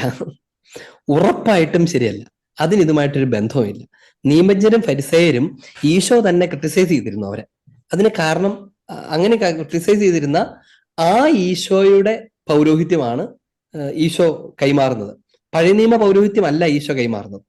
പഴയ നിയമ പൗരോഹിത്യം ഈശോയുടെ അവിടെ വരെ നിൽക്കുന്നു, അവിടെ മുതൽ ഈശോയുടെ പൗരോഹിത്യം ആരംഭിക്കുന്നു. അതാണ് ഈശോ കൈമാറ്റം ചെയ്യുന്നത്. അതുകൊണ്ടാണ് പൗലോസ്ലീഹയൊക്കെ പോലും പഴയതൊക്കെ കടന്നുപോയി എന്നൊക്കെ പറയുന്നത്. കത്തോലിക്ക സഭയ്ക്കകത്ത് ആദിമ സഭ മുതൽ ഈ പഴയ നിയമത്തിന്റെ കെട്ടുപാടുകളും അതിന്റെ ശൈലികളും രീതികളും ഒന്നും അതേപടി സ്വീകരിച്ചിട്ടേ ഇല്ല എന്ന് പറഞ്ഞാൽ ഇത്തരം കാര്യങ്ങൾ. അതുകൊണ്ട് തന്നെയാണ് ഈവൻ പരിച്ഛേദനത്തിന്റെ കാര്യം വരുമ്പോൾ പോലും അതുപോലും ഇല്ലാത്ത ഒരു ക്രിസ്ത്യാനിറ്റിയെ കുറിച്ചാണ് പൗലോസ്ലീഹ ഏറ്റവും വലിയ പണ്ഡിതനായ യഹൂദനായ അവരുടെ ഇടയ്ക്കുള്ള ഫരിസേയനായ നിയമജ്ഞന്റെ കഴിവുകളുള്ള പൗലോസ് തന്നെയാണ് ആ യഹൂദാനുഷ്ഠാനമൊന്നും ആവശ്യമില്ല എന്ന് പറയുന്നയാൾ എന്ന് നമ്മൾ ശ്രദ്ധിക്കണം. മാർപ്പാപ്പ പോലും തിരിച്ചാൽ സംസാരിച്ചിരുന്നെങ്കിലും അത് സ്വീകരിക്കുകയൊക്കെ ചെയ്യുന്നത് നമ്മൾ ജെറുസലേം സൂനഗോസിനകത്തൊക്കെ കാണും. അപ്പൊ അതുകൊണ്ട് അതിനോട് സാദൃശ്യപ്പെടുത്തി സഭയെ ഒരിക്കലും നമുക്ക് അവതരിപ്പിക്കാൻ പറ്റില്ല. അങ്ങനെ അവതരിപ്പിക്കാൻ ശ്രമിക്കുന്ന ആളുകൾ സഭാശത്രുക്കളാണ്. കാര്യം മനസ്സിലാകാതെ ഏതെങ്കിലും ബൈബിളിലുള്ള എന്തെങ്കിലും ഒരു സാധനം എടുത്തിട്ട് അതാ നിങ്ങൾ എന്നങ്ങ് ചുമ്മാ പറയുന്നതാണ്. ഇനി എന്തെന്ന് നമുക്ക് മനസ്സിലാക്കാവുന്നത്, നിയമജ്ഞർ എന്ന് പറഞ്ഞ അവരുടെ ദൗത്യം എന്തായിരുന്നു? അവര് മോശയുടെ 10 നിയമങ്ങളെ എലാബറേറ്റ് ചെയ്തിരുന്ന ആൾക്കാരാണ്. മോശയുടെ 10 നിയമങ്ങളെ എലാബറേറ്റ് ചെയ്തിരുന്ന ആളുകളാണ്. അതായത് 10 കൽപ്പനകളുടെ വ്യാഖ്യാതാക്കളാണ് അവര്. പുതിയ നിയമ പൗരോഹിത്യം ഒന്നും 10 കൽപ്പനകളുടെ വ്യാഖ്യാതാക്കളല്ല. അവർ പുതിയ നിയമത്തിന്റെ മിശിഹായിൽ പൂർത്തീകരിക്കപ്പെട്ട ഈശോ മിശിഹായുടെ നിയമത്തിന്റെ വിശദീകരിക്കുന്നവരാണ്. അതുകൊണ്ട് ക്യാനനിലോ പഠിക്കുന്നവരെ പഴയ നിയമജ്ഞരോട് താരതമ്യം ചെയ്യാൻ പാടില്ല. അത് രണ്ടാണ്. ഇനി ഫരിസേയർ എന്ന് പറഞ്ഞാൽ അവരുടെ ഗ്രൂപ്പിനകത്തുണ്ടായിരുന്ന തീവ്ര വിശ്വാസ ജീവിത സമൂഹങ്ങളാണ്. തീവ്ര ജീവിത സമൂഹങ്ങൾ എന്ന് വെച്ചാൽ അക്ഷരം പ്രതി എല്ലാം അനുസരിക്കണമെന്ന് കരുതിയിരുന്ന ഒരു തീവ്ര ഗ്രൂപ്പാണത്. യഹൂദരുടെ ഇടയ്ക്കുണ്ടായിരുന്ന ഗ്രൂപ്പുകളാണ് അത്. ആ ഗ്രൂപ്പുകളുടെ തുടർച്ചയൊന്നുമില്ല. അതൊക്കെ അബോളിഷ് ചെയ്യപ്പെട്ടിട്ട് അതൊക്കെ ഇല്ലാതായി തീർന്നിട്ട് മിശിഹായിൽ ഒരു പുതിയ ജനത ആരംഭിക്കുകയാണ്. ആ ജനതയ്ക്കകത്ത് 2 ഗണങ്ങളാണുള്ളത്. രാജകീയ പുരോഹിത ഗണവും അവരുടെ ശുശ്രൂഷയ്ക്ക് വേണ്ടി കർത്താവ് അഭിഷേകം ചെയ്ത് നിയമിച്ചിരിക്കുന്ന ശുശ്രൂഷാ പുരോഹിത ഗണവും. ഇതേ ഉള്ളൂ. മറ്റേ യഹൂദ സംഘടനകളും യഹൂദ ഗ്രൂപ്പുകളൊന്നും അതിനകത്തില്ല. അതിനെ പാരലായിട്ട് ഇതൊന്നും അവതരിപ്പിക്കേണ്ട കാര്യവുമില്ല. അങ്ങനെ അവതരിപ്പിക്കുന്നവർക്ക് ദുരുദ്ദേശങ്ങൾ ഉണ്ട് താനും. ഇനി ആ ചോദ്യം ബാക്കി പൂർത്തീകരിക്കാവോ? ഇപ്പൊ ഞാനത് ചോദിക്കാൻ കാര്യം, മത്തായിയുടെ സുവിശേഷം 23 അധ്യായത്തില് നിയമജ്ഞരും ഫരിസേയരും മോശയുടെ സിംഹാസനത്തിൽ ഇരിക്കുന്നു, അതിനാൽ അവർ നിങ്ങളോട് പറയുന്നതെല്ലാം അനുസരിക്കുകയും അനുഷ്ഠിക്കുകയും ചെയ്യുവേ. ഈ രീതി തന്നെയല്ലേ നമ്മൾ സഭാ പ്രബോധനങ്ങള് കണ്ണുടച്ച് പിൻചെല്ലാനുള്ള ഒരു കാരണം? ഈശോ യഹൂദരോട്, അതായത് തന്റെ ഉത്ഥാനത്തിന് മുമ്പ് ആ യഹൂദരോട് ഈശോയുടെ സുവിശേഷം കേട്ട് വന്നു കഴിഞ്ഞപ്പം അവര് പെട്ടെന്ന് അതുവരെ ഉണ്ടായിരുന്ന എല്ലാത്തിനെയും ചുമ്മാ തള്ളിക്കളയാനൊക്കെ തുടങ്ങി. അപ്പൊ കർത്താവ് അവരോട് പറയുകയാണ്, അവരുടെ സ്ഥാനം നിങ്ങൾ സൂക്ഷിക്കണം, ആ സ്ഥാനത്തെ ബഹുമാനിക്കണം. കാരണം എന്താണ്? മോശയുടെ സിംഹാസനത്തിൽ നിന്ന് ഈശോ ആലങ്കാരികമായി പറയുന്നെങ്കിലും യഥാർത്ഥത്തിൽ എന്താണ്? മോശയുടെ അധികാരം എന്നാണ് അതിന്റെ അർത്ഥം. ആ അധികാരം കൈമാറ്റം ചെയ്യപ്പെട്ടിരുന്നു. അതുകൊണ്ട് അതിന് വിധേയപ്പെടണമെന്നാണ്. ഈശോ തന്നെയും അതിന് വിധേയപ്പെട്ടിരുന്നു. തന്റെ പരസ്യജീവിത കാലത്ത്, ഉത്ഥാനത്തിന് മുൻപ് ഈശോ തന്നെയും അതിന് വിധേയപ്പെട്ടിരുന്നു. ഈശോ അവിടെ പോവുകയും ദേവാലയത്തിൽ പോവുകയും സിനഗോഗിൽ പോവുകയും ഒക്കെ ചെയ്തിരുന്നു. അതേസമയം തന്നെ തന്റെ യുണീക്ക് പൊസിഷൻ കൊണ്ട്, പിതാവിനോടുള്ള അഭേദ്യമായ ബന്ധം കൊണ്ടും ഒരേ സമയം ദൈവവും ഒരേ സമയം മനുഷ്യനുമായിരിക്കും തന്റെ ലോകത്തിൽ മറ്റാർക്കും ഇല്ലാത്ത ആ പ്രത്യേക സ്ഥാനം കൊണ്ടും ഈശോ ദൈവമായിരിക്കുന്നത് കൊണ്ട് അതിനെ ക്രിട്ടിസൈസ് ചെയ്യേണ്ട സ്ഥലങ്ങളിലൊക്കെ ഈശോ അതിനെ ക്രിട്ടിസൈസ് ചെയ്യുകയും ചെയ്തിരുന്നു. അതുകൊണ്ട് തന്നെ അതിന്റെ കാലഘട്ടം മുഴുവനും പൂർത്തിയാക്കിക്കൊണ്ടാണ് ഈശോ പുതിയൊരു കാലഘട്ടം ആരംഭിക്കുന്നത്. അവിടെയുള്ളത് ഞാൻ നേരത്തെ പറഞ്ഞു, അത് മിശിഹായുടെ പൗരോഹിത്യത്തിന്റെ ശുശ്രൂഷയാണുള്ളത്. അപ്പൊ അതുകൊണ്ട് അതിന് നമുക്ക് ആ അർത്ഥത്തിൽ അല്ലെങ്കിൽ മറ്റൊരു അർത്ഥത്തിൽ അതിനെ മനസ്സിലാക്കാവുന്ന എന്താന്ന് വെച്ച് കഴിഞ്ഞാൽ, മിശിഹായുടെ, മോശയുടെ സ്ഥാനത്ത് നിയമജ്ഞരിയ്ക്കുന്നതുകൊണ്ട് അവരോടന്ന് അവരെ അനുസരിക്കാൻ പറഞ്ഞതിന് പാരലായിട്ട് നമുക്ക് പറയാവുന്ന കാര്യം, മിശിഹായുടെ പൗരോഹിത്യത്തിന്റെ സ്ഥാനത്ത് മിശിഹ എന്ന വ്യക്തിയിൽ ഇന്ന് അഭിമന്യ പിതാക്കന്മാരും വൈദിക ശുശ്രൂഷകരും ഇരിക്കുമ്പോൾ മിശിഹായെ കേൾക്കാനുള്ള മാർഗം ഇതാണ് എന്നാണ്. ഇതെന്റെ വാക്കുകളല്ല, ഈശോയുടെ തന്നെ വാക്കുകളാണ്. നിങ്ങളെ കേൾക്കുന്നവൻ എന്നെ കേൾക്കുന്നു, നിങ്ങളെ സ്വീകരിക്കുന്നവൻ എന്നെ സ്വീകരിക്കുന്നു, നിങ്ങളെ നിഷേധിക്കുന്നവൻ എന്നെയും എന്നെ അയച്ച പിതാവിനെയും നിഷേധിക്കും. ഈശോ ഈ പാരലിസം മാത്രമേ ഉപയോഗിക്കുന്നുള്ളൂ, അത് ഇവിടെ അപ്ലൈ ചെയ്യുന്നില്ല. വിശദീകരിക്കട്ടെ. എന്റെ സംശയം, നമ്മളുടെ +2 ക്ലാസ്സിന്റെ സൺഡേ സ്കൂൾ പുസ്തകം മാറിയല്ലോ. അപ്പൊ അതിനകത്തെ 6-ാമത്തെ അധ്യായത്തില് തിരുസഭയിലെ ദൈവവിളികൾ, വിവാഹ ജീവിതം, പൗരോഹിത്യ ജീവിതം, സന്യസ്ത ജീവിതം, ഏകസ്ഥ ജീവിതം എന്ന് പറഞ്ഞു. അപ്പൊ ഞങ്ങൾ ഇന്ന് രൂപതാതലത്തില് ടീച്ചേഴ്സിന് ട്രെയിനിങ് കൊടുക്കുമായിരുന്നു. അപ്പോൾ അവർ ചോദിക്കുന്നു, ഏകസ്ഥ ജീവിതത്തിന് ബിബ്ലിക്കൽ റെഫറൻസ് ഉണ്ടോ എന്ന്. ഇതേ ചോദ്യം കാക്കനാട് വെച്ച് ഞങ്ങൾക്ക് തന്ന ട്രെയിനിങ്ങിൽ ചോദിച്ചിട്ട് ഒന്നും പറഞ്ഞില്ല, ആൻസർ കിട്ടിയില്ലായിരുന്നു. ഇന്ന് വീണ്ടും ഇതേ ചോദ്യമാണ് വന്നത്, ബിബ്ലിക്കൽ റെഫറൻസ് ഉണ്ടോ. അപ്പം അത് പറയാൻ ഞങ്ങൾക്ക് കിട്ടിയില്ല. പക്ഷെ അവിടെ തന്നെ ഒരു സിസ്റ്റർ പറഞ്ഞു, അപ്പൊ യേശു ഏകസ്ഥ ജീവിതം നയിച്ചു, അല്ലെങ്കിൽ ഹന്ന, ശിമയോൻ, അതൊക്കെയാണോ? അതിന് ക്ലിയർ ആയിട്ട് നമുക്കത് സംശയമാണ്. ഇനി നാളെയുണ്ട് അടുത്ത ഫൊറോനകൾക്ക്, അപ്പോൾ എന്താ പറയുക? ഞാൻ കുറച്ചുകൂടെ വിശദമായിട്ട് പിന്നീട് എപ്പോഴും പറയാം.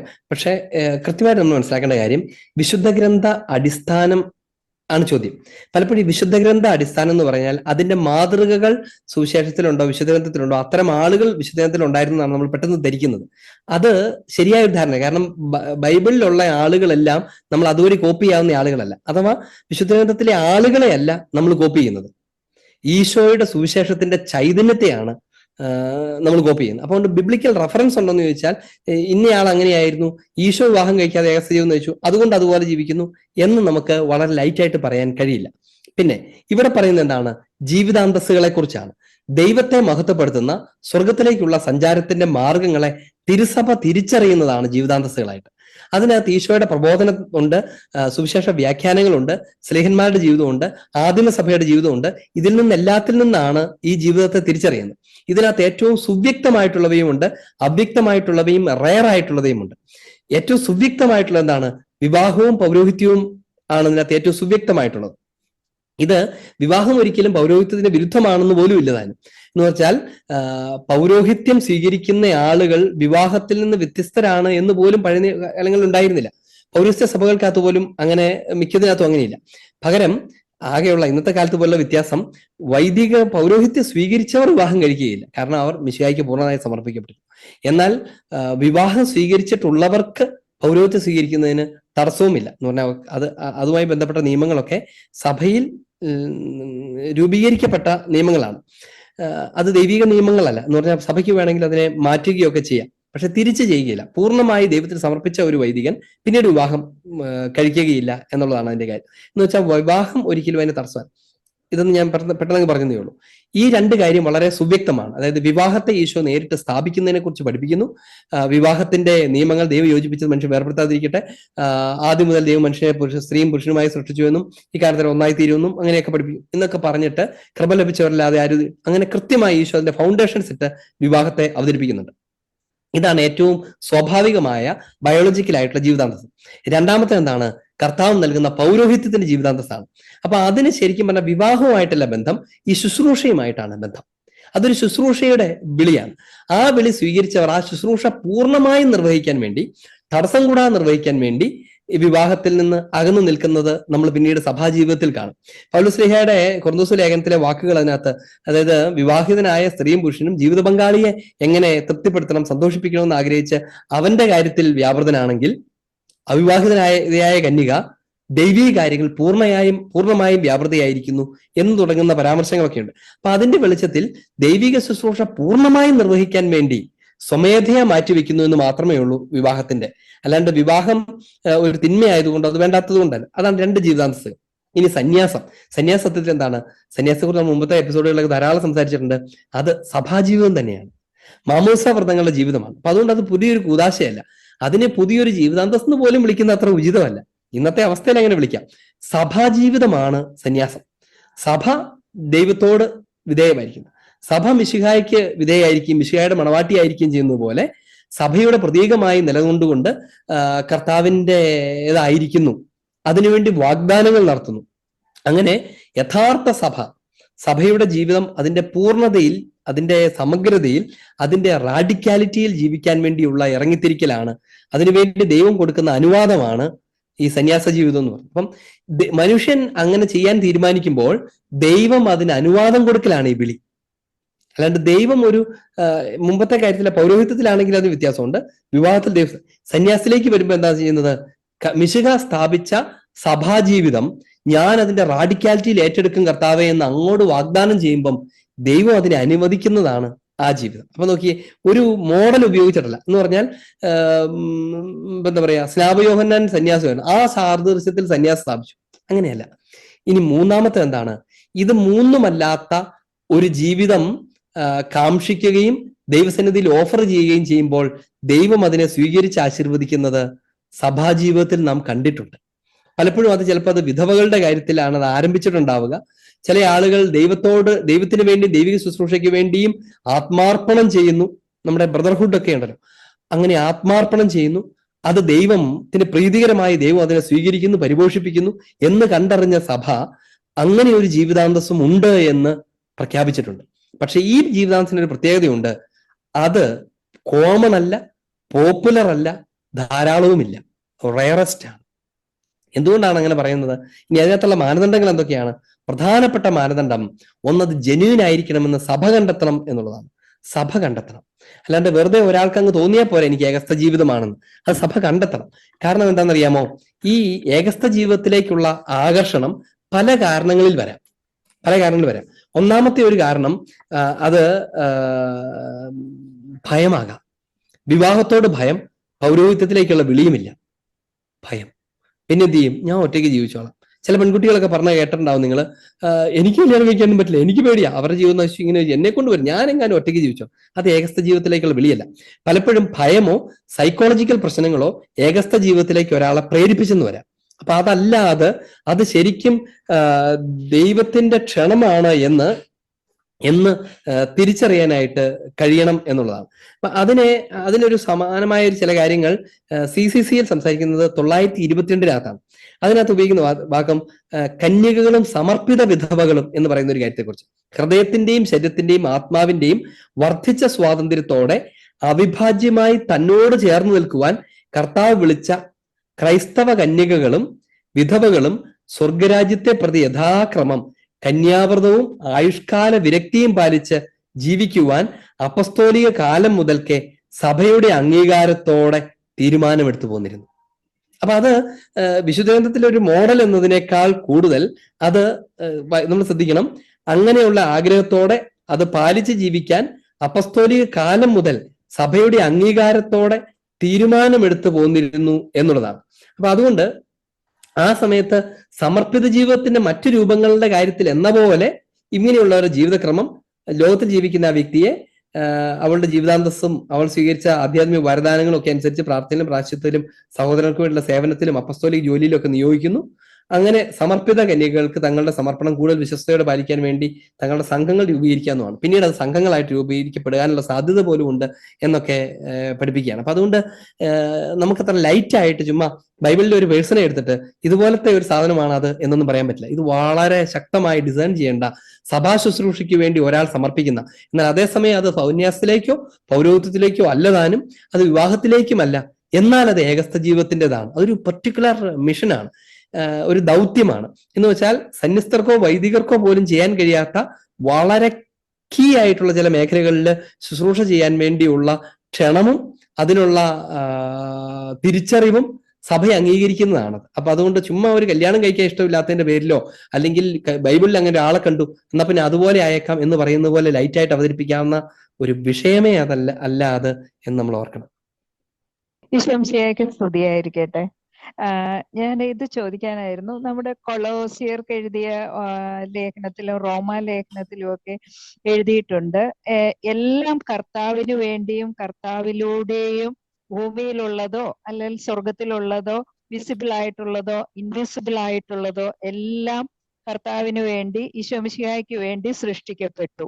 പക്ഷെ അപ്പോഴങ്ങനെയാണെങ്കിൽ കർത്താവ് എന്തുകൊണ്ടാണ് ഈശോ ജോൺ ചാപ്റ്റർ 18:36 പറയുന്നുണ്ട് my kingdom is not of this world? അതെന്തുകൊണ്ടാണ് അങ്ങനെ പറയുന്നേ? എല്ലാം കർത്താവ് ഓക്കെ, എല്ലാം കർത്താവിന് വേണ്ടി സൃഷ്ടിക്കപ്പെട്ട, അപ്പൊ പിന്നെ കർത്താവ് പറയണ്ടേ ഇതൊക്കെ എനിക്ക് വേണ്ടി സൃഷ്ടിക്കപ്പെട്ടതാണ്, ഞാൻ ആണ് ഇതിന്റെയൊക്കെ രാജാവ് എന്ന് പറയണ്ടേ എന്നാണ്. ഇത് വളരെ രസകരമായ രണ്ട് കോണ്ടെക്സ്റ്റിൽ പറഞ്ഞ കാര്യങ്ങളെ കൂട്ടിച്ചേർക്കുന്നത് കൊണ്ടുണ്ടാകുന്ന ഒരു രസകരമായ ചോദ്യമാണ്. ഇത് രണ്ടിന്റെയും അർത്ഥം വേറെയാണ്. ഈശോ പറയുന്നത് ഈശോ ഭൗമിക കാര്യങ്ങളുടെ ഒരു രാജാവല്ല എന്നാണ്. അവിടുന്ന് അതിന്റെയൊക്കെ അതീതനായ രാജാവാണ്. ഈ ഭൗമിക രാജാക്കന്മാരുടെ അതിൽ ആകെ ഉള്ളത് എന്താ? ഒരു കഷ്ണം ഭൂമിയാണുള്ളത്. ഈ ഭൂമിയെയും കൂടെ സൃഷ്ടിച്ച, ഈ ഭൂമിയും അതിലെ സൃഷ്ടികളൊന്നും ഇല്ലേലും സ്വമേധയാ ദൈവമായിരിക്കുന്ന, രാജാവായിരിക്കുന്ന ഒരു രാജ്യത്വത്തെ കുറിച്ച് നിങ്ങൾക്കൊന്നും ചിന്തിക്കാൻ പറ്റില്ല എന്നാണ് അവിടെ പറയുന്നതിന്റെ അർത്ഥം. ഞാൻ ഇഹത്തിന്റെ രാജാവല്ല എന്ന് പറയുന്നത്. രണ്ടാമത്തെ എന്താണ്? Everything will be recapitulated in Christ, everything is created for Christ എന്ന് പറഞ്ഞാൽ അതൊക്കെ മിശിഹായിൽ നിന്നും മിശിഹായ്ക്ക് വേണ്ടിയുമാണ് എന്ന് പറഞ്ഞാൽ അവയൊക്കെ സൃഷ്ടിക്കപ്പെട്ടിട്ടുള്ളതൊക്കെ ദൈവത്തിൽ നിന്ന് ഒറിജിനേറ്റ് ചെയ്യുന്നതും മിശിഹായിലൂടെ ദൈവത്തിലേക്ക് എത്തിത്തേരേണ്ടതും എല്ലാം ദൈവത്തോട് കടപ്പെട്ടിരിക്കുന്നതും അതിന്റെ എല്ലാത്തിന്റെയും കേന്ദ്രം മിശിഹായുമാണ് എന്നൊക്കെ തുടങ്ങുന്ന വളരെ വലിയൊരു ക്രിസ്റ്റോളജിക്കൽ തിയോളജിയുടെ ഫൗണ്ടേഷൻസ് ആണ് അവിടെയുള്ളത്. ഇത് രണ്ടും ഒരിക്കലും കോൺട്രഡിക്റ്റ് ചെയ്യുന്നില്ല. രണ്ട് വിഷയങ്ങളാണ്, പരസ്പര പൂരകമായ കാര്യങ്ങളുമാണ്. ഇത് കുറച്ച് ഇത്ര എളുപ്പത്തിൽ പറഞ്ഞാൽ പോരെന്ന് എനിക്കറിയാം, എന്നാൽ ഞാൻ അതിനെ ഷോർട്ടായിട്ട് നിർത്തം പറഞ്ഞു. അച്ഛാ ഒരു കാര്യം ചോദിക്കാനാണ്. നമ്മള് സുവിശേഷത്തിൽ പറയുന്നുണ്ട്, ഈശോയുടെ ശിഷ്യന്മാര് പറയുന്നു, നിന്റെ നാമത്തില് പിശാചുകളെ പുറത്താകുന്ന ഒരു വ്യക്തിനെ കണ്ടു. അപ്പൊ യേശു പറയുന്നുണ്ട്, നിനക്കെതിരില്ലാത്തവൻ നിന്റെ ഭാഗത്താന്ന് പറയുന്നുണ്ട്. ഈ ഒരു വചനം കിടക്കുന്നതും അതുപോലെ മറ്റ് സഭകള്, അതായത് ഈ ഇടയ്ക്ക് പൊങ്ങി വന്ന സഭകളാണെങ്കിലും പെന്തക്കോസ്താണെങ്കിലും അവര് നമ്മളെ അപ്രോച്ച് ചെയ്യുമ്പോൾ ഈ ഒരു വചനം കിടക്കുന്നത് കൊണ്ട് ശരിക്കും അവര് ശരിക്കും നമ്മുടെ സഭയെ കുറ്റപ്പെടുത്തിയാണ് കൂടുതലും സംസാരിക്കാറെങ്കിലും നമ്മളിപ്പോ ഈ ക്ലാസ്സുകളിലൂടെ കടന്നു പോകുമ്പോൾ നമുക്കത് ഒട്ടും എഫക്ട് ചെയ്യുന്നില്ല. എന്നിരുന്നാൽ പോലും നമുക്ക് അവരോട് എന്തെങ്കിലും മറുപടി പറയാനോ അല്ലെങ്കിൽ ഈ ഒരു വചനം മനസ്സിൽ കിടക്കുന്നതുകൊണ്ട് അവരിലൂടെ പരിശുദ്ധാത്മാവ് പ്രവർത്തിക്കുന്നുണ്ടോ എന്നുള്ള ഒരു ചിന്താഗതിയും കാര്യങ്ങളൊക്കെ ഉള്ളതുകൊണ്ട് ഇവരെങ്ങനെ ഒഴിവാക്കണം അല്ലെങ്കിൽ ഇതെങ്ങനെ ഡീൽ ചെയ്യണമെന്ന് പിടുത്തം കിട്ടുന്നില്ല. അതിനെ കുറിച്ചൊന്ന് പറയാമോ? നമുക്ക് സിമ്പിളായിട്ട് മനസ്സിലാക്കാവുന്നേ ഉള്ളൂ. നമുക്കെതിരില്ലാത്തവൻ നമ്മുടെ കൂടെയാണ് എന്ന് ഈശോ പറയുന്ന കോണ്ടെക്സ്റ്റ്, ഈശോ സാർവലൗകിക രക്ഷയ്ക്ക് വേണ്ടി ഇറങ്ങുന്ന ദൈവപുത്രനാണ് എന്ന് പറയാൻ വേണ്ടിയാണ്. എന്ന് വെച്ചാൽ അതിന്റെ ശരിക്കുള്ള അർത്ഥം യഹൂദരുടെ മാത്രം ദൈവമല്ല, ഈശോയിലേക്ക് വരുന്ന ആരെയും സ്വീകരിക്കാൻ ആഗ്രഹിക്കുന്ന ആളാണ് ഈശോ എന്നാണ് അതിന്റെ അർത്ഥം. യഹൂദരുടെ മാത്രം ദൈവമല്ല. യഹൂദർക്ക് അങ്ങനെ, അവർക്ക് നല്ലൊരു വിചാരം അങ്ങനെ ഉണ്ടായിരുന്നു, ഞങ്ങളുടെ മാത്രം ദൈവം എന്നുണ്ടായിരുന്നു. പക്ഷെ ഈശോ സമരിയായിലൂടെ നടന്നു പോകുന്നതിനെ കുറിച്ച് നമ്മൾ വായിക്കുന്നു, വിജാതിയുടെ അടുത്ത് ചെല്ലുന്നതിനെ കുറിച്ച് വായിക്കുന്നു. അപ്പോ പ്രകടമായി നമുക്കെതിരെ നിൽക്കാത്തവരൊക്കെ നമുക്കുള്ളതാണ് എന്നാണ് അതിന്റെ അർത്ഥം. എന്ന് പറഞ്ഞാൽ ഈശോ തന്നെ പറയണു, നമ്മുടെ ഈ തൊഴുത്തിൽ പെടാത്ത ആടുകളും എനിക്കുണ്ട്. ഈശോ പറഞ്ഞ എങ്ങനെയാ? ഈ തൊഴുത്തിൽ പെടാത്ത ആടുകളും എനിക്കുണ്ട് എന്നാണ് പറയുന്നത്. എന്ന് പറഞ്ഞാൽ അതും എന്റെ ആടാണെന്ന് തന്നെയാണ് ഈശോ പറയുന്നത്. എന്ന് പറഞ്ഞാൽ നമുക്കെതിരില്ലാത്തവൻ നമ്മുടെ കൂടെയാണെന്ന് പറയുന്നതിന്റെ പാരലാണ് ഈ തൊഴുത്തിൽ പെടാത്ത ആടുകളും എനിക്കുണ്ട് എന്ന് പറയുന്നത്. പക്ഷെ ഈശോ അവിടെ നിർത്തുവല്ല ചെയ്യുന്നത്. അതാണ് അതിന്റെ പ്രശ്നം. ഈശോ തുറന്നെന്താ പറയണേ? അവയെയും ഞാൻ കൊണ്ടുവരേണ്ടിയിരിക്കുന്നു. എന്റേതാണ്, പക്ഷെ അവിടെ ആയിരിക്കാനല്ല അതുള്ളത്. അവര് ഇവിടെ ആയിരിക്കേണ്ടതാണ്. ഇവിടെ വരുമ്പോഴേ അത് പൂർണ്ണമായും എന്റേതാവുള്ളൂ. അല്ലെങ്കിൽ എന്നെ സംബന്ധിച്ച് എന്റേതാണെങ്കിലും അവർക്ക് ഞാൻ അവരുടേതാകണമെങ്കിൽ അവരിവിടെ വരണം. പെന്തക്കോസ്തക്കാരോട് സിമ്പിളായിട്ട് ഇത്രയും കാര്യം മാത്രം പറഞ്ഞാൽ മതി. ഈ തൊഴുത്തിൽ പെടാത്ത ആടുകളും എനിക്കുണ്ട്. അത് മാത്രം എടുത്താൽ ശരിയാണ്, അതൊക്കെ ഞങ്ങളുടെ ഈശോയുടെ ആടാ, കത്തോലിക്കിന് മാത്രമല്ല എന്നൊക്കെ പറയാം. പക്ഷേ ഈശോ തീർക്കുന്നത് എങ്ങനെയാണ്? അവയും കൂടെ ഞാൻ കൊണ്ടുവരേണ്ടിയിരിക്കുന്നു എന്ന് പറഞ്ഞുകൊണ്ടാണ്. എന്ന് വെച്ചാൽ ഈശോയുടെ സംഘത്തിലേക്ക്, ഈ സംഘം നൈയാമിക സംഘം തന്നെയാണ്, അല്ലാണ്ട് എവിടെ ഉണ്ടായതും ഈശോയുടെ സംഘം എന്ന് പറയാൻ പറ്റില്ല. കാരണം എന്താ? അവിടുന്ന് സ്ഥാപിച്ചത് ഈ 12 അപ്പസ്തലന്മാരുടെ മേലാണ്. ആ സഭയാണ് പിന്നെ തുടർന്നു പോകുന്നത്. അപ്പൊ അതുകൊണ്ട് ഈശോ ഒരു സഭയെ സ്ഥാപിച്ചുള്ളൂ. ഈശോ കുറെ സെക്ടറുകൾ സ്ഥാപിച്ച് അവിടെയൊക്കെ സ്ഥാപിച്ചായിരുന്നെങ്കിൽ ശരി, ഒരെണ്ണമേ സ്ഥാപിച്ചുള്ളൂ. ഈശോ ഒരു 12 അപ്പസ്തലന്മാരെ നിയമിച്ചുള്ളൂ. അവരൊരു സഭയായിരുന്നു, ആ സഭയാണ് ജീവിച്ചത്. അതിൽ നിന്ന് പലരും പിരിഞ്ഞു പോയവരൊക്കെ സ്വന്തം നിലയ്ക്ക് ഞങ്ങളാണ് ഉണ്ടായത് ശരിക്കും എന്ന് പറയുന്നത് ന്യായമില്ലല്ലോ. ആദ്യം മുതൽ ഉണ്ടായിരുന്ന ആ ഹിസ്റ്റോറിക്കൽ കണ്ടിന്യൂറ്റി ഈസ് ഇമ്പോർട്ടന്റ്. ആ ഹിസ്റ്റോറിക്കൽ ചരിത്രാത്മകമായ തുടർച്ച അതെവിടെ നിലനിൽക്കുന്നു എന്ന് മാത്രം നോക്കിയാൽ മതി. അത് പരിശുദ്ധ കത്തോലിക്ക സഭയിലാണ് നിൽക്കുന്നത്. എന്നിട്ട് അതിൽ നിന്ന് വിഘടിച്ച് നിൽക്കുന്നവര് ഞങ്ങളും അതിന്റെ ഭാഗമാണ് എന്നോ അല്ലെങ്കിൽ ഞങ്ങൾ എതിർക്കാത്തത് കൊണ്ട് ഞങ്ങൾ അതിന്റെ ഭാഗമാണ് എന്നൊന്നും ഒരിക്കലും പറയാൻ പാടില്ല. ചിലപ്പോഴൊക്കെ നമ്മൾ വളരെ ലൈറ്റ് ആയിട്ടേ ഇപ്പം ഈ സഭയെ എതിർത്തുകൊണ്ട് സഭയെ അവഗണിക്കുന്ന ഈശോയെ അംഗീകരിക്കുന്ന ആളുകൾ നടന്ന സുവിശേഷ പ്രവർത്തനത്തെയൊക്കെ നമ്മൾ ചുമ്മാ പറയാറുണ്ട്. ഓക്കെ, ഒരു പ്രൈമറി സ്റ്റേജിൽ അത് അംഗീകരിക്കാന്ന് മാത്രമേ അർത്ഥമുള്ളൂ. കാരണം എന്താ? കുറഞ്ഞ പക്ഷം ആദ്യം അവർ ഈശോയെ കുറിച്ച് കേൾക്കുന്നു. ഈശോയെ കുറിച്ച് കേട്ടാൽ മാത്രം പോരല്ലോ, ആ അർത്ഥത്തിൽ അവർ നമ്മുടെ കൂടെയാണെന്ന് വേണേൽ നമുക്ക് പറയാം. അതായത് ഒരു പ്രൊട്ടസ്റ്റന്റ് പാസ്റ്റർ അദ്ദേഹത്തിന്റെ ശുദ്ധ മനസ്സിൽ ഒരു നോർത്ത് ഇന്ത്യയിൽ ഒരു ഭയങ്കര ജീവൻ പണയം വെച്ച് അദ്ദേഹത്തിന്റെ നല്ല കൺവിക്ഷൻ കൊണ്ട് ഈശോയെ പ്രഘോഷിക്കുന്നു. സഭയെക്കുറിച്ച് അദ്ദേഹത്തിന് അറിഞ്ഞുകൂടാ, അല്ലെങ്കിൽ അദ്ദേഹം സഭയിൽ വിശ്വസിക്കുന്നില്ല, അയാളുടെ കേട്ടറിവ് വെച്ച്. അതിന് നമ്മൾ എങ്ങനെ കാണണം? ഒരു പ്രൈമറി സ്റ്റേജിൽ അദ്ദേഹം ഒരു ശുശ്രൂഷയൊന്നും മനസ്സിലാക്കാം. പ്രൈമറി സ്റ്റേജിൽ. കാരണം എന്താ? ഈശോയെക്കുറിച്ച് അയാൾ പറയുന്നു, പക്ഷേ അത് അവിടെ വെച്ച് നിൽക്കുന്നത് അത് അപകടകരമാണ്. അവിടെ വെച്ച് നിന്ന് എന്ത് പറ്റും? അയാൾ ഈശോയെ ഓഫർ ചെയ്യുന്നു, പക്ഷെ ഈശോയെ കൊടുക്കാൻ പറ്റുന്നില്ല. He can offer Christ, speaking about Christ. എന്താണ് പ്രശ്നം? He cannot give Christ. എപ്പോഴാണ് ഈശോയെ കൊടുക്കാൻ പറ്റുന്നത്? ഈശോയെ കൊടുക്കാൻ പറ്റണമെങ്കിൽ വിശുദ്ധ കുർബാന വേണ്ടേ? മിശിഹായുടെ ശരീരമാകുന്ന സഭയിലേക്ക് വരണ്ടേ? കൗദാശിക ജീവിതം ആവശ്യമില്ലേ? ഇതൊന്നും നിഷേധിച്ചുകൊണ്ട് ഈശോയെ പ്രഘോഷിക്കുമ്പോൾ ഒരു ഫസ്റ്റ് സ്റ്റേജിൽ ഓക്കെയാണ്. പക്ഷേ അത് മതിയെന്ന് വിചാരിക്കാൻ പാടില്ല. ഒരുപക്ഷെ എന്തുകൊണ്ടായിരിക്കും അദ്ദേഹത്തിന് ഇത് ചെയ്യാനുള്ള ഒരു പ്രേരണ ഉണ്ടായത്? അദ്ദേഹം തന്നെ തിരിച്ചറിഞ്ഞ് ആ വീണ്ടെടുത്തവരെ അദ്ദേഹം തന്നെ നയിച്ച് പരിശുദ്ധ കത്തോലിക്ക സഭയിലേക്ക് കൊണ്ടുവരേണ്ടതാണ്. അപ്പോ അതറിയാതെ അദ്ദേഹം ചെയ്യുന്നതുകൊണ്ട് അദ്ദേഹത്തെ തള്ളിക്കളയും പുച്ഛിക്കുകയും ചെയ്യേണ്ട കാര്യമില്ല. പക്ഷെ പറഞ്ഞു കൊടുക്കണം. അതുകൊണ്ട് ആവില്ല. ഫുഡ് തരാമെന്ന് പറയുമ്പോൾ ഫുഡ് വേണ്ട കയ്യിൽ, അല്ലേ എന്നുപോലെ ഈശോയെ തരാമെന്ന് പറയുമ്പം ആ പരിചയപ്പെടുത്തുന്ന ഈശോയിലേക്ക് കൊണ്ടുവരണ്ടേ? ഈശോയുടെ ശരീരമാകുന്ന സഭയിലല്ലാതെ എവിടെയാണ് അവിടുത്തെ കണ്ടുമുട്ടാൻ പറ്റുന്നത്?